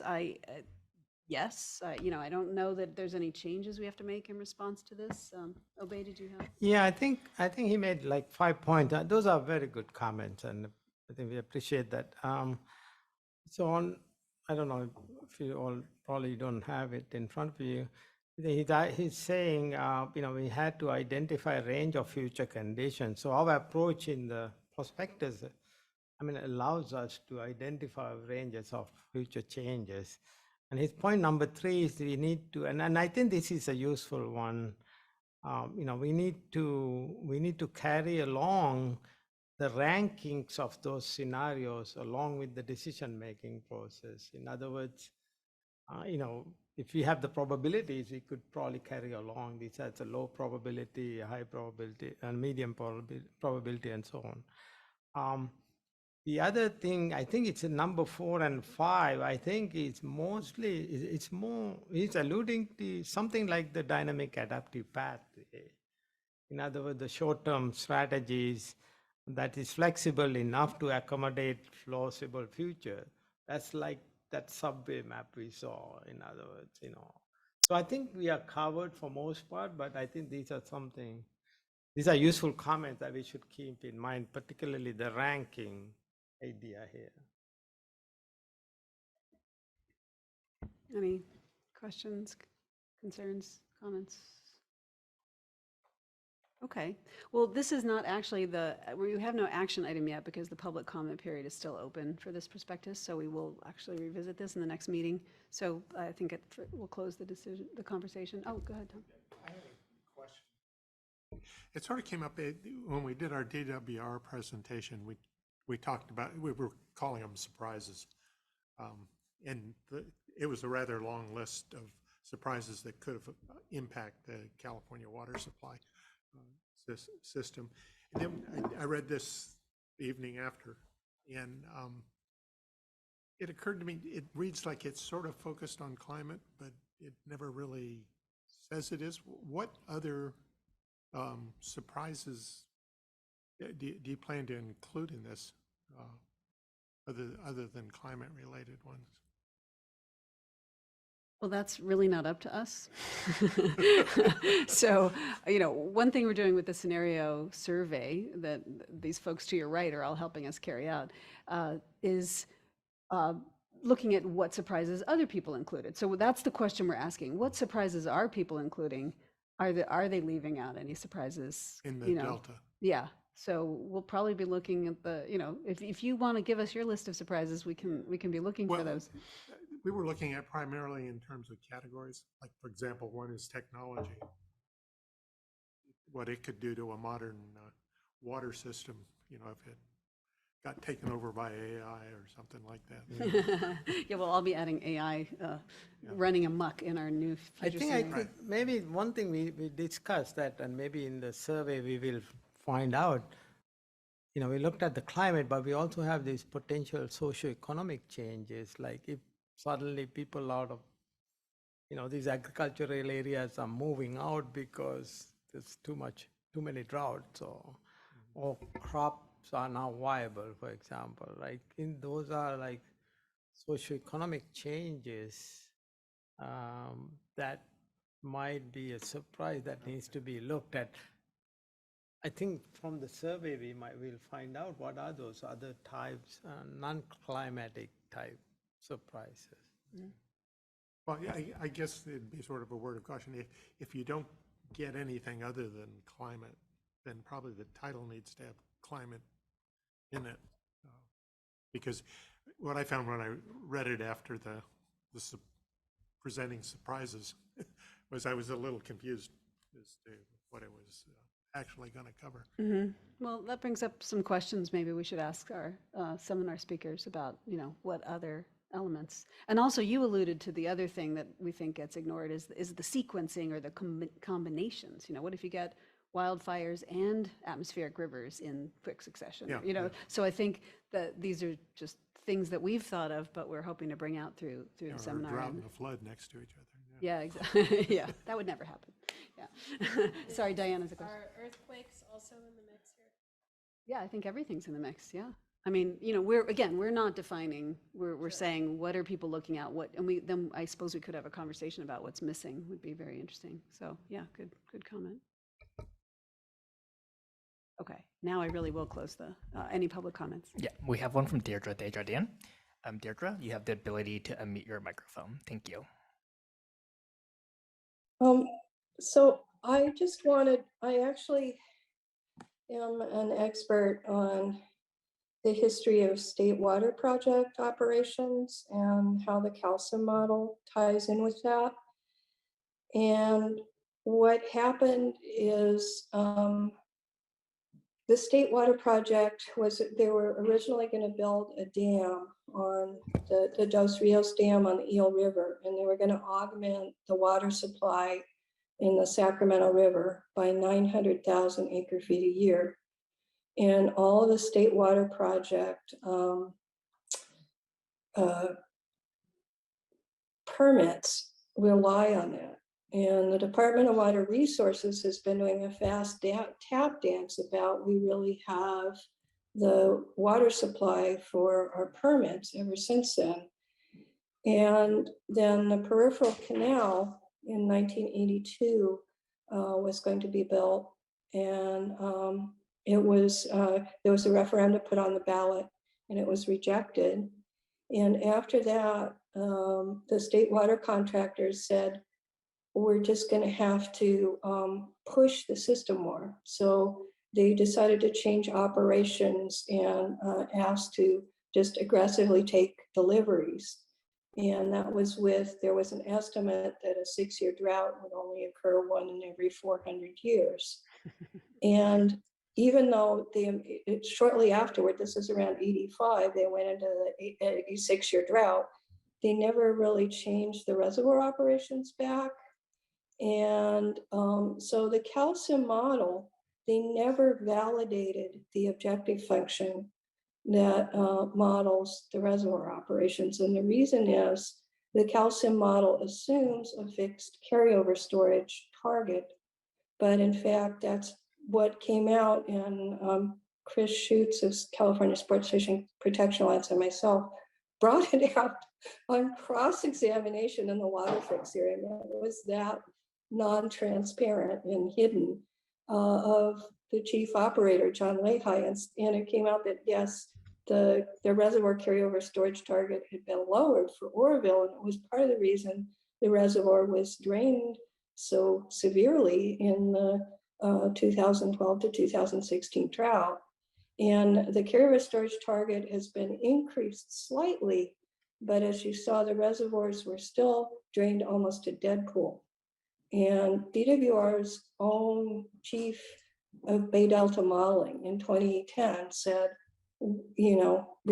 released the modeling or actually talked about the modeling for what was then called the Bay Delta Conservation Plan, and it was the Twin Delta Tunnel Project, and said, we've got to modify reservoir operations for climate change.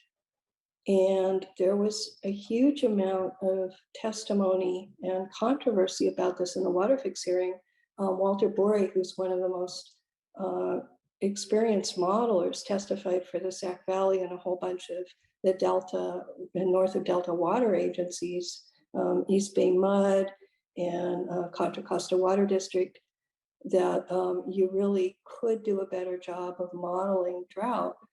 And there was just absolute refusal to do that. And it is broken, and there's some social dynamics going on. So you would assume that they would validate it, and it's something we've been crusading for. And it's part of the reason I've been campaigning for this for a decade. And we finally got an audit by the state auditor of DWR's preparation for drought, and they found that DWR, in fact, hadn't prepared for drought. So you've got some really good social scientists, and I want to put this into the mix. And I think it's really important to look at. And it's an odd barrier, and it seems to be kind of buried at different levels. So I'm just letting you know what you would assume about the system, and validating the major software that they use for planning for drought hasn't been done. It was recommended in 2003, and it was never done. So thank you. Okay, thank you for that comment.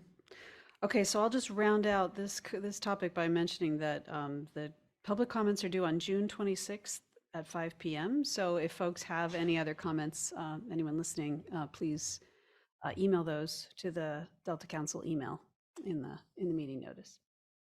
All right, well, now we head on to our next topic,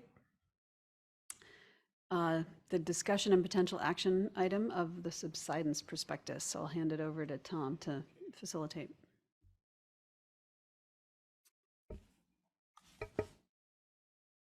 Yeah, first off, we won't be an action item. Because but we had planned to have the final thing ready for the meeting. What was that? June 8th was the deadline, and three comments came in, public comments came in that we didn't see, and so they never got incorporated in it. So we need to do that, and then we'll be ready. But it did. I might say that the comments were extremely useful in terms of helping focus what the four panels are going to talk about.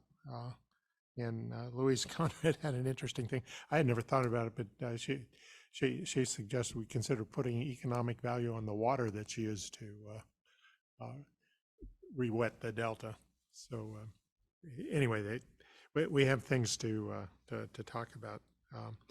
And the other thing that has come up in our discussions with stakeholders, and then Gil Casio wrote a letter. He's a long time, well-experienced levee engineer.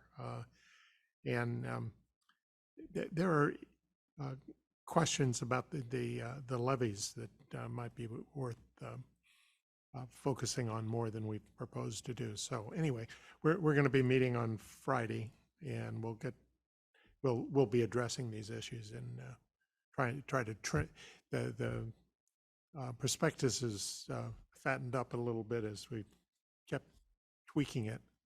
So we'll try and trim it back down, and hopefully we'll be working on panelists by the time we're at our next meeting. So that's the plan. Okay. Did you want to have any current responses to those folks? You just want to hold all this till you have the one conversation? This would probably be as good a time as any, I guess. Okay. Well, yeah. Go ahead. If somebody does have a comment. I mean, I just set a model where I went ahead and talked about the public comments received to date, even though we're not finalizing the prospectus. So you should feel free to do that or hold till the next. Yeah. I'll hold then, I guess. Okay. All right. Well, then we are doing great, well ahead of schedule. So our next item, agenda item 11, is a presentation by our fellow, Kyra. Oh, sorry, public comments? Yeah, just for the record, no public comments. Oh, darn it. One day it's like winning the lottery. If you get through, always remembering public comments. Okay, so anyway, let's back to Kyra Wallace, who started as the California Sea Grant State Fellow, providing staff support services to the ISB. Since she started, she has taken the lead to help plan and organize the DMDU seminar series, and we certainly appreciate that. And today she's going to share a little more about her research background and what she hopes to get out of the fellowship and her current projects. So thank you, Kyra. Thank you, Lisa. I'm just going to do a quick screen share.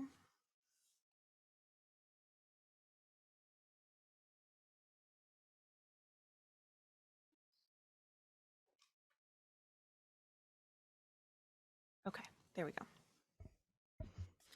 Okay, well, hopefully everyone's still hanging in there. I know we're kind of rounding out the end of the day, but I think this will be kind of like a nice different topic for the day, switch things up a little bit. So I'll just jump right in. So I wanted to title my fellowship, it sounds a little cheesy, but following the current from the sea to the delta. And that's just kind of representative of the fact that my background is a little bit more in ocean and coastal topics, but this year I have the opportunity to kind of dive into a new topic and move a little bit inland and focus on the delta. So I'll get into it. Okay, so I just wanted to start off with a little bit of background just about who I am and where I grew up for some context.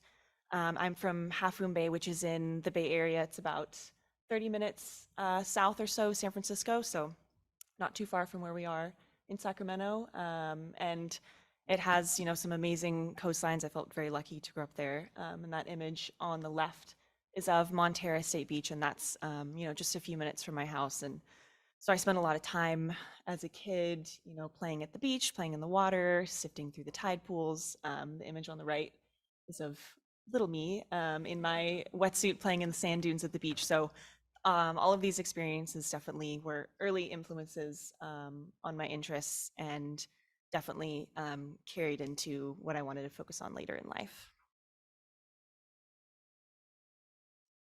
So just a little bit of my academic background. So I started out at UC Santa Barbara. That's where I did my undergrad degree, and I studied earth science with an emphasis in climate and environment. And this is kind of where I first got to explore some of my interests in the climate science and environmental realm in an academic setting. And then after that, I moved on to Scripps Institution of Oceanography. Clearly, there's a pattern with my choice of schools and proximity to the ocean. And that's where I did my Master's of Advanced Studies in Climate Science and Policy, which is kind of a mouthful. But it was a really amazing one-year interdisciplinary program, which is kind of relatively new at Scripps. And it was a really great sort of general background on a lot of different aspects of climate change, looking at, you know, economic side, social side, science side of things. So that was really interesting, and a very drinking from a fire hose type program, which I'm getting a little bit of this in the fellowship as well. And so as part of this program that I did, everyone completes a capstone project that you kind of work on a little bit throughout the year and then really focus in on the last quarter. And so that's kind of what my bulk of my talk today will get into. So my capstone project that actually, funny enough, today is the exact day that the current cohort at Scripps is presenting their presentations. So I feel like that's kind of appropriate that I'm doing a tribute to it today. So hopefully all of their presentations are going well today. So the title of mine was, Could Kelp Aquaculture Have a Future in California? A State Policy Deep Dive. And so today I kind of wanted to do a very shortened version of the full presentation just to give you an overview of what I focused my project on.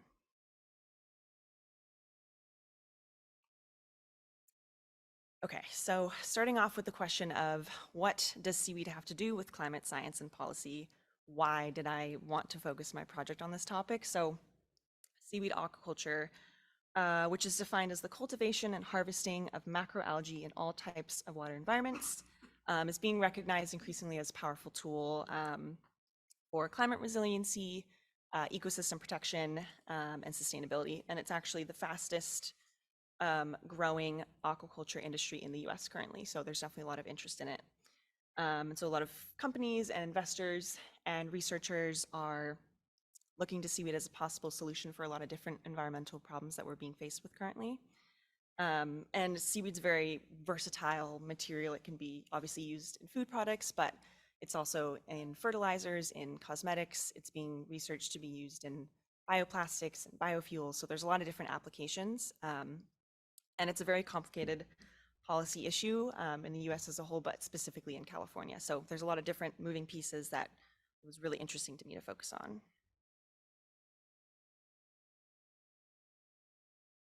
Okay, so kind of zooming in a little bit to the benefits of seaweed aquaculture and why it's becoming kind of a hot topic. It's because there's a multitude of environmental, social, and economic benefits that come from cultivating seaweed, specifically in the ocean. First of all, buffering local ocean acidification. And that's obviously a result of the ocean absorbing mass amounts of carbon from our atmosphere. So as seaweed grows, it's taking up some of that carbon that's in the water, and research has shown that it can buffer local ocean acidification. And then it also absorbs excess nitrogen and phosphorus. This comes from runoff from different sources, like agriculture, septic systems, urban areas. So when there's too much nitrogen and phosphorus in the water, this can be an issue. And seaweed, again, absorbs some of these nutrients as it's growing. So it's cleaning up the water and improving water quality as it grows. And then there's some potential applications for feeding small amount of seaweed to cattle to reduce their methane emissions. This is still being studied, but there was one study that showed, I believe, was up to 80% reductions in the methane emissions from cows. So that could be a really interesting future application of seaweed use. And then it can create habitat for different fish species and marine species, supplement fishers' income. So if moratoriums are placed on certain species, or fisher people want to diversify what their income is, it's another option for their income. And then it's very low input. It doesn't require fertilizers or pesticides or fresh water. It just grows with what is naturally available in the ocean. So very little input is needed. And then carbon sequestration, I have an asterisk on this because it's still being researched exactly how much carbon you're sequestering when you're growing seaweed. It kind of depends what you're using the seaweed for. If you're just growing it to be used as food, you're not exactly storing that carbon long term, but some people are researching whether or not you can grow mass amounts of seaweed and sink it into the deep ocean to see if that's one way to sequester it long term. So this is definitely still being researched. This is by no means a fact about seaweed aquaculture, but it's a potential application in the future.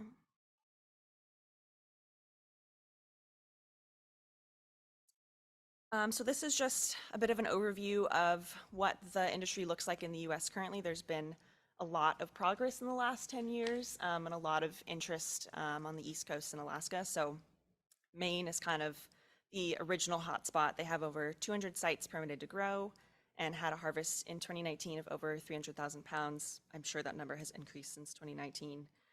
And Connecticut, Rhode Island, Massachusetts also have established permitted kelp farms with continued growth. And then on the West Coast, Alaska has 22 permitted sites. And every year they're getting more applications and more approvals. They had over 200,000 pounds harvested in 2019. So there's definitely a few different hotspots in the US, but just to put this in a little bit more perspective, if you look at China, which is the lead seaweed producer in the world, they produce roughly 5 million tons of seaweed per year. So the US is just beginning to dip its toes into this industry, but there has been some pretty promising growth in these different hotspots. And so, despite all of these different benefits of seaweed aquaculture and the progress being made in these other regions of the US, California, on the other hand, has no ocean-based commercial seaweed aquaculture at the moment. And I specify ocean-based because California does have a small amount of land-based tanks where they're growing seaweed, but you're missing out on a lot of the ecosystem benefits when you're doing it in an isolated tank on land. So specifically talking about growing kelp in the ocean, California does not do this commercially yet.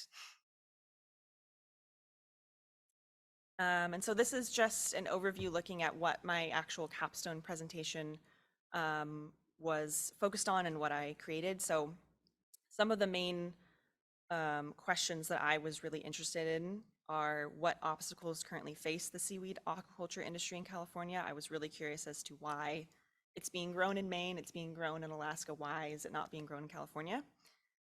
What solutions exist to address these obstacles? Are there ways that we can fix the current status?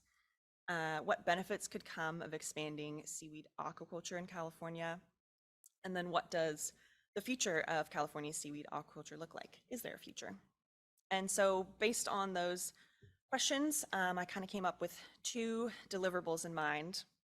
The first is a policy briefing book. And so this was kind of what I intended to have act as a comprehensive resource on California seaweed, kind of summarizing the key information on the topic, and the status and the obstacles and things like that. And then to kind of accompany that, I wanted to create an ArcGIS story map, which is basically like an online web page that is synthesizing the same information that's in the policy briefing book, but a much more sort of visual version, more easily digestible. Not everyone wants to read a report, that's fine. So there's a nice, very pretty online website version of the same information. So this is kind of what I saw as my response to a gap in resources, specifically about California seaweed.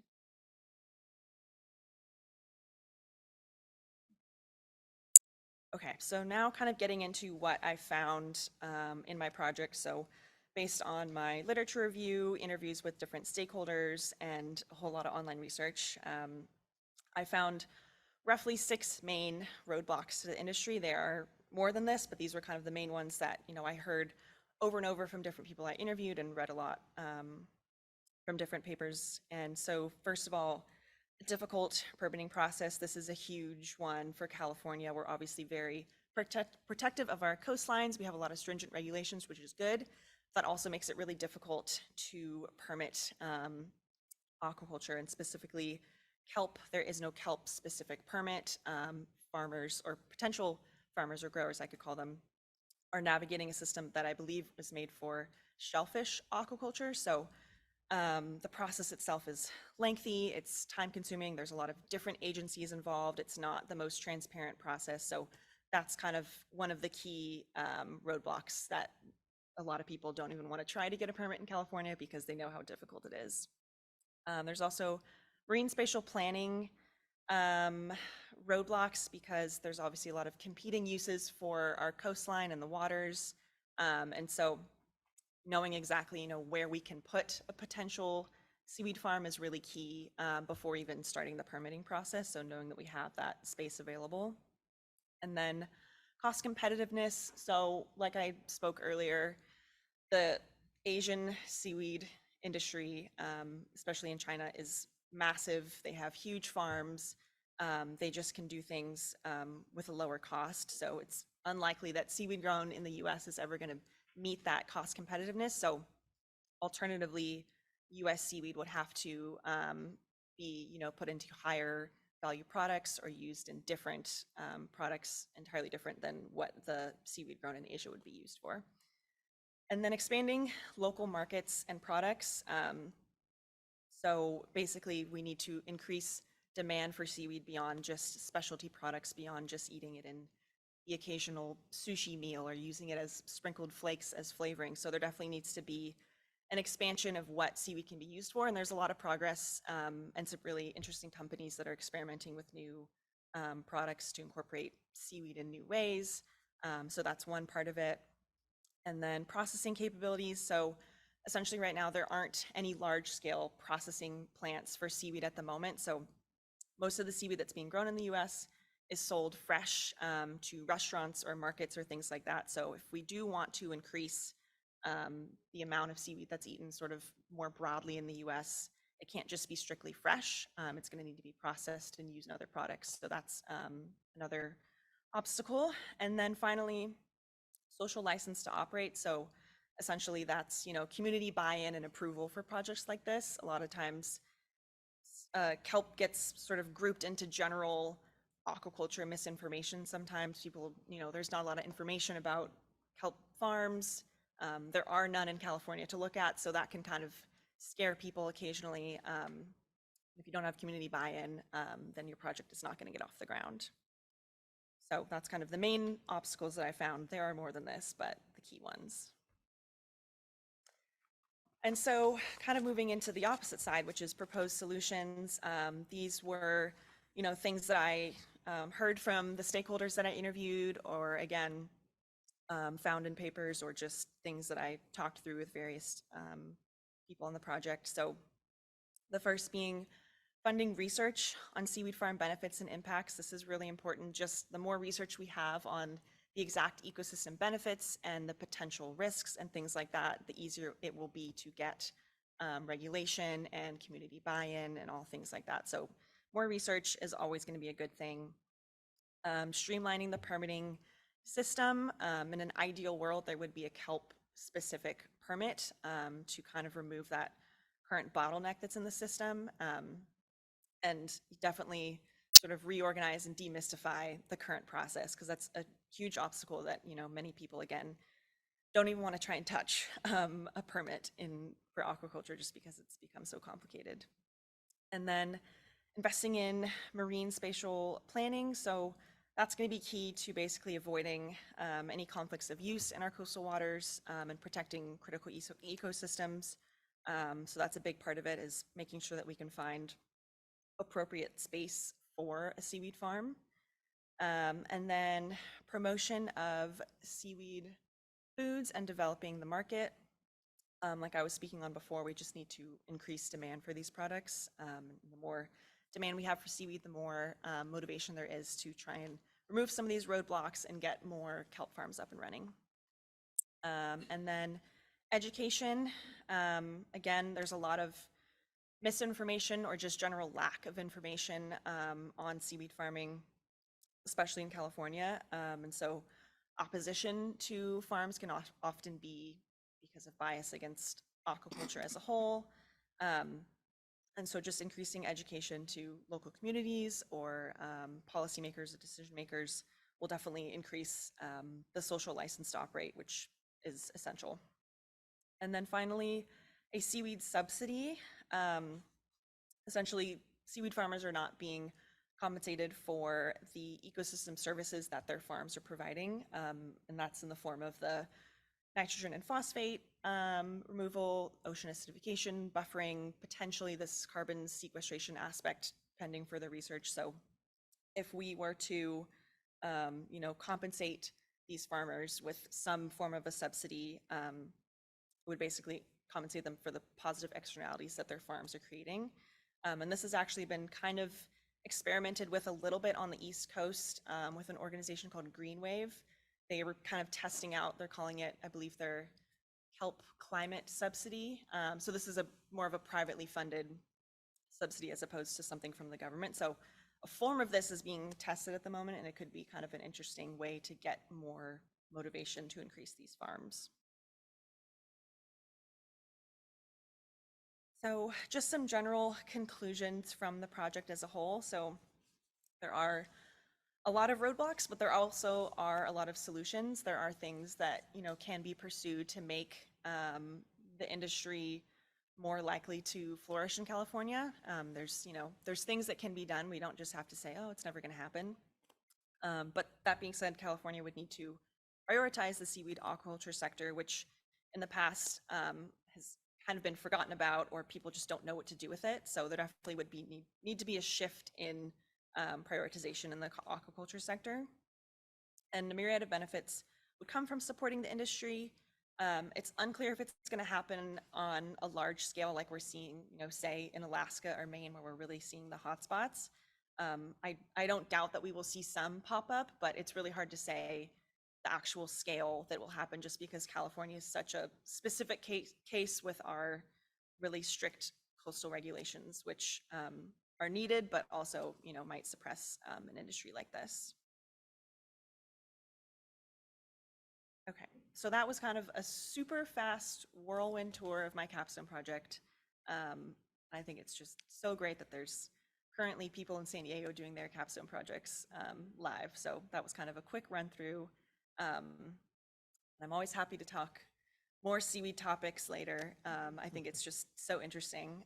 So kind of moving back into the fellowship and my motivation for wanting to do this fellowship, there definitely was a lot of different reasons.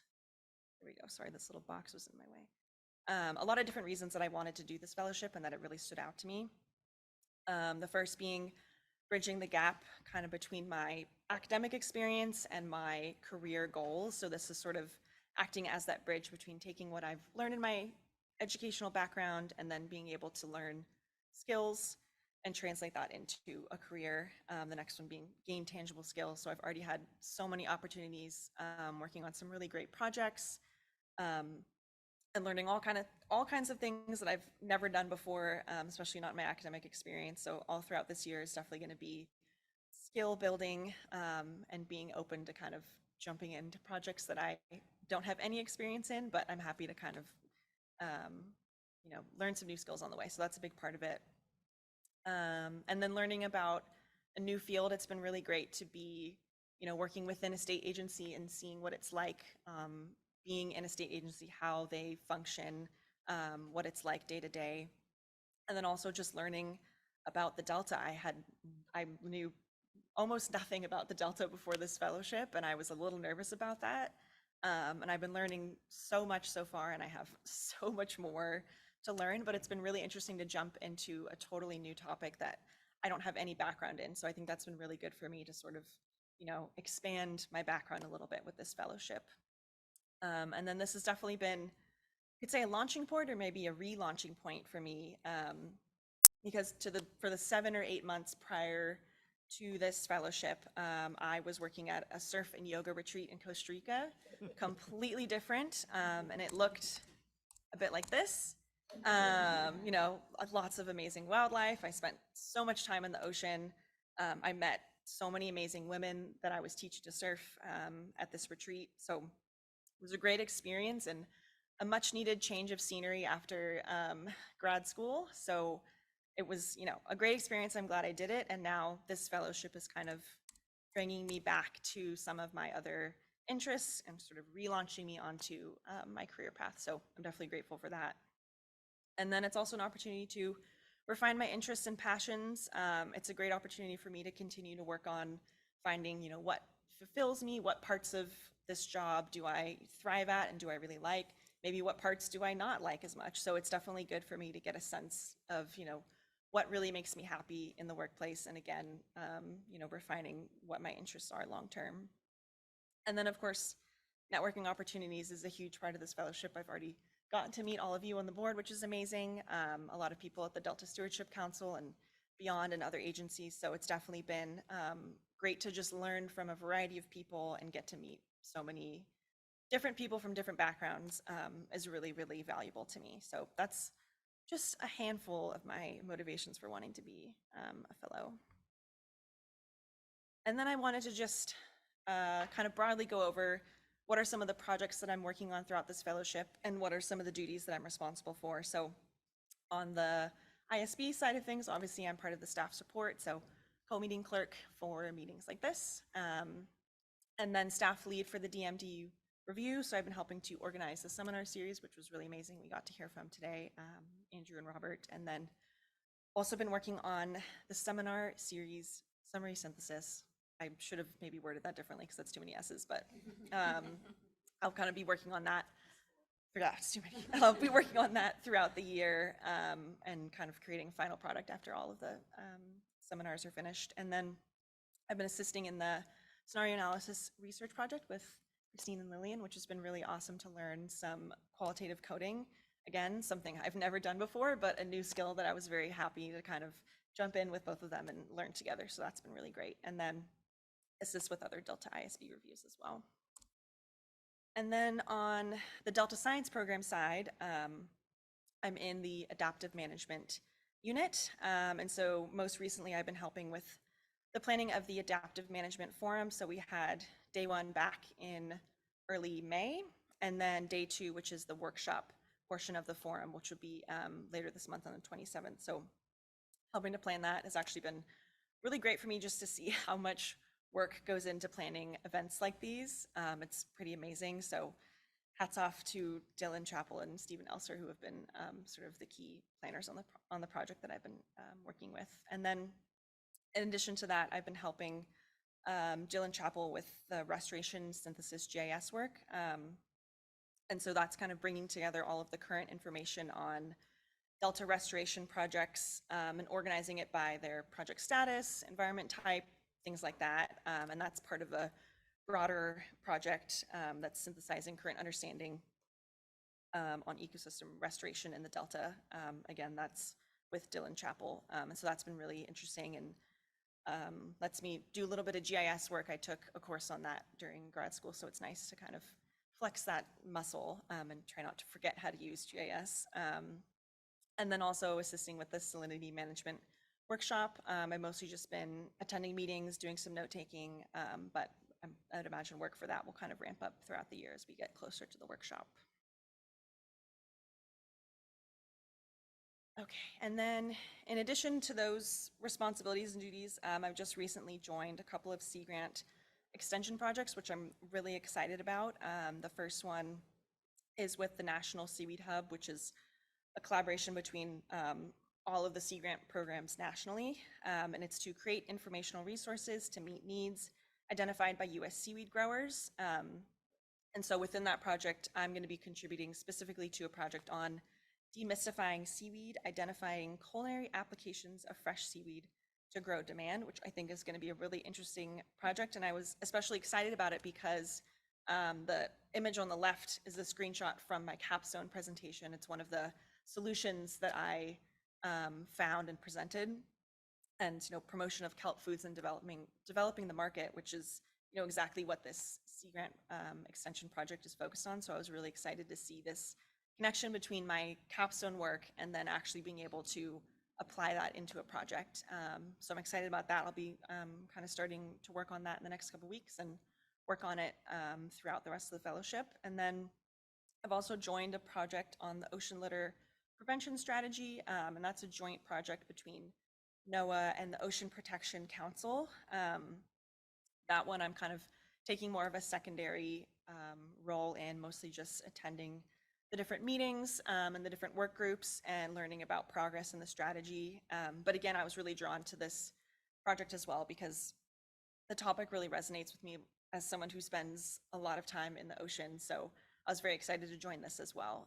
So that's just a couple of the extension projects that I'll kind of work on in tandem to the other projects throughout the year. And I'm definitely really excited about both of them. So that is my extension projects, I think.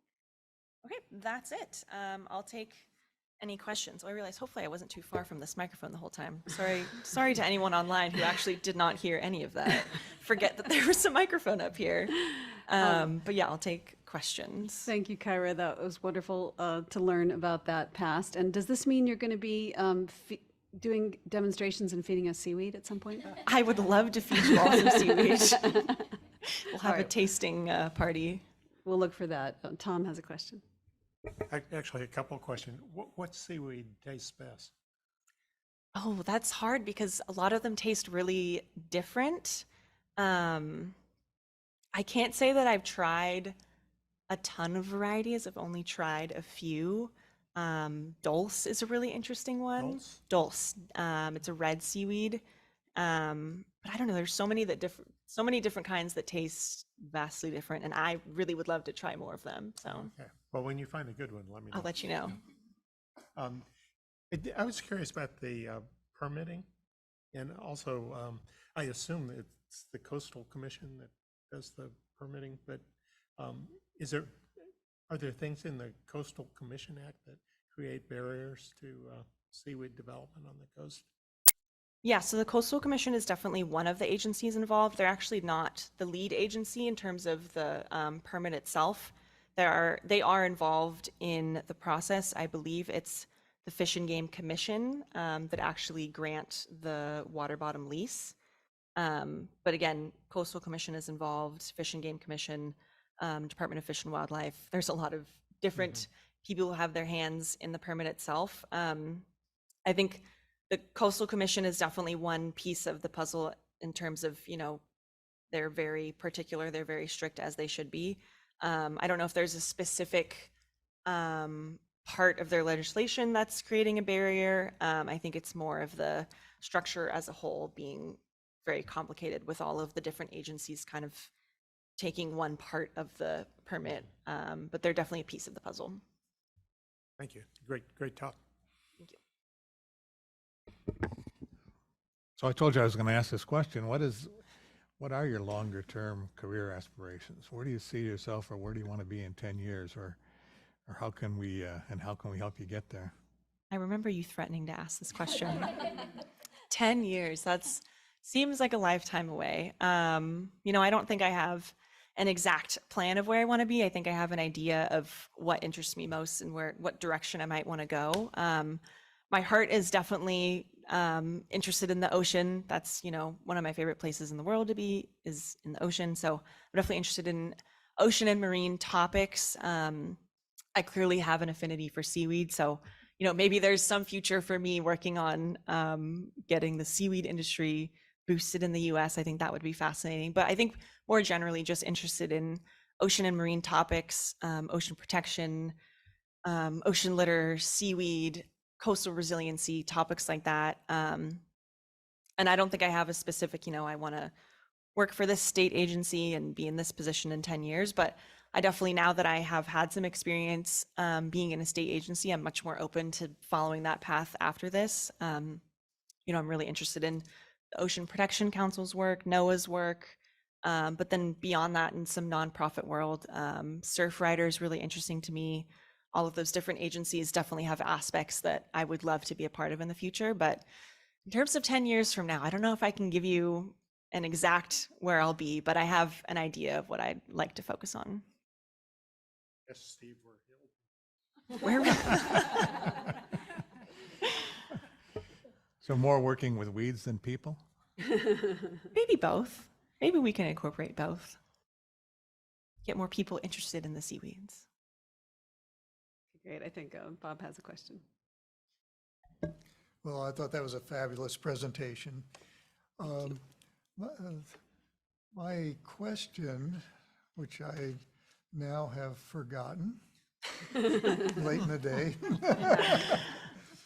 Oh, I know what it was. Okay. I wondered if you had given this presentation to the California Extension Service.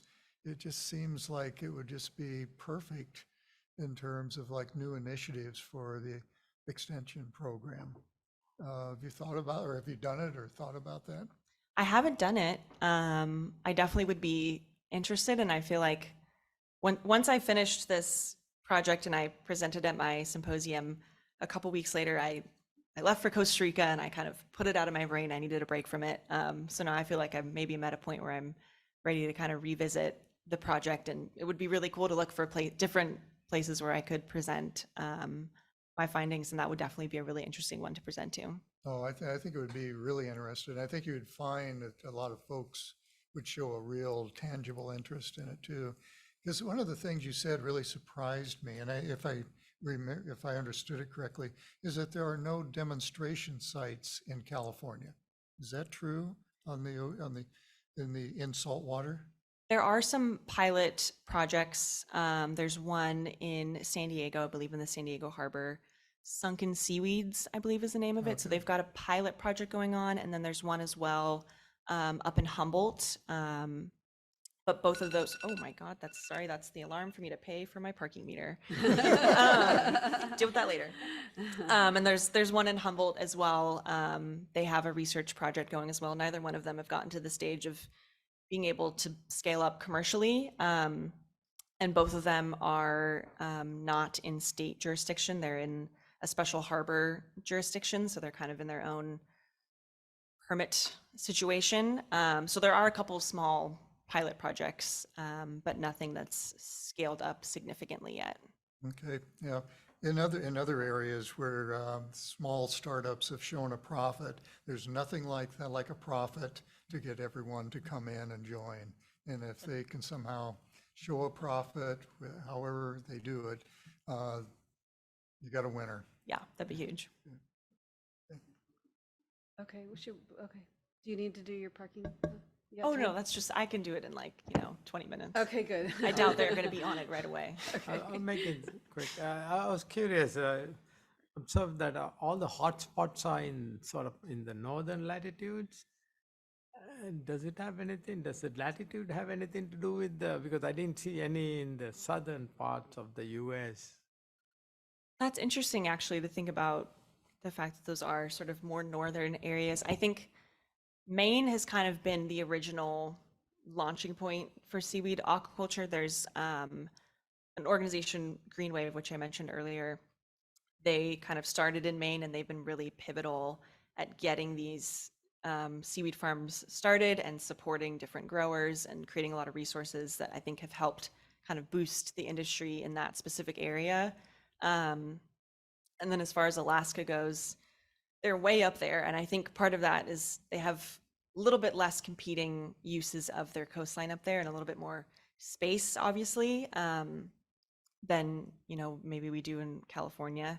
So I don't know if it has to do necessarily with, you know, the fact that they're farther north, or if they just had a good combination of support and resources and proper site suitability. But yeah, that is interesting. Like along the East Coast, there hasn't really been anything southern. Yeah. Yeah, I don't know if that's a policy and a permitting thing or just a lack of interest. I don't know. Well, there's the mangroves. I may not, I don't know the distribution.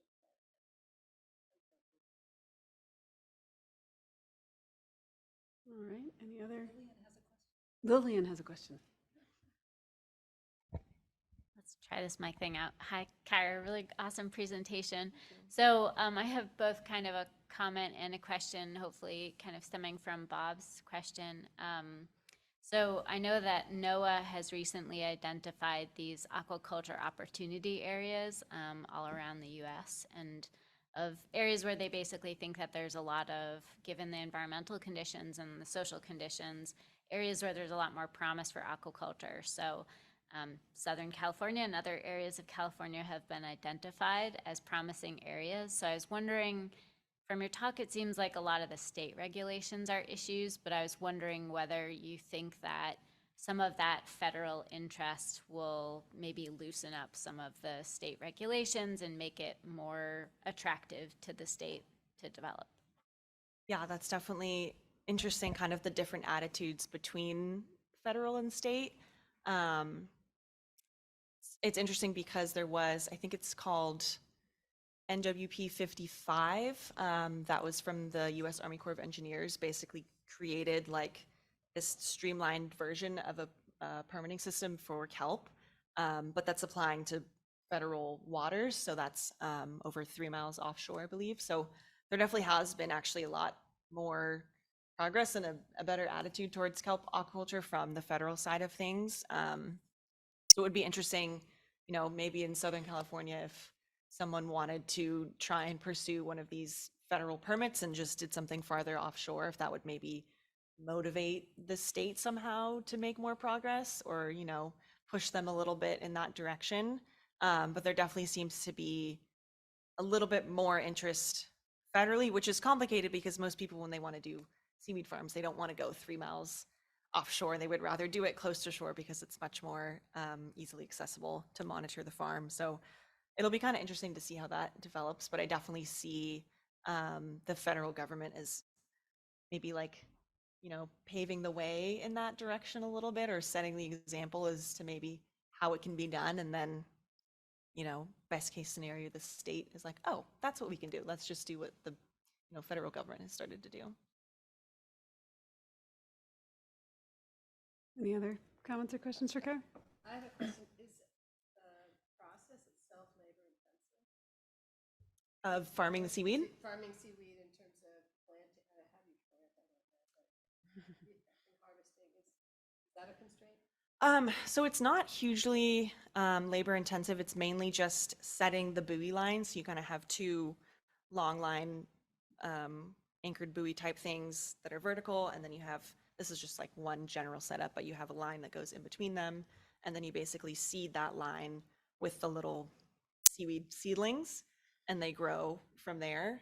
And most of it's just, you know, you go out and monitor the growth, see how much it's grown, and then when it's time to harvest it, you know, pull up the line and you chop the seaweed off. So it's not hugely intensive, and the technology around it is pretty simple. So there's not a huge technological barrier to entry for maybe someone who was a commercial fisherman or something like that. If you have, you know, general experience on boats with, you know, general gear, I feel like there's a pretty easy transition into growing seaweed. So from what I've read and what I've heard from people, that hasn't really been identified as a huge barrier. All right, well, we're going to look forward to you inviting us to that seaweed dinner that you're going to do for us.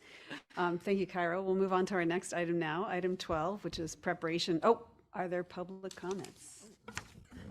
There are none. Okay, I didn't lose a point. Okay, the next item, preparation for upcoming Delta ISB meetings. And so I'll just give a quick rundown of what's coming up, a quick preview, if you will. So tomorrow we have the boat tour. We're meeting, don't let this confuse you on the logistics. You will be picked up and then we will all meet at 8 a.m.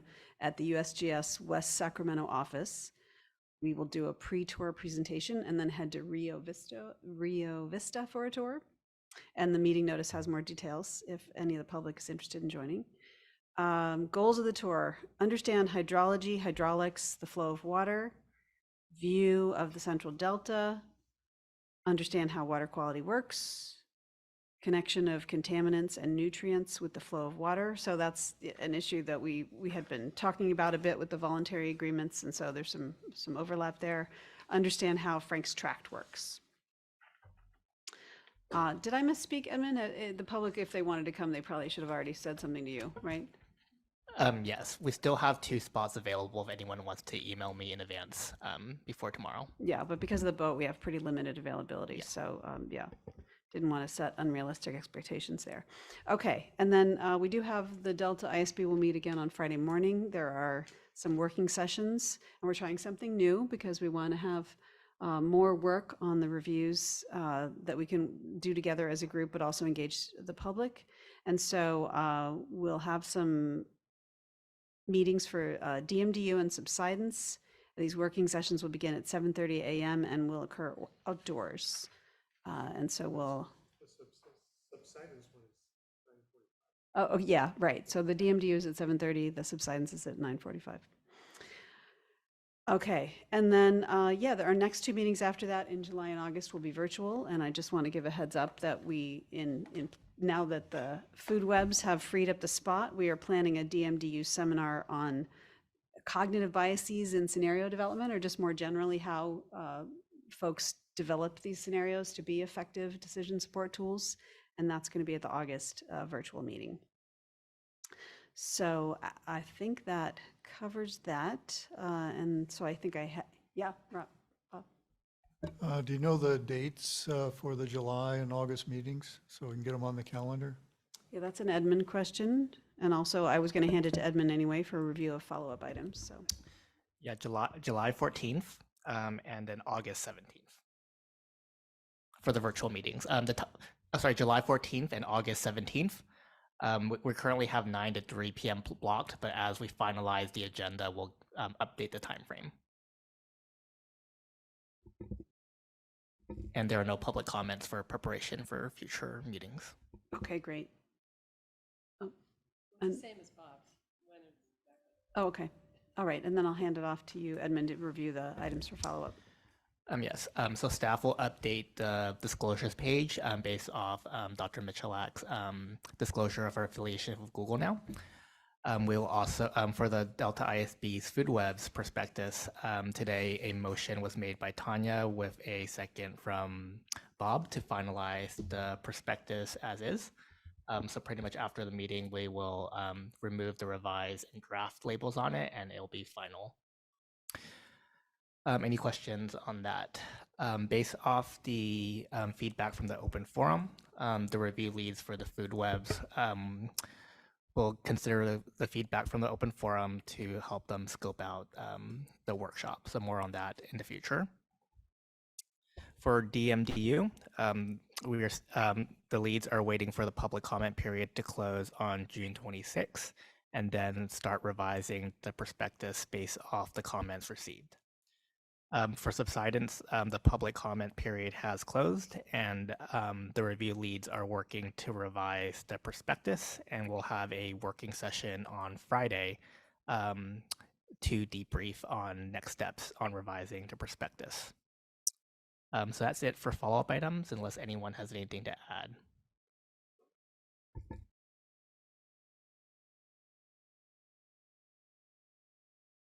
Hearing none, do we have any public comments? There are none. And then our final agenda item is, are there public comments for items not on the agenda? Yes, we have one from Deirdre Desjardins. Deirdre, we're giving you the ability to unmute your microphone. Thank you. Thank you. Deirdre Desjardins with California Water Research. And just wanted to speak briefly about a letter I sent to the Delta Independent Science Board yesterday about the $8 million modeling collaboratory grant proposal that's being advanced by the lead scientist and Ted Grantham at UC Berkeley. And it's a it's a great proposal. There's $100 million now for climate adaptation. And a lot of the agencies are on it, but it's really important for the Delta Independent Science Board to have independence from the grant proposal and research that's done under a grant. And there's a really key oversight function of the Independent Science Board. And not everybody knows this, but the independence of the Delta Independent Science Board was compromised, and people were made employees and their salary was cut to the token $100 a diem that people get for being on minor boards. And things were very stuck in the administration. They didn't understand why having a board of 10 eminent scientists overseeing scientific research and adaptive management in the Delta was essential. But I do think with climate change, it's essential. And it's a separate role and it's really critical. And so I did disclose about, there are literally legal conflict of interest laws about financial interest, but it's really important when getting information that comes from that team, even if it's indirectly via the lead scientist, that, it be done with openness and transparency. And maybe a little formality. I know you don't need a Chinese wall and be in a mirrored panel like they do for really formal reviews.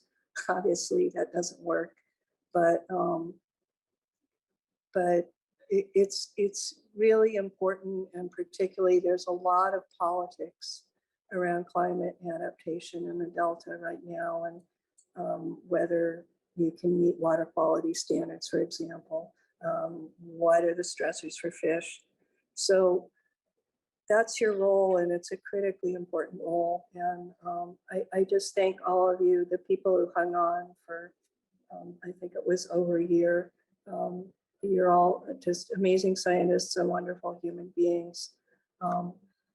But let's try and keep the Delta Independent Science Board, keep it independent. Thank you. Thank you for that comment, Deirdre. Yes, we take our independence very seriously, and certainly conflicts of interest are to be avoided. We are not, no one on the ISB is involved in any way in that proposal, so that's one thing that you can take away. But, just in general, we do work on many fronts to maintain our independence. So I thank you for that interest. Okay, well, with that, I think we can close out the meeting. Did I miss anything? Nope, always good to check. Okay, with that, I adjourn the meeting. Thank you all.